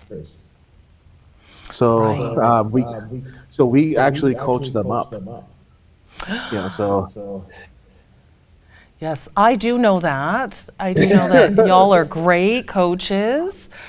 We had wonderful conversation, and folks, go and look at what I wrote in Melanistic magazine. I promise that it's appropriate and impactful. no, I mean appropriateness.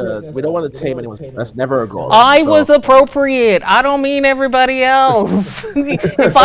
Basically what I'm saying is that if I could create something that melanistic, I got to meet your standard. Anybody else can. I'm just trying to encourage Black people and people who are marginalized to feel like they can come work with you too, because you're the standard. Well, we try to set that bar as high as we can, and doing that uplift what our community is putting out there. Right. So everyone, go to your local bookstore, get online, donate, add sponsorship, go and read, tell your friends. All that stuff is great stuff. If you see businesses in this magazine, go and support them too. This is why we have magazines. This is why we are doing this so our community can benefit, which means you're going to benefit too. So thanks, Greg. No problem. Is there anything else that you want to say? I don't want to cut you off. I feel like we need to see more of you out here. Folks seem pretty people. I mean, we'd love to see the community continue to support us and supporting many different things. If you're a company and you like to have our magazine in your business, awesome. If you a reader and you pick it up and you read it and you're inspired, fantastic. If you want to be an advertiser, hey, great. But there are different levels of supporting the magazine. If you see someone out there with talent that you think we should engage with, let us know. We're always happy to get those different types of support. Wonderful. Thank you so much for being here with us, Mr. Greg Davis. Awesome. Thank you, guys. Thank you also for tuning into We Lit.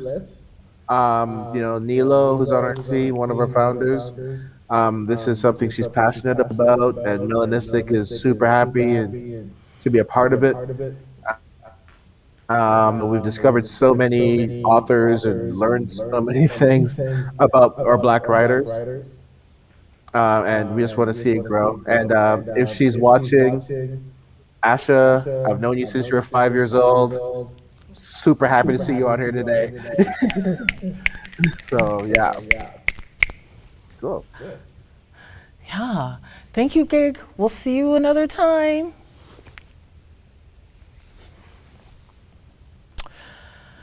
So it's been a beautiful day, and we are still here. But this I don't want to say this is the end. This is our headliner portion. So take 2 moments to take a stretch. Maybe hear in the background what I'm saying, but this is the moment we've all been waiting for. Antonio Michael Downing. This is our keynote speaker. They grew up in southern Trinidad, northern Ontario, Brooklyn, and Kitchener. He is a musician, writer, and activist based in Toronto.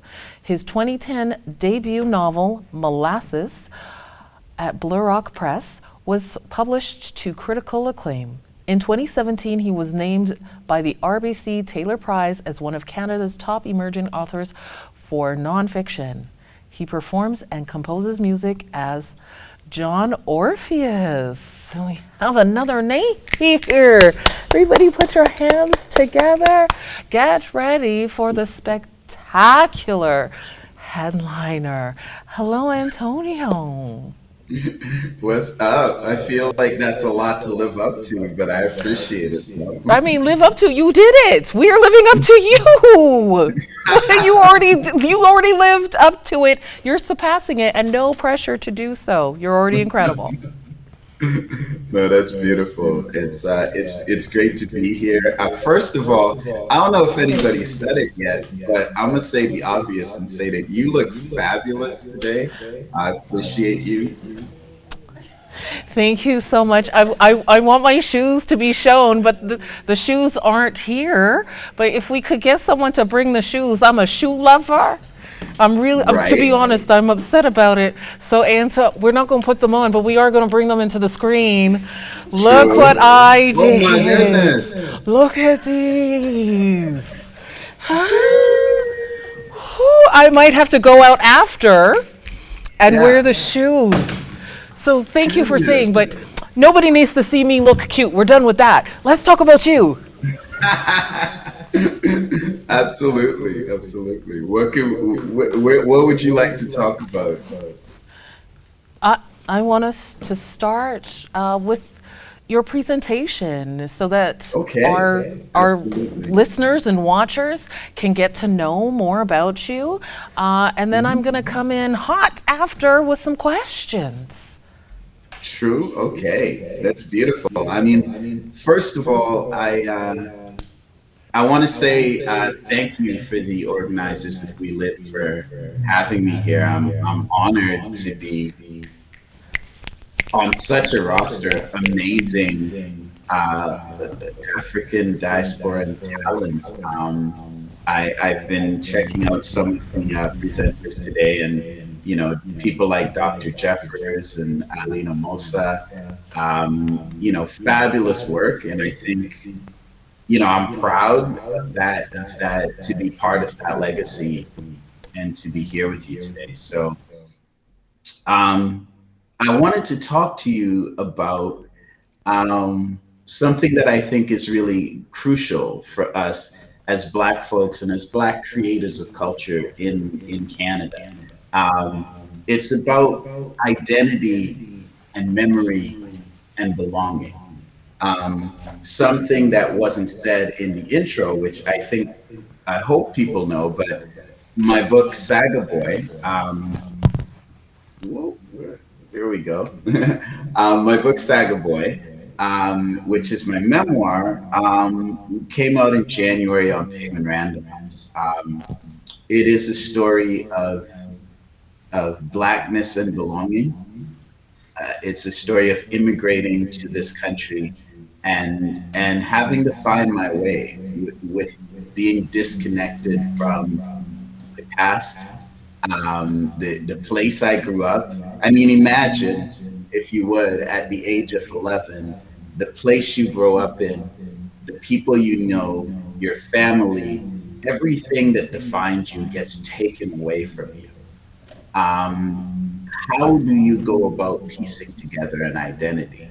And I feel this is a very relevant topic as Afro Canadians, as members of the African diaspora, because it's very much our story, right? Being ripped away from our roots and our connection and put into a place that can very often be hostile towards um, us having a place within it, us having a sense of belonging.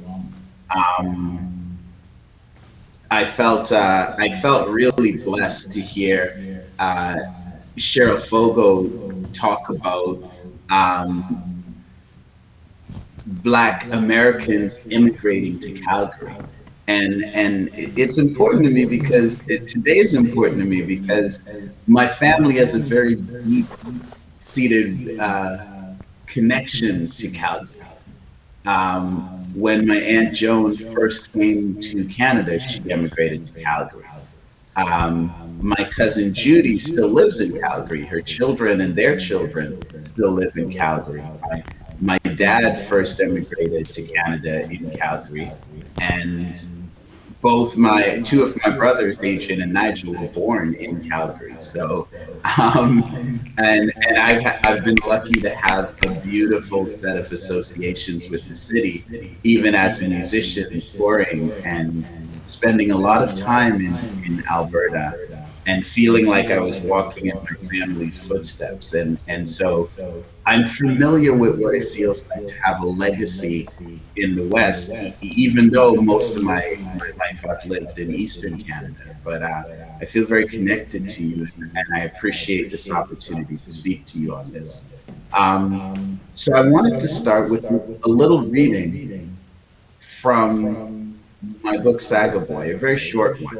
But I thought that it would be perfect to set the tone. Um, like a lot of ministers do. If you grew up in the church, they'll read a little bit and then they'll speak on it. So while my book is not the Bible, I thought this would set the tone. One night, I fell asleep in the tropical jungle, and a few days later, I woke up in a blizzard. I was in a tiny place called Wabagu in the vast forests of northern Ontario, Canada. It was the dead of winter. My world, which had always been set in a teeming rainforest, had become a dead emptiness buried in snow and ice. In a way, it was just a new kind of bush. But while Trinidad was lush and bursting with noise and fruit and vibrant colors, this new bush was as barren as the surface of the moon, a silent blanket of whiteness. Icicles hung, glistening from eaves troughs. Snowbanks were piled as high as treetops. The angry wind howled in the bluffs. I peeked out the window of our little house behind the tavern with my eyes wide and bewildered. Nothing would ever be the same. This was where I first learned. I hear them snaps, I appreciate y'all. This is where I first came to this country. I've lived in this country much longer than I lived in Trinidad, but when you learn to see in a place, it never leaves you. And so right away, what I described earlier, having all these things that define you being ripped away, the effect it had on me was, you know, what is home? What defines the place we belong, what we call home. It could be the street we grew up on, the people we grew up with, the music we listened to, the food we ate, the language we spoke. But what if all of that is gone and you still exist? How do you now, where do you now belong? And I feel like when you migrate to a place, there's a sense of displacement. There's a sense that I don't truly belong in this place here. How do I fit in? I am different. I'm not quite Trini. I'm not quite Canadian. And the one that we all deal with, because I know some of us were born and raised in this country, but when you're black and you're noticeably different and you're a minority, you also have that sense of displacement. Like, where do I belong? Because the dominant narrative will tell you, it will exclude you, it will erase you, it will diminish you.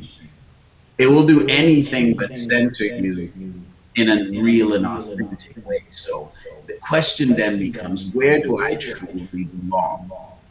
What is home? And that's the message I wanted to speak on today.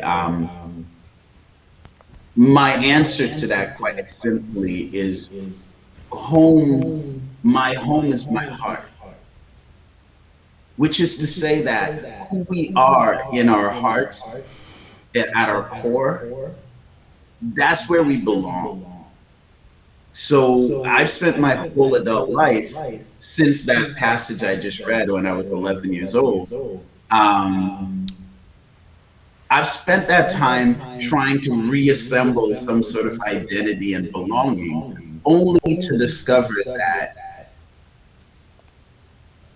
if you make your home what is within you, your legacy, the roots of where you come from, and for all of us as Black people, that involves our culture, which isn't celebrated as I mentioned. And as we know, it's about knowing our stories, celebrating our stories, being radically you, so that wherever you go, as long as you're there, you can feel at home and feel a sense of belonging, right? And what does this mean? You know, for me, it means creating art. That's how I came to know myself. I was a musician, I was an actor, and of course, the reason I'm here today is because I'm a writer. And for me, it was always like this. It's hard to know who we are from inside our own heads. It's hard to have the distance to have perspective. So for me, I would create art so that I could see the thing that was inside me from a distance and then be able to have the space to understand it, if you follow what I'm saying. But this holds true for all our work. Everything we do follows this pattern, right? Like, we need to, whether it's an article, whether it's a job we do, you know, the great Martin Luther King Jr. said, whatever we do, we need to be excellent in it. Because very often we have to work harder than others, right? So this idea of art, the idea of creating something outside of us, which in its very nature is not something that's real or tangible. It's art. So it's a creation. But at the same time, sometimes the things we create can teach us about who we truly are. And I think, you know, at We Lit Festival and taking in a lot of the speakers today, getting to know their work as I was researching just to be here and speak to you, I was struck just by the incredible diversity of creativity that was on display. Like Taloa Molel, for example. and his incredible imagination and these children's stories that have traveled the world and been celebrated all over the world. You know, that too is us. And I guess that's the core of the message I wanted to bring to you today is for me, my identity was the stories that I kept from previous. So this book, it's split into sort of two sections. The beginning is about Trinidad, my memories of growing up there as a child. I didn't really understand who I was. Because when you're a child, you participate in things, but you don't always understand what they mean, and you miss a lot too. So I grew up with stories, but I didn't understand. Hey, how did we as Black people end up on this little island in the Caribbean? You know, and let me set the stage for you. We grew up in a very colonial place, which is to say that up until I was born, pretty much up until I was born, Trinidad was a British colony. So, not the way Canada is, where the Governor General is kind of ceremonial. We were actually a real colony. So, we had no members of parliament, no right to vote. There were no laws or representation passed to help the people there. You just kind of did what you did to survive. So, as you can imagine, it was a very difficult place for people like my grandmother, for example, who raised me, but she was born in 1904. So her entire life was spent under the dominion of the crown, the British crown. Okay, and how did we get there? Well, the story is an incredible one, and I'm going to tell you the story because it's important to me about how I show up in the world, knowing where I came from, knowing the roots of my people, and understanding those stories. We live in a world where the past is often devalued, right? Like last year's iPhone is no good anymore. So I try to go the opposite and celebrate things that are older and wiser than us. I believe there's a lot of wisdom in these stories. So my ancestors came from West Africa. They, you know the story. They were enslaved. They were in the south of the U.S. And then the what the Americans call the Second War of Independence broke out. So that means so the British and the American colonials are fighting. The British offered to the enslaved Africans. They said, "Look, you guys run away, come fight for us, and we're going to put you into these companies, and you're going to fight your old masters, and we'll give you your freedom." So my ancestors ran away wholesale. They were still together in families. They ran to the British. The British put them into six companies, and those companies, when the truce was signed, were sent to either Canada, Ontario, where I live, or to Trinidad, another British colony. And at the time, slavery was still, well, hadn't been outlawed by the British. So they sent us to the most inaccessible jungle.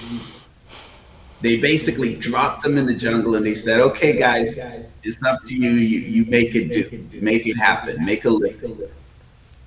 And to this day, there's only one road in and one road out. And we got a reputation for being very resilient, very spiritual, and a little bit crazy. As you can imagine. And, you know, I didn't know these stories growing up there. I was just a boy. I was disconnected from it.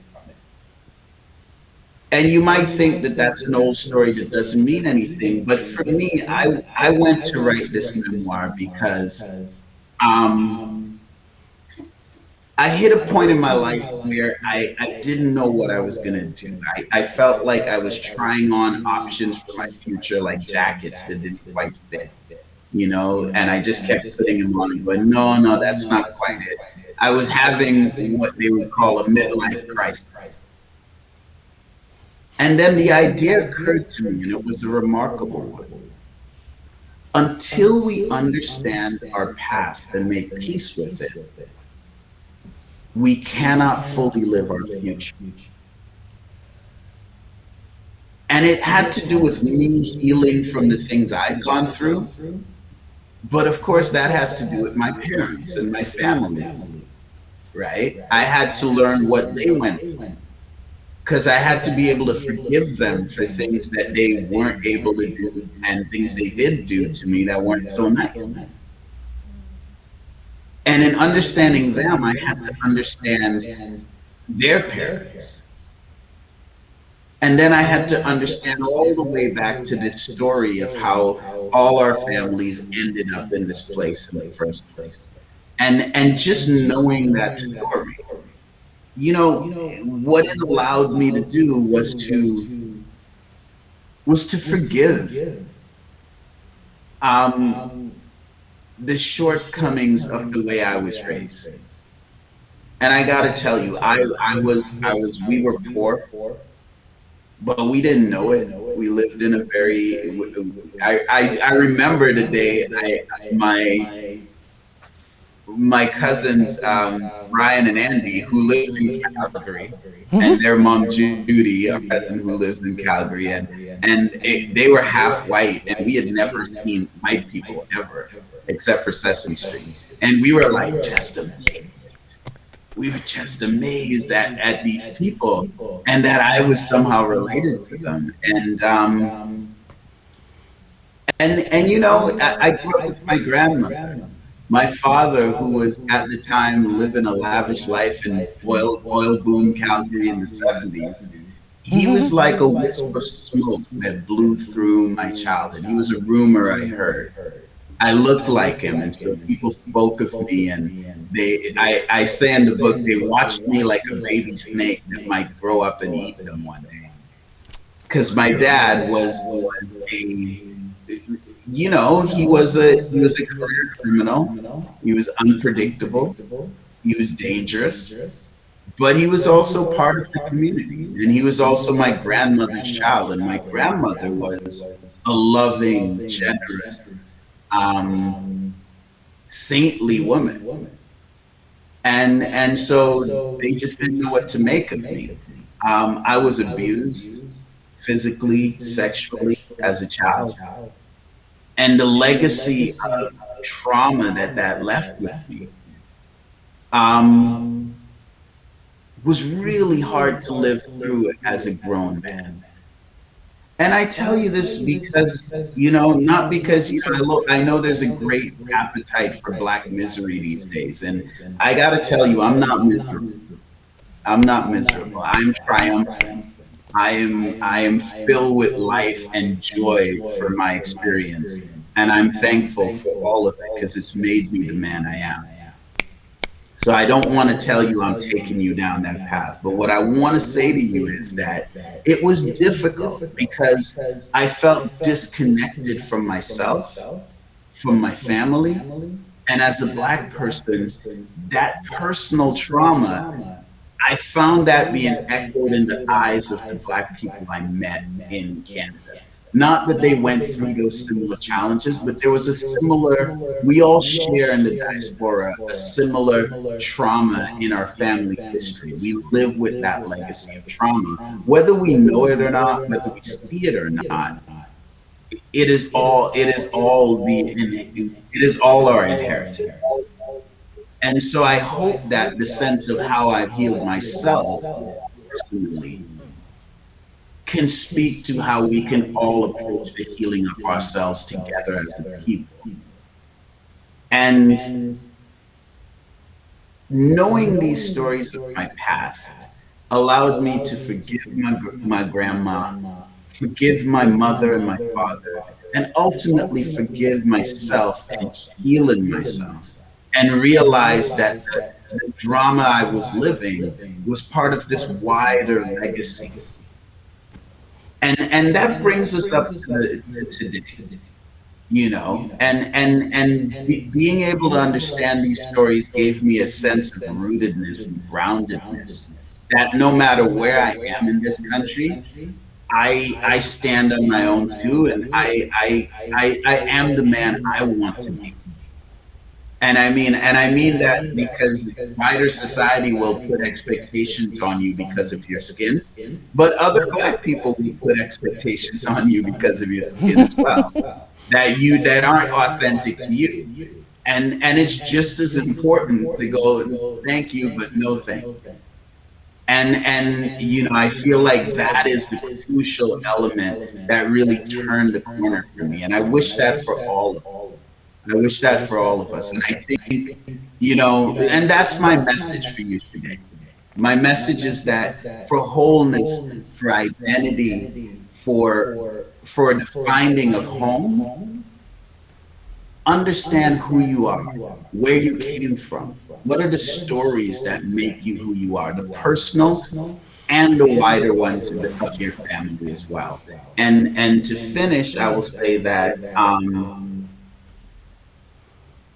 on the subject of justice and just the fair treatment of us as Black people in this world, which is such a big topic in the news these days, I'll echo Dr. King once again and say this: we need to live lives that are committed to justice.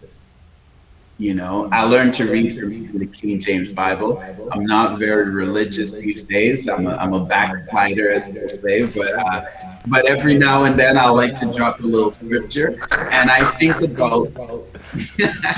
So in terms of justice, I always say this: like, look, if you want justice, you have to give justice. If you want mercy and understanding, you have to give that. And as much as you do to the least of these people, so you do unto me, the Bible says. And again, it's not a religious thing, it's a frame of mind of we in this world need to be committed as Black people to fighting injustice everywhere. We can't want justice for Black people, but don't want it for Indigenous people. We can't want it for ourselves as Black men, but not want it for women of color everywhere and women everywhere. Okay? And we can't want it for ourselves and not want it for queer folks and watch them be treated unjustly and for some reason think, oh, well, that's them, but please give me my justice. We must be committed to justice everywhere. And that's my message to y'all from my living room here in Kitchener, Ontario. I'm dying to answer your questions. I love talking about writing. I'm a nerd. I'm a music dude, so we could talk music. We could talk Blackness. Come on, Calgary, get at it. Thank you. I mean, round of applause. I think that it's incredible about the stuff that you have talked about. I only exist because people immigrated to Calgary. So I'm Nigerian and Jamaican. That doesn't happen anywhere else. What, except girl? the colonies. Well, Nigerian and Jamaican. I'm telling you, so lucky. I'm a Niger-can.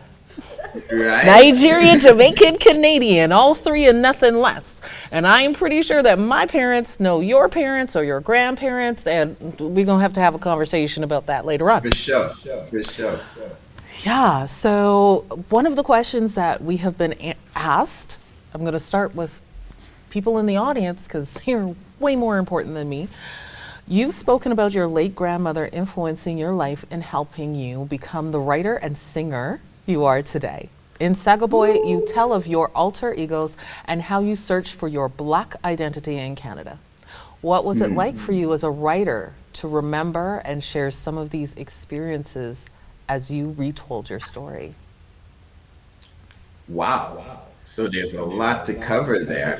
You cover whatever you like.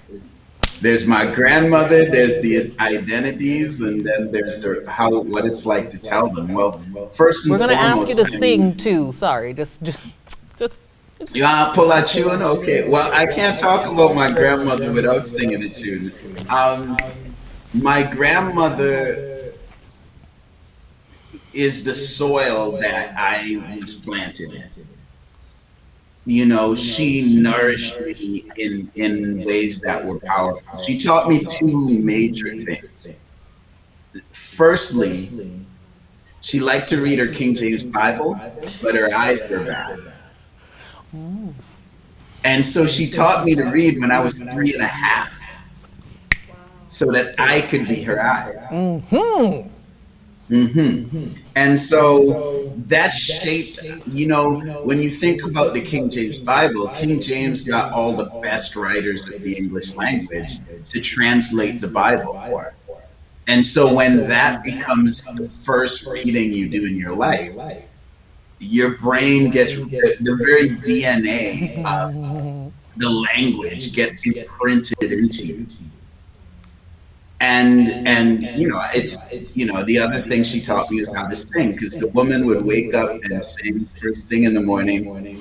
She had a song when she was happy, song when she was sad, song for lunch, song for dinner, song for good night, and they were all hymns. And so I'll give you a sampling of her favorite. She had one called "Stars in My Crown," and I've actually been able to write a children's book, which is coming out on Tundra Press next year, called "Stars in My Crown," about this song and growing up with her. And it goes, will there be any stars in my crown? When at evening the sun goeth down, and though I lay myself in the mansion of rest, will there be any star in my crown? Sure. Ray, you're gonna make me cry today. I have a crown. I don't want to make you cry. I have a Come crown in my on. crown. If I could get my finger there, there it is, the crown in What? my I crown. see it. I see it. Okay. Okay. And so those two things have been my life. Like writing and singing, that is how I make a living on this planet to this day. So I feel like really, they're her influence on me has just become my destiny. they go hand in hand, like the writing and the singing. It's so beautiful, and thank you for on the spot blessing us with that. What I want to share with you is I'm a bad Adventist. I don't know if you've heard about Seventh Day Oh, Adventists. I know about all them. I just know about all them. I hear about them bad Adventists. I's the They baddest Adventist. who even got an accent in there? I'll be honest, excommunicated, point of pride. So they probably don't even want me to call myself bad Adventist anymore. Like searching for your Black identity in Canada. I'm born, raised, and still living the racism dream in Calgary. It's like the American dream, but Black. And I say this because finding out who you are as a Black person amongst a whole bunch of white folks, and then being of African and Caribbean descent, is a whole bunch of stuff that I love. But for you coming with this great foundation and then having to mix it up, like what was that like in your life, and how is that represented in your book? Yeah, well, really hard is the answer to what that was like. Yeah, let's be honest. Yeah, it's really tough. I mean, you question yourself, you doubt yourself when you shouldn't. You think that you're dumb when you're smart. You think that you're ugly when you're handsome. You think that you're wrong when you're right. Because the whole setup is set up to validate what you're not. So first of all, you have to kind of get I didn't realize it at the time, but what my grandmother was giving me in terms of words and poetry and music, those were her coping mechanisms. And she uploaded it to me, and I found myself more and more gravitating towards those things, towards singing songs, towards playing music, learning instruments, doing theater. Even when I work, like I worked in corporate Canada for 20 years. I worked at BlackBerry, the tech company, but I found myself in those spaces always being undercut. And I was successful, but I never felt like I belonged. Mm. I still long for being somewhere. And so, what I believe are the answers to that question and how do we navigate? I think we create spaces that celebrate us. And that's what I've been doing for the last 10 years in Toronto. I've been creating spaces where folks from Africa, West Africa, Nigeria, Ghana, Sierra Leone, South Africa meet people from the Caribbean, from Jamaica, Trinidad, Barbados, St. Vincent, and Black Canadians too. And we celebrate ourselves, and everyone's invited, but it's a space where we are the ones centered. And I think creating that kind of space nourishes us. And I started doing it because I realized that I would go to the one Black barbershop downtown Toronto, Onyx Barbers, what's that? I would go early to the barbershop just so I can sit in a room full of Black men talking. And that's when I realized we needed more spaces like that, and so I built them and I nourished them, and I think things like Relit Festival is doing that as well. And the most important thing, and I think this takes a lot of courage, but it is the only way, is to be radically you, whoever you are. Claim that and live that. And your mission every day should be, how can I be more me? Whatever that means. And like I said, Black folks will also try to get you to not be yourself. Mm. So you got to be ready to push back against anyone. I came by it naturally. I was stubborn since I was a kid. What they call in Trinidad, hadden or own way. That was me. And so it's easy for me to say it. I realize it takes a lot of courage, but that is my philosophy for the answer to how do we show up in this world and claim space. We have to take up that space. We have to claim it, while at the same time nourishing ourselves with spaces where we are uplifted. And in my book, I mean, I tell that story in the book. So, it's a little more poetic, but I heard poetry, but I mean, maybe I'm not the person to also decide. I almost cried, but I held it together because it 100% resonates with me about creating space for Black people. During the protests last year, we got about 6,000 people downtown Calgary. They were not all Black, but it's the most Black people I have seen in a decade easily, and I cried. I cried for that. So that's incredible. The next question I want to ask you, I mean, you basically gave me an easy way to segue. So you talked about being more Black and being more yourself. And you've spoken about wearing masks and using music and other outlets for expression. How does it feel for you being so open and having exposed your life experiences rather than wearing the masks?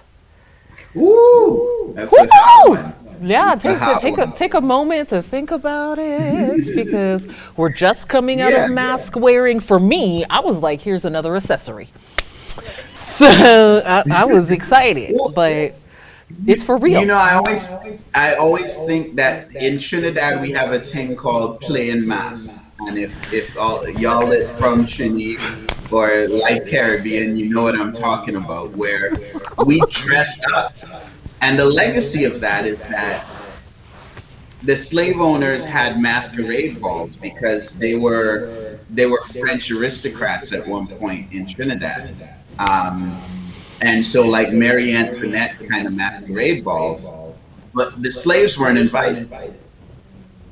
So they started throwing their own masks where they could dress up and they would cover themselves in oil so that they could be anonymous and kind of run wild.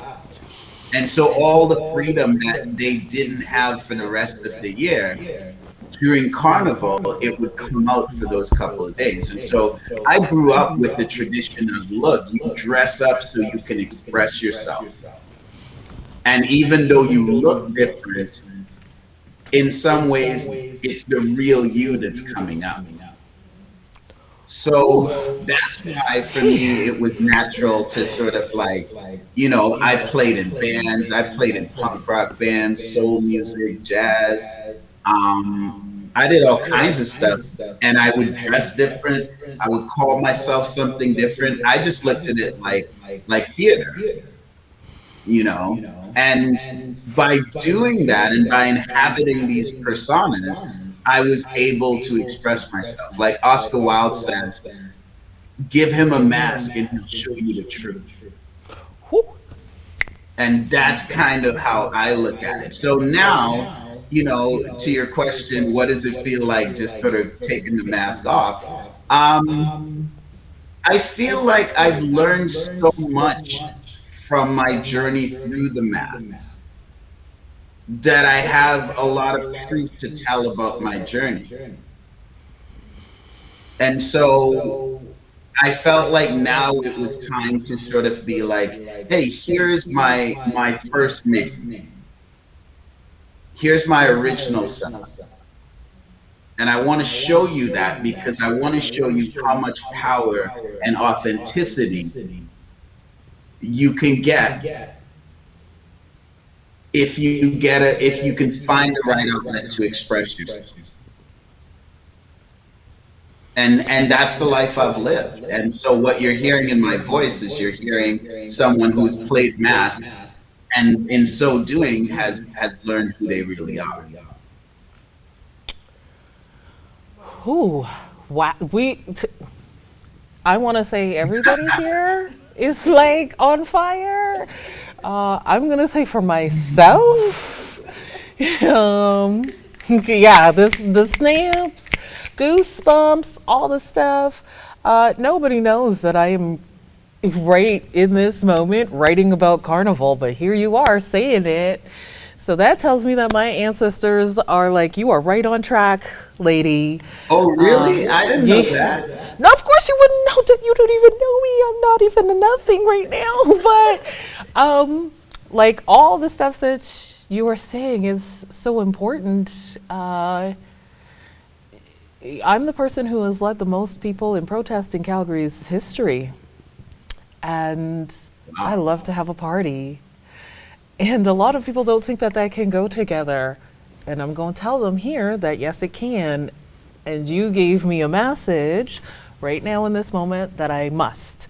And I don't wear a mask often. People put a mask on me. But I'm always a Dora. And yeah, I just got a whole lot. So everybody in the audience who's watching, I hope you got as much as I did, but I'm full. I'm filled. I'm sure there's a place in my pinky toe that can take more. So let's keep talking. Okay. Like, sorry, I'm collecting myself. As somebody who has been, a singer and performing in front of people and getting that immediate response. And then also being a writer where you are creating something where maybe it feeds you, maybe it feeds someone else, and you don't get that immediate response. How do you feed those two different sides of creativity? And any tips that you can give some folks. I'm asking because I'm a comedian, so real time I get laughs, and during COVID, none of that. And now I'm writing, and I feel like lots of people might be excited to hear what you have to say since you've already done it. Word. Well, I mean, yeah, stand-up comedy, which I've done a bit of, that's the most immediate of art forms. Like if people aren't laughing for 20 seconds, it feels like 20 years. I don't know what that is.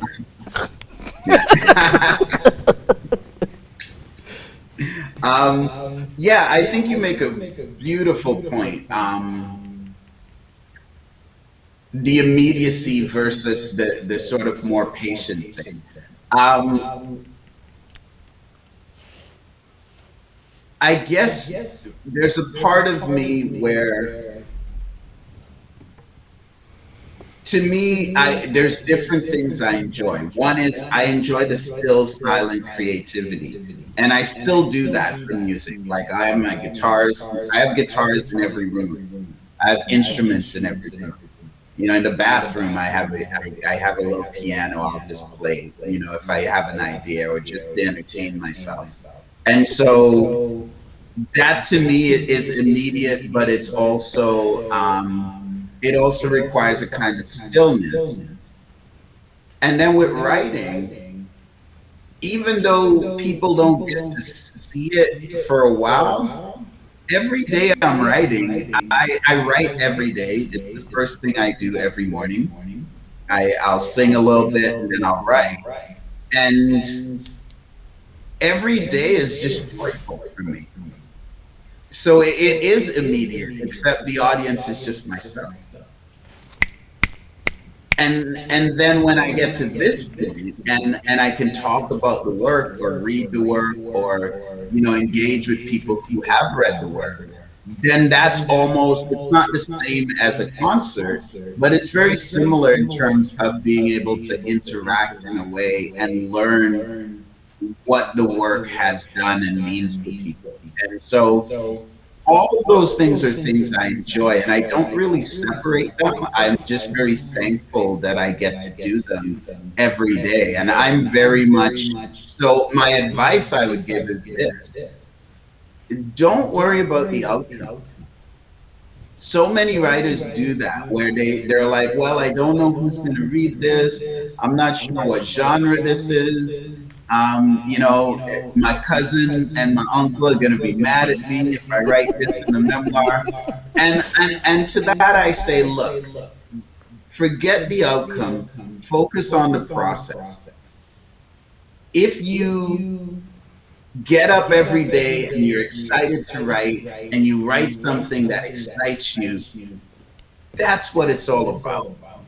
Every single day. And if you do that every day and you're enjoying it and it's nourishing you, you're never going to waste a day. And then at some point you finish the book and somebody gets to read it. But I think too many people are focused on the outcome rather than the process. As I think Margaret Atwood said, that people say that they want to write, but what they really want is to have written. Because the writing is not actually something they enjoy. And so my advice to anyone writing is find ways to enjoy writing and do it every day. Whew. Whew. All right, sir. I'm not ready for you to go at all. I'm going to let you know I'm going to find you. So if you see a giant black lady in blue or with blue hair coming at you, it's probably me. Don't be scared. I don't bite. I take a retainer for that. But I'm so happy that we got to share space. You've given me so much. Your tips were great. enjoying the writing, enjoying the process. I think so many of us miss that in general, just in our lives, just Yeah. getting from point A to point B, or cooking the food, or, hugging your kids, whatever it may be. The process is really part of the gift, because life is the gift. So much great stuff that you said. I really want to thank you for being here. I want you to thank you for sharing with us. I feel like we could have gone for another hour, and maybe next time let's try. Yeah. Yeah, I feel I thank you for being such a gracious host and beautiful questions and presentation, the crown clip. Goodness gracious! I mean, I did. They said that I was the keynote, but I didn't know. I would have showed up flashy. Stop. Fashion is a message. So what I would say is just, yeah, definitely reach out and to the audience, if you're writing, if you have a story, I'm always here for my Black people in Canada. Whatever you're doing artistically, if I can help, please reach out to me. The schedule is very crazy these days. I have an album coming out on the 30th. But I'm John Orpheus online, so please find me, and I'm happy to connect with anyone that's if you're writing and whatever you're doing. If you just want to say you read the book, you have some thoughts, connect. Let's connect. I feel there's too much disconnection, and I'm here for this. That's so beautiful. I hope that it's beautiful right now in Toronto where you are. I hope it's not too hot or too cold. I hope you're enjoying your melanin. I am over here glistening and glowing, and I want you to be doing the same. Amazing. Thank you so much. Have a beautiful day, everyone. Cheers. Thank you. Yes, put that book up. Yes, put that book up.